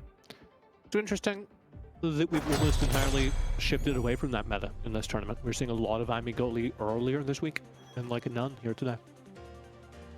Yeah, and I think there's a reason we're seeing the same combo on both sides. That Kai goalie is such a standardly good pick for top goalies, and we'll see which one stands on top here. There can only be one. Obscure Bread's back on the board, early down a goal game that has been excellent all night long. But right now, oh, and it was such an attempt with the Jaeger Blast, but Daftgrass is the one credited with the goal in the end. Give me an emo. Oh. When you position like that, you get a goal from the opposite side of the map, you got to give you a good emo. I think it was Nurse Estelle was what we got there. That's nothing. Obscure Bread's trying to step up as well, and this is something that I want to see more from him specifically. We've seen him play a little bit too passive for me on these ranged goalies. Get up to the midfield line, throw some stuff out. You're playing on Oni Village, you got the speed strips, you got the Kai speed boost. Yeah, definitely. It's very easy to push up like he's doing right now, trying to intercept the pass to Kainu, but you also have to remember that Obscure is a West Coaster playing on high ping, and that any misstep on this map is met with a core moving at Mach speed. I don't know what that's like. I've never been a West Coast player playing on East Coast servers. The joke is that I was very annoying during the beta. I was constantly complaining about being a West Coaster playing on East Coast servers. It'll be our second goal gate open. Core Breads all alone. Cuberto saves it. That was brilliant from Cuberto, and Breads will play the second touch. We're back in the midfield now. Keanu able to force it past Obscure Breads just by being scouring. And right now, I think the big difference is Beast Mode and Cuberto are not getting that midfield presence because Kainoob and Double are just passing so much better that they're just intercepting each other, which Beast Mode is trying to do right now, but Kainoob is just getting in the middle of everything, doesn't get a barrier there, but it's just so much pressure. Yeah. Constant downfield pressure from that Juliet. Giga Blast keeps it dangerous on the opposite side for once. Keanu responds by half HP in Beast Mode. And right now, with the flips available, I have to wonder if Cuberto will go for a flip for the barrier because the barriers are going down at a rapid. Oh no! Wow! Breads just doesn't have time to find a touch, and Keanu slams it over his CC body. All right, and now we're heading into draft. Daftgrass getting priority and goes for rapid fire. I have never seen Cuberto so isolated from the puck. Cuberto just like hasn't gotten to touch the yellow core for a while. Yeah, and maybe that build different will change things. Maybe that big strike hitbox will allow him to intercept the passes, but the side of Matty Branch Fan Club doing really well at keeping the core away. Yeah. And every single tier of player from Matty Branch Fan Club outperformed their opponent. When you see that alternating carousel, it's a sign that Matty Branch Fan Club is just scoring better across the board. All you level can see 3. they're a level higher. Yep. Keanu will be able to open up these gates early. Flame Flurry denied. Beast Mode getting in there. And Kainoob and Double's offense is just so structured. You see how they post up on each side of the goal barrier when they have a chance. When the ball is down there, see Kainoob catching the top side and Double taking the bottom. Beast Mode trying to engineer something, can't get it through to Cuberto. Double playing right there in between him and Kainoob, just splitting off the duo. There it is, past him now, but Daftgrass plays perfectly. And the sequence is denied again. The strike shots coming out from Daftgrass, that gear is providing so much value for both of these Kai goalies, but for Daftgrass, it is halting the offense of the Hyperbolic Hooligans.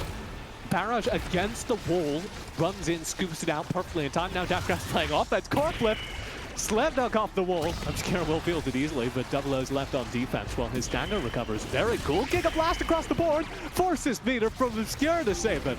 Finally a connection, Beast Mode opens up the goal. And right now, Cuberto, top corner! I cannot believe he found that angle. Double was on top of him. I thought Double had everything covered. Yeah, Double just falling victim to a little bit of Drakar goalie moment, you know? Maybe he was stuck in the shotgun animation. Definitely something that happened. I think it just wasn't quite fast enough for the speed the puck was moving. And now we're one goal game to one goal game in this next round. Oh! Cuberto, there you are. I was missing him. And waiting out the barrage with the flip. Incredibly clutch, and now he's an opportunity. Double, still has core flip. Beast Mode needs to force it out, does so now. Core flip spent, but Keanu sequences it perfectly. Says, you're waiting for that puck, I will knock you off the map. Cuberto tries for another. Obscure Breads loses his last one. Flame Flurry barely gets it clear. Goal open. Cuberto keeps it out. Keanu stuffs it through. And it's just so hard when you're in that corner because if you want to clear up, if your angle is off by a degree or two, you end up hitting the top wall and passing it right back into the waiting arms of a Kainoob. Yep. Is it Kainoob as opposed to Keanu? It is. I think everyone at their first time trying to say it says Keanoob. I said Keanoob at first, but apparently it's Kainoob. I've been casting him for like months, and I've always said Kainoob, so huge L, I guess, as the kids say. Oh, but you know who else is taking a huge L? Obscure Breads gets CC'd. Cuberto in the midfield, trying to build something with Beast Mode, trying to open up that gate. Beast Mode can't keep control of it. Double just stuffing him. sequencing him. Beast Mode has no HP. Passing to him is really rough as a result, and he can't reach double. Because he can't get close enough to double to get it through that goal gate because he's so low. Yeah, and the passing connections from double to Kainoob, even when Kainoob does a miss dribble, it just comes right back. The shotgun used so well to pierce through, but Kainoob misses a strike again, and that time, the barrier is lost. Double, a rare whip, and it's followed up by Cuberto, opening up the goal. And Beast Mode will slam it through.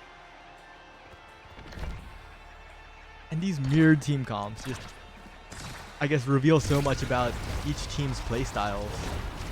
Beast Mode and Cuberto, I feel, going together while double really just feeding it to Kainoob. Yeah, the way Kainoob can just stand in the middle of the field, like totally disconnected, and somehow get the puck passed to him every single time is crazy.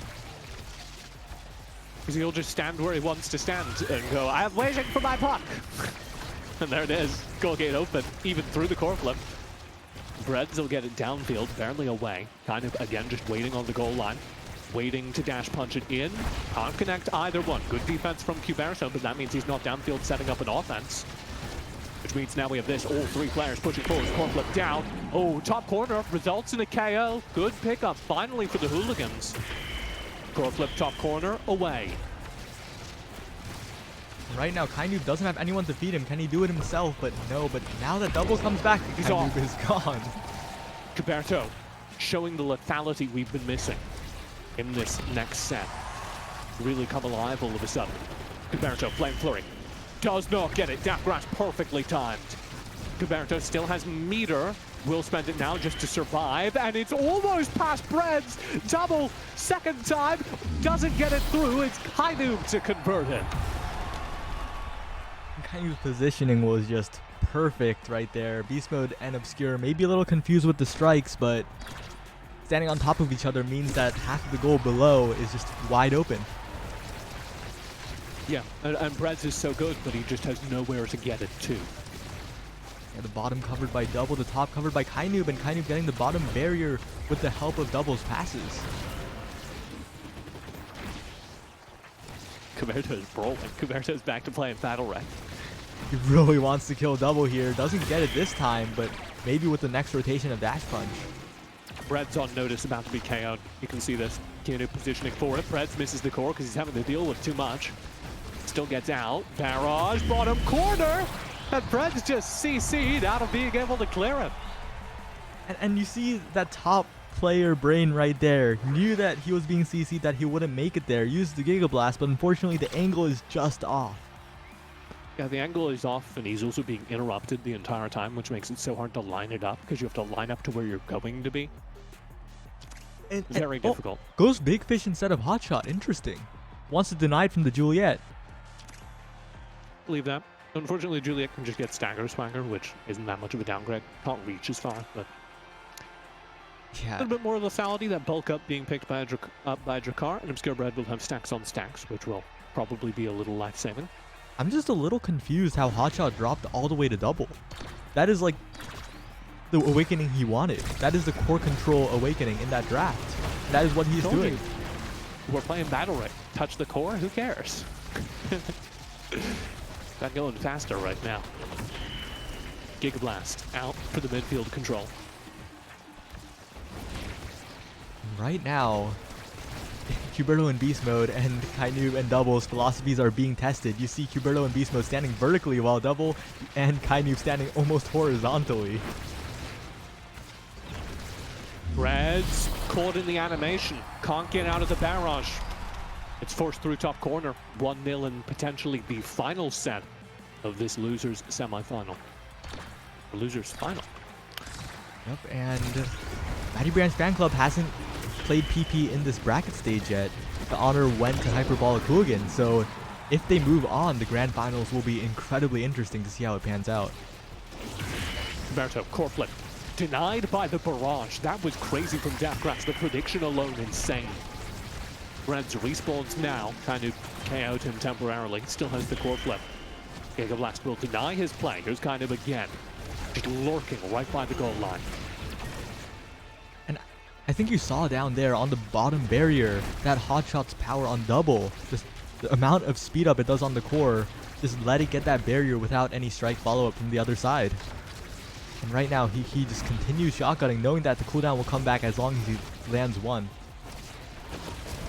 Kuberto can't pick it up. Double playing in the middle. Kuberto, Kai Noob hands it 1v3. 1v3 again in the back line. Flame Flurry converts the goal gate. Preds will get it clear. Beast mode in the midfield. Core flip. Bottom corner. Waits it out. Perfect timing. That way, we saw Kai Noob. I think Kai Noob did it more this tournament than any other player. Just waiting in front of the goal with the flip, waiting for the defensive ability to time out. And once that barrage is gone, the bottom of the goal is wide open. Now, what can you do if your Brad? He played it perfectly. Just didn't have the options once they were in that position. Goal gate open early here. Some points needed to stay alive for the Hooligans. Stay alive in this tournament. It comes down to winning this next set. Winning this next game. But Double's positioning is so good, alone on the bottom side and picking up the goal gate, and now Kai Noob looking for the top one as well. And they've just got to get him out of this position. Kuberto has to start KOing him. Otherwise, there's no way they're going to be able to protect Reds. Up to beast mode. Can't convert. Kuberto misses the dash punch. Now Kai Noob's working again. Obscure Breads out of cooldown. Still has core flip. Will spend it now. Clear to the top corner, avoiding the flame flurry perfectly. Beast mode. Out of Xenocloak. Can't connect. Deathgrass clears it bottom. Oh! Right to him! Deathgrass just catches it. He's playing baseball. And he's just pushing up. He's running the bases right now. He's becoming that midfielder. Almost gets past him, but he has the Top flip. corner, bounce. Oh, that was scary. I didn't know he was in Xenocloak there. The Drakkar jump scare, but the Kai Noob jump scare is about to happen. No, defended by Kuberto. Very well done. Core flip Kuberto denied by the barrage. It just gets cancelled instantly, and Brett barely makes that save. Needs to be perfect from here on out. Both goal gates open. No wiggle room for the Hooligans. Kai Noob forward. 1v1. Brett gets the clear up top. Now under pressure again. The gates are closing, and it's Kai Noob to slam them shut, knocking the Hooligans out of the lower bracket, out of this tournament, as the Matty Branch fan club will advance to the grand finals. And the first seed is in the grand finals, but in the most unexpected of ways. To fight their way back up. And you saw in that last moment the way that aggression works. Just this like closing of opportunities as Kai Noob and Double just work their way forward, narrowing your possible passes out, narrowing your options, until eventually Kai Noob can just slam it over a goalie who has no cooldowns remaining. And what we're seeing in the replays is just Double babysitting Kai Noob pretty much. The feeding of passes was so effective. It is crazy how often Kai Noob is just in the middle of three people and the puck just arrives at his feet. Kinda insane. Amazon Prime delivery. Right now, PP. And I should clarify, I say Amazon Prime because it is really beat up, it gets shot, it feels like the puck's been just thrown around a lot by the time it gets to you. Not because Jeff Bezos is good. The puck will arrive fast, but in what condition? Yeah, who knows? The good news is, you get free returns. Boom!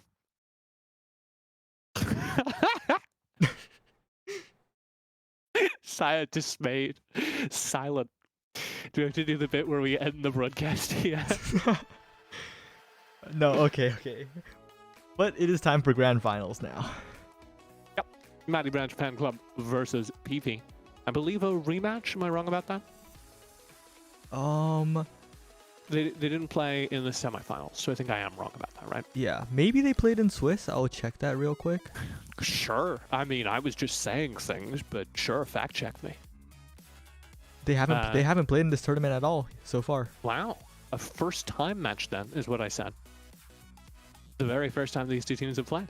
Yep, you're absolutely correct on the first try. On the first try, PP knocked out of the lower bracket by Inters earlier in this final bracket. Yeah, Matty Branch Fan Club will have to take 2 best of ones to win, while PP only needs 1. Oh, is that? Do we have bracket reset? Okay. Yep, a best of 1 with bracket reset. So, to clarify, that means that if PP win this first match we're going to watch, it's over, they've won the tournament. Yes. If Matty Branch Fan Club win this first match that we're about to watch, then they have to win another match. Yep. And that is because they're coming from the lower bracket. Essentially, it simulates PP getting knocked down to the lower bracket for the first time. I love the fighting game atmosphere we're bringing. Bracket reset. Although I always, when I was broadcasting like MOBAs, I always hated bracket reset, and that's because MOBA games are like an hour long. You watch somebody lose for an hour, and then you've got to watch them lose for another hour. Yeah, I kind of dreaded the new game length because of that. Because the new game length is so much closer to a MOBA than a fighting game. But before, it was the opposite. But I know that there was a lot of like instant reactions from top players when the RNG carousel system came out. It's really grown on me. I'm not gonna lie. Yeah, I like withheld my judgment. I wasn't sure about it. Played a couple days, and the like tactical layer of the carousel has been really fun to watch. I think, yeah. Other than game length, I love this version of the game. So if we could get this game, no changes to it, but it magically takes 20 minutes less, that would be great. Yeah, I don't know how they'll do it, but if that could happen, it would be the greatest. Time distortion, obviously. True. Welcome to our grand finals here in Testflight North America Open Tournament. Is that good, Si? Was that the broadcaster voice you were looking for? I think that's good. Great. Bands are out here. It is X and Atlas. PP are over on the blue side, your left-hand side. Matty Branch Fan Club over on the right-hand side. They are from the lowest bracket, which means they need to win 2 games in order to win. I once did a tournament, I won't say for who, but they were very adamant that we not call the lower bracket the losers bracket. That makes sense. They were like, they're not losers. You can't be that mean to them. And so, it was like one of their, you can't say this on broadcast or you'll be fired words. So every time I say losers bracket, I like have a flag. Like, oh no. Maybe we should do that. And we have like an elimination tournament of casters. Oh my god. I could give you some other watchwords. I can give you all the lists that I've ever gotten as a caster. I have like a folder of PDF documents. Oh no. And if you just say anything on any of those lists, you're out. That would be a fun mini game. But right now, what I'm looking at is the Stinger mini game, and this Drakkar is a killing machine. Good demonstration. One goal game removed for both sides. Kinu can't quite connect with this goal game. The big watch for this game, I think, can Kinu just set up like he did last time? Will he be disrupted by firing? Yep, and this time, PP are doing a lot to keep Kainu under control. I think they're very good at targeting a singular player. But maybe double will become the scorer then. Yeah. Because there is just so much pressure. Kainu staggered now, but double advances and holds the front line like you're saying. Matty barely keeps it clear. Perfect goalie play. KO finally happens. Fiery and Walk now have the advantage. And 1 goal gate remaining. Fiery can't punch it through. Right now, I am just surprised at how long that gate lasted. Oh, he's off the board. Fiery waiting behind enemy lines. Matty to Walk, can't get it through. Fiery staggered, doesn't have the HP to hold it there. Core flip, nearly perfect. Walk falls back and is in the perfect place. There's the respawn. And a bit of a fun fact, Double BO3 was a goalie player during beta. So in those scenarios where the goalie is dead, they are one of the... We're fine! Continue saying what you were saying! Oh, we are not fine. Walk from the top of the map finds a perfect window with the core flip. And fun fact, that Ivy teleport was perfectly online, but it's just too slow. Alright, as I was saying, Double used to be a goalie during beta. That is why in those scenarios where he has to be the goalie, he's probably the one that you want there, compared to most forwards. You also brushed over it. Last game I was like, I really like Ivy goalie, and we're not seeing it. There it is. So far, we're seeing exactly what I love about the Ivy goalie, that downfield pressure. We're also seeing exactly what I know is the weakness of Ivy goalie, which is that you can get really bullied if somebody reaches you. Ooh, good backwards teleport there. A little bit of tech that's hard to pull off. You teleport past the puck and then kick it in the opposite direction. I've been working on my backwards teleports recently. Yeah, it's definitely very, very difficult. Because if you misspace it, you just send it straight into a barrier or your own goal. Dunk on yourself, which I've never done, to be clear. That's never happened to me. Yup, esports TJ never missed an IME teleport. Oh, too late on that core flip, kind of. In trouble now is the Firewall Sentry and the Juliet hunt for him. Survives that one. Double in the meantime pressing offense, trying to build something out of it. Gets it past Maddie and opens up the goal. Kind of off the board. 2v2 now. Gapgrass in the goal. Down to Double. Firewall Sentry set up. Interrupted by the strike shot. Double closes the distance. Pass up to one. Ooh, the placement! Maddie just not able to get there in time. I opened my mouth. I was about to pick up the next like commentary bit, but Yeah, I thought that was downtime. It was like, it was Yeah. the perfect time to pass over to Saya. and then it just rolled in the perfect angle, the perfect time, and Maddie was not ready. But right now, the health bars on the side of Maddie Branch fan club looking very low. Double. Survivor by the hair on his chinny chin chin.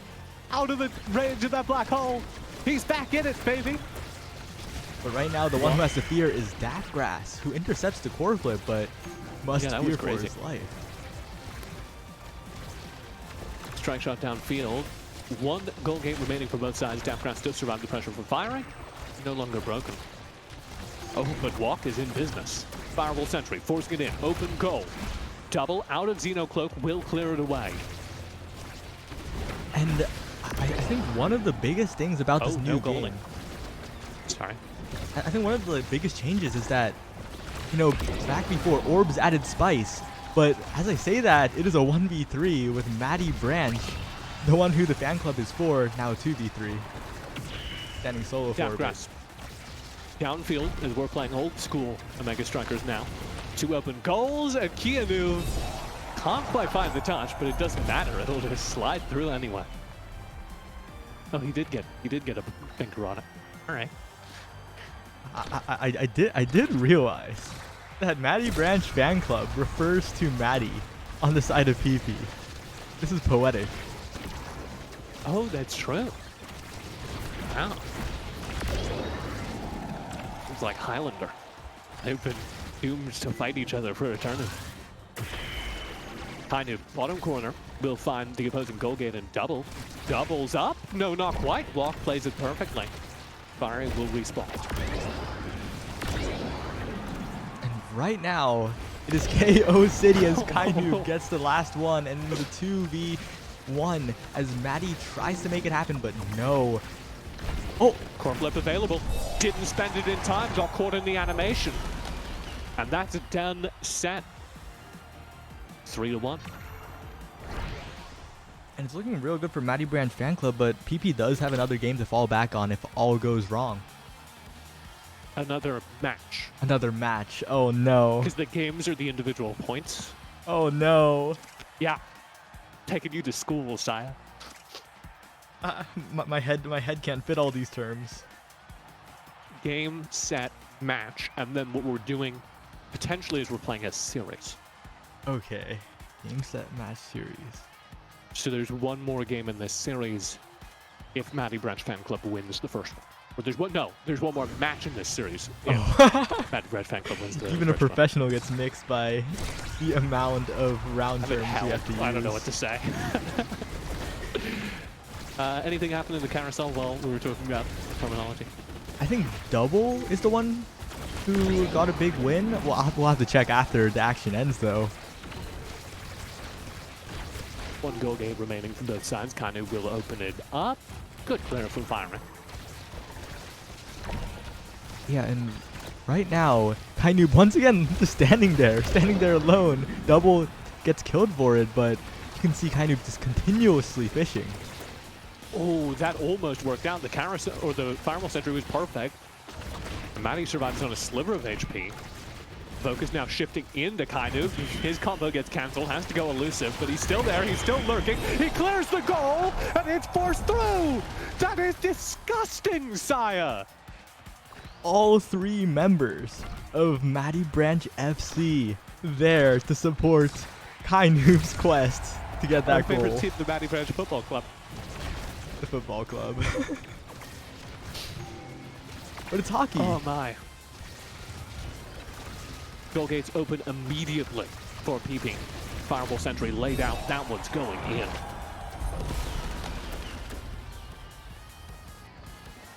I just don't know what to say. Batty, Wook, and Fiery. Is there something in the Awakenings? I guess kind of getting the big fish. The big fish from kind of. Yes. I think that's definitely changing the state of the game. Oh, and double got the hot shot again, just like last game. Those two, the two combination, the hot shot and the big fish, just match their playstyle so well. Yeah, because kind of just wants to wait on the goal line. And Double just wants to get him the puck. Kind of surviving by the hair on his chinny chin chin as a full barrage almost knocks him out. It'll be Deathgrass instead to find a KO. Matty, second time's the charge, gets kind of off the board. Now 2v2 and a free goal game. Deathgrass a little out of position, not willing to spend his meter for it. I think that was a mistake. And the burn combined with the stinger did so much, but now it's doing so little. The health bars and the levels up. And the added awakenings mean that the Drakkar special is not as fatal as it could be, but Deathgrass goes in, doesn't really get a pass off, doesn't get the angle, and now it's Double and Deathgrass to defend. Double out of the Xeno cloak, passes into the Fireball Sentry, kind of works his way downfield. Fiery, misses his combo, kind of now parked in the middle of 3 again. Can he get a handle on it? Yes, he does! Yet again! It's Kainoob in the middle of 3 players, sire, and he comes out with the puck. How does he do it? The puck's magnetically attracted to him. Check Juliet for the magnets. Admin, check his PC. Something is not naturally. Can we get confirmation whether or not the puck magnetic? We'll have to. Oh my do an god, Stagger investigation. Swagger's free? Stagger Swagger. What's I mean, happening? I feel like almost everyone wants Stagger Swagger here. Yeah. I guess everyone will just take a Stagger Swagger. Welcome to the carousel. There have been 3 unique picks this time. There was a world where that was the only pick. Yeah, absolutely could have been. I feel like people undervalue the thing that's the free training. Yeah, They're because like, oh, it's free, I don't want that. you also have to think about denying, and you can't deny the free training. Yeah.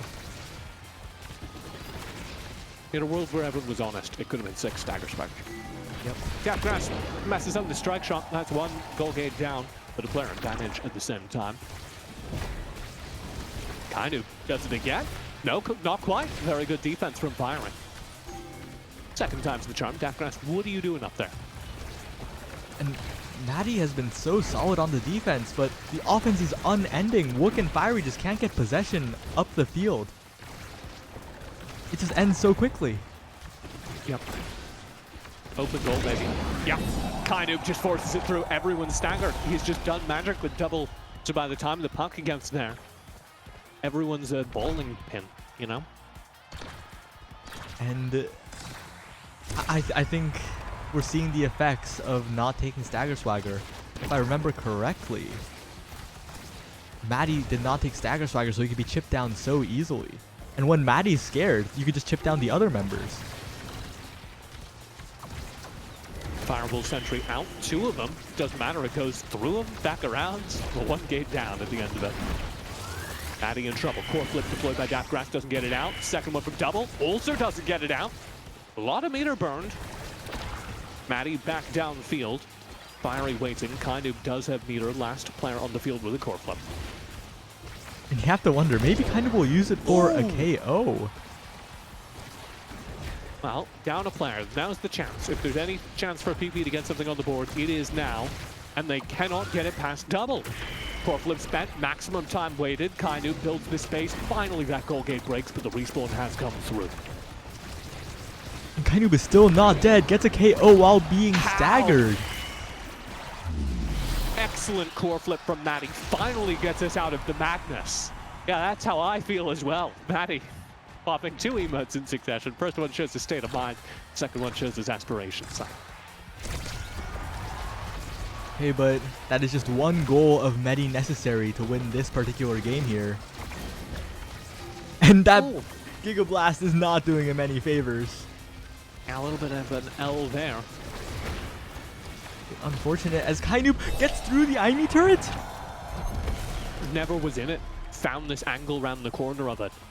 Slightly Ended above the it. play, yeah, ended the play inside the turret, but perfect spacing. And now we are on match point. One more goal here for Matty Branch would give us a second match in this series. Matty downfield.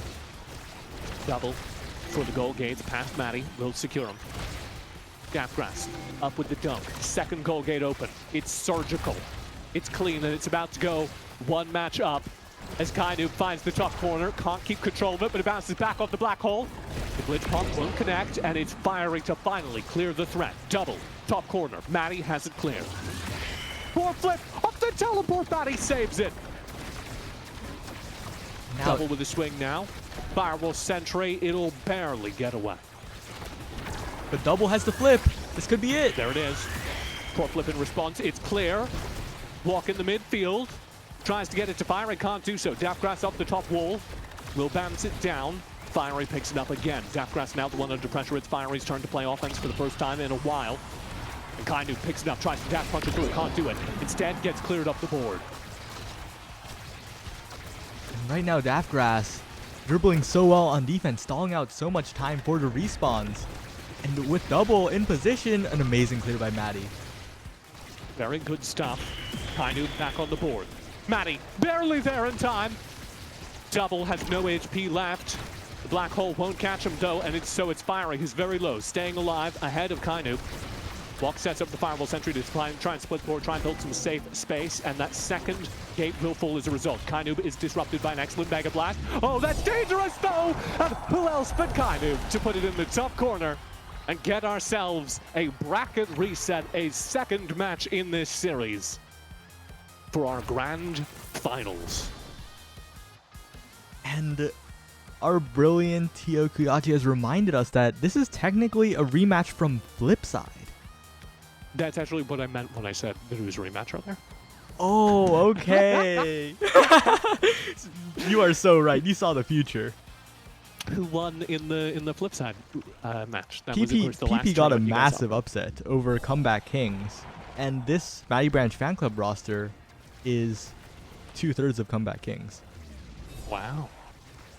Some very urgent questions from the chat, which I'm opening up now in between sets. Does that count as a prediction win? If you predicted PP to lose and Matty Branch fan club to win, does it count as a prediction win if it's only the first match in this series? No. Kuyachi keeps telling me that I really should do it for one match and then another, but I think that not enough people will be interested in the second prediction, so I do the entire thing. You gotta get it right for both. You gotta go the distance. Yeah. All or nothing, pretty much. Sure. I believe in it. I'm a huge believer in making more people smug and annoying in Twitch chat, and I think if you predict the full reset, you have every right to be really smug and annoying. So, this is the play. I really hope we don't get loading bug for the first time this tournament. We are stuck on a loading screen. Okay. So you shouldn't have had me cast the finals. There we go. All right. Do you want? Should I do the caster plays? All right. Our grand finals comes down to this. The entire tournament resting on one final match. The bracket has been reset. The winner of this is the winner of everything. Is that good? Incredible. And the Kai ban also very, very good coming out from the side of Matty Branch fan club. Saw that Matty was doing so well on the Kai, took it away. Side swap here. Matty Branch fan club now on the blue, the left-hand side. PP now on the red, the right-hand side. That's always true. I don't know if you've noticed. No matter what video game you play, blue is left. That is right. And Matty has just said in the Stars staying GG focused. chat that I'm so cooked. Both my goalies were banned. Oh, wow. What are we getting in goal then? Probably a Dubu, if I had to guess. Oh, an Estelle. Wow. I've been playing a decent amount of Estelle. It's good, but you have to get downfield is the hardest part. You have to, because her range isn't as long as an Ivy, for example. So you have to play aggressive and stop the projectiles, the core at the midfield line. Yeah, and I started starting Awakenings, and now I get why Maddie picked the Estelle. It is unlimited prime time to start. What everyone wants in this game. Maddie, I don't know if you caught that, just sniped in the wrong direction. A little bit of nerves, Grand Final. Didn't get scored on though. Safe for now. Somehow it didn't hurt him at all. Firewall Sentry deployed. This should be our first point of our Grand Final game. One game up for the Matty Branch fan club. And Kainoob once again just sitting in front of the goal, getting the core rolling slowly to him, and it is just so effective. Yeah. Who will stop it? We thought maybe during the first set of the last game that Fiery had Kainoob's number. They were just going to do that to him all game. But even in that moment where they get the KO, Kainoob still connects with the goal gate, and Double still follows up. He'll convert that to a full point. Just cleaning up the goal gates, putting it through. That is what we call the core control, because Double just got so many rebounds, and then the final shot. Is Druk crazy? I stumbled. That's fine. It could have been good if I hadn't whipped. Skill issue. Top corner, Matty, downfield. Oh my god, it gets both of them! What an incredible bounce, and Daft only loses one. That is not an equal trade at all, as Kainoob gets knocked towards it. Was looking for the core in that moment before he got knocked out. I like to see this kind of aggression from Walk and Fiery. Really putting the hurt onto Kainoob. They also have to score the goals while he's KO'd, and they haven't been able to do that. Forklift spent for survival there. 2v2 on the map now. Walk to pick it up. No, Kainoob against him. Wins the strike war twice in a row, 3 times in a row. And Maddie has to dig it out of the goal. And it's just PP. They've never been able to keep it on the left side of the field for more than 2 seconds. Fiery building the offense. Walk isn't downfield yet. Has to arc it around the Atlas black hole. Does so. That was dangerous. Maddie ready with a core flip if necessary. Doesn't need to spend it. Firing now. Open goal. Has a chance to make something happen, but they're down a player. Maddie on the midfield. Trying to step forward, and the puck just slides past him along the wall. 1 set up in our second match of the Grand Final. And this draft could decide everything right here, because Kainoob has the pick, has a choice of so many different Awakenings. We'll take the big fish. Big fish. We're catching a big one. Kainoob. Photo of Juliet on the dock holding a salmon. That's what's happening right now. And, you know, to use a metaphor, Kainoob is the big fish in this small pond right now. He's just standing there ready to pounce on each and every goal. I don't like Stinger here for the goalie, Juliet. Yeah, I don't like it either, but what else? Quick strike. I guess. Because you farm meter more quickly, more than anything else. It gets you more meter for every individual strike, so you get your core flip. Very good as a goalie. Undervalued, I think. It's definitely overshadowed by the flashier, the speed, the size, the staggers. You know what? Maybe it's good just because Kainoob's in his face and he's going to be doing damage to Kainoob. But, Maddie in trouble here as this puck will slide through his net. Walk has to dig it out. And he's staggered, so Kainoob's hunting. Walk teleports over the top, and Kainoob just waits! Did you see that? What was that? The core went around the black hole, bounced off the bottom wall, and went back around to Kainoob. Kainoob's the raid man, dude! He's just standing there waiting! Eventually the core will arrive at his feet and he will score a goal, and it is inevitable! We were joking about the core having magnets and Juliet having magnets in her pockets, but are we sure that's not the case? Daftgrass just hit both his own goal nets. We'll see if that matters. 2v2 on the board. But Double doing so much midfield disruption that strike shot doesn't happen, but Fiery not in range to dash punch deep enough into the goal. No, Daftgrass able to dig that one out. Maddie to Daftgrass. Maddie off the board. Kind of finds another KO. This now opens up the goal gates. Both of them Fiery unable to defend. Walk off the respawn. Barely able to dig it out. right now, Wook has to be the hero. Kind of CC'd, using that snap to build distance. That's good for Matty. Around the Atlas curve. And he doesn't predict it right with the strike shot, but still will get it out. Now to kind of bottom corner, it's in. Beautiful passing play.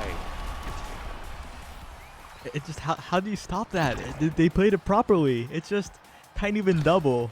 Their comms must be immaculate. Either that, or I've been around enough esports teams, sometimes you have really good communication, but the comms are actually garbage. And they're just like screaming. Oh, it's like I heard this League of Legends thing once. It's not about the comms. Good players will calm with their gameplay. Yeah, well, if you play with somebody for long enough, you just know what they're going to do in a situation. But I hope it's good comms, so it's a better story. I don't know why I'm undercutting it. And unfortunately, Fiery dies with flip up. So Yeah, the chances for... Oh no. Barely cleared, but Matty and Walk have nothing, and like you say, Fiery died with full meter, so there's just no meter on the entire PP side.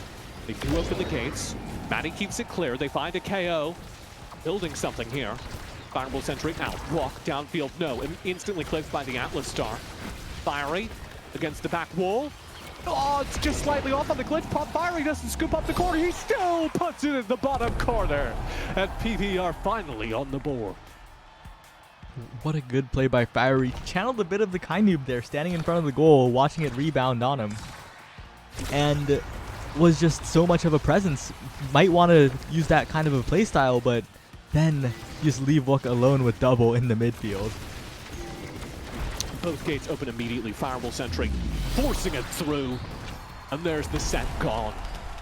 Matty Branch Fan Club 1 set away from winning Testflight. And that one was just so tragic because the point before it was so intense. It was down to the wire. And then they just get the perfect firewall sentry. They get the perfect strikes. They get Kai Noob standing there. And that point just vanishes. Oh my god. I know why you take aerials if you're the if you're earlier in this carousel, but you really want to give it to Matty. Yeah. Because like Imi does alright with it, but if you're a Stellan goal, you so badly want those aerials. As a And I consolation don't think prize. that Juliet would take it. I don't think Juliet would steal it. It is really good on Imi, to be fair, and Matty has a consolation prize of Chrono Boost, but it is still unfortunate. That's nothing. Get that out of here. Matty in that rough goalie position where you're just being cursed by trainings. Yeah, and Kai Noob out for blood. Walk, or lead. Will stay alive. Kai Noob staggered during this time. Double the only healthy player on that side of the field. Down grass. Now, losing both his gates. Matty with a goal gate advantage will tap it downfield. Says, you forgot about me. Pops the Kai in hell emoji. And is 1 point up in this potentially final series. And if they're going to do it, they have to score now. They have to put together all of their synergy. They have to make it happen, but Kai Noob... Combined like Voltron. Yep. And they have to kill Kai Noob, for sure. And they have to, most importantly, much like Voltron, they have to do murder. Kai Noob. Low. Picking up the core. Goal gate open. Walk with a great little blink there. And Matty letting that goal gate go. Quite unfortunate, but it's fine. Has a lot more room to play with for clears on top now. It's just slowing the pace of a game to a crawl. Matty has meter. Misses the strike. Doesn't spend meter in time. That's a mistake. Yeah, you missed the strike, but then you have to have no ego about it and immediately spend the meter. Dakras spends his own meter. Will get the clear, keeping his own goal gate open. Kind of in the meantime, bullying Matty inside the goal. Already got 1 KO, which means Matty needs to be perfect, and he's not. Kainu scoops it up, carries it into the bottom corner. Tie game in this final set. And right now, the win conditions are clear. TP just needs to coordinate. They have to use their abilities to take Kai Noob out of the game. And the win condition for my Matty Branch fan club is Kai Noob simply existing. Does it again, gets a free KO. Does it again, gets a goal gate open. Double on the top side. setting up for Kainu, drawing that pressure away. Deathgrass can't get it through Walk for now, but Walk's HP just gone. No meter as well, forced to spend it defensively. Maddie barely keeps it clear. And what kind of the unsung hero of PP right now, doing so much in terms of core control and stopping the offense of Maddie Branch Fan Club, but will it be enough? Poor flip, top corner! 2-1, kind of, again, so disruptive. Kind of just draws so many players and leaves holes in the goal. It's like Swiss cheese and Double can just flip it in. Fireball Sentry early opens up the goal. 1 goal gate remaining between PP and losing this tournament in the finals. There it goes. Open goal. Kainu finds a KO. The pass in goes to a cross. Up to Kainu, who punches it through and punches Maddie Branch Fan Club into a bracket reset tournament victory. And right there at the end, Kainu knew it was over, stood still for an entire second, moved down, stood still again, and punched. He had the hard read. Did that a couple of times that game. Just so confident that he was in the mathematically correct position. Puck arrives at his feet, and I think it's going to be very hard for somebody to beat Kainu's positioning right now. I know a lot of players are at LAN right now, so we don't have the final word, but this is a very impressive team. And most importantly, Maddie Branch Fan Club, 2/3 of Comeback Kings, they get their revenge for Flipside. You're right. Tournament revenge sets up storylines, Saya. And yep, and also another storyline, PP making it this far over teams with players considered far better, so. Yeah. We're seeing some newer names starting to show up, starting to put together their own strategies and gameplay. I really, really like to see the diversification of this early Omega Striker scene. It's obvious that none of our, even the currently celebrated top players, have the game figured out yet. We're going to see some great Omega Strikers in the esports scene over the next couple of weeks and days. Yo, what's up, bozos? Hello, Daftgrass from Maddie Branch Fan Club. Yeah, Maddie Branch! So I actually want to start there. Talk to me about the Maddie Branch Fan Club. Which is sweet. Okay, so this is a bit that goes back a few months. We were playing just regular like norms games, just for like warm-ups for tourneys. We ran into obviously Maddie, who we just played against, Maddie Branch. He had a smiley face at the end of his name, and Cameron was like, well, after we played him like 2 times and we ran into him like the 3rd, Cameron was like, oh, we're against Maddie Branch again. Because he thought somehow the branch was, or the smiley face was a branch, and the bit has just stuck ever since. He's been our GOAT. Wouldn't it be hysterical if that was his last name and you were doxing him the whole time? You know what, Mr. Branch? I have your IP address.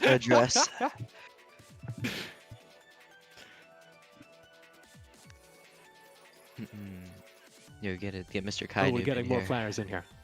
Hello. Where's Double? Double is gone. He has to go eat. He's hungry. Yeah. It's like I'm hungry too, but So we'll I was bear. more hungry about the win, you know?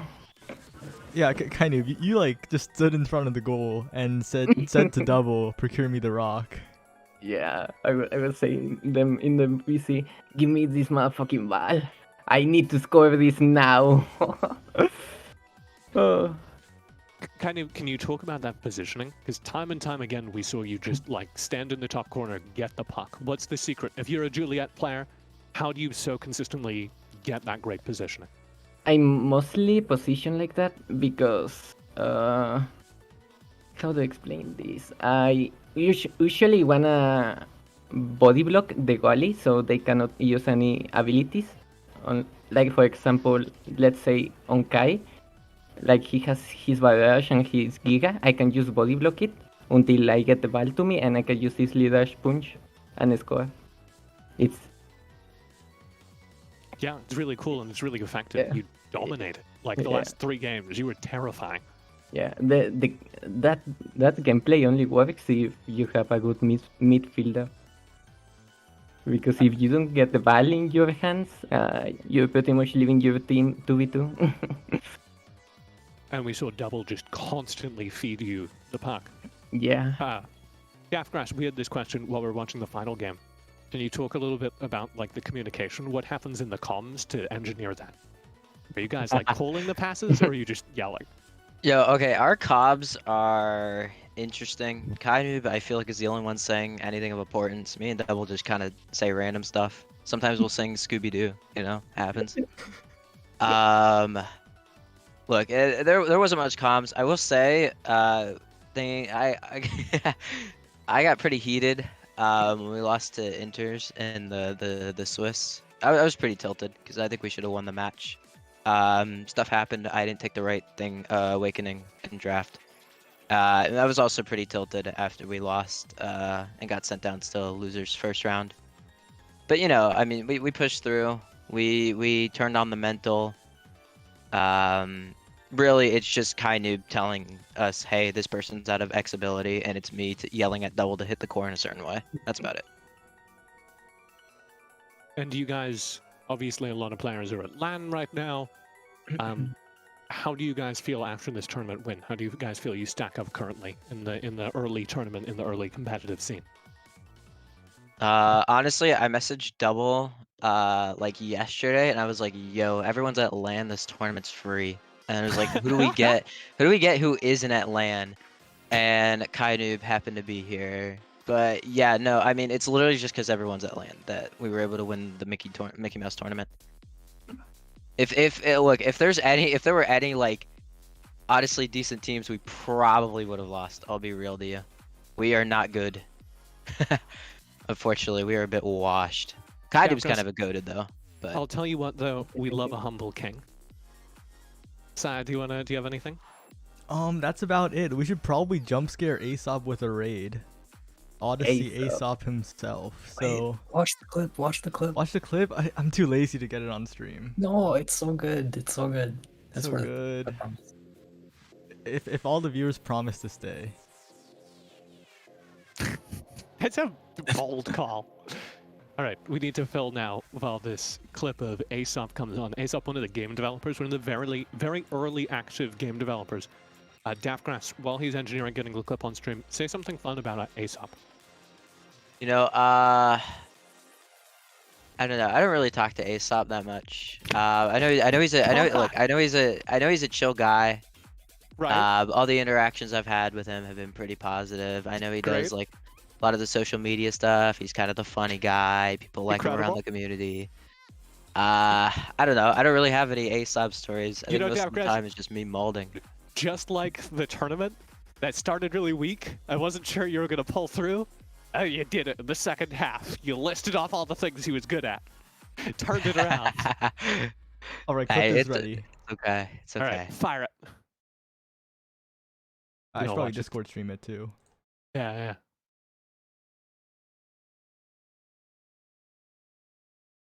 Oh my god, what is that? Uh-oh. What the fuck was that?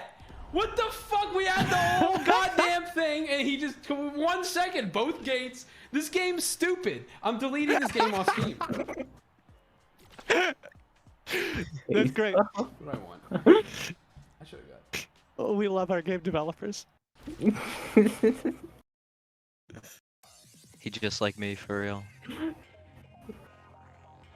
Alright, well, that's it. Thanks for watching. Thanks for coming out and playing. I hope you had a decent time with the Swiss format. We're probably going to use that for qualifiers because it's actually a good format that isn't a nightmare for like more than 10 teams. Alright. See ya, everyone. Bye-bye.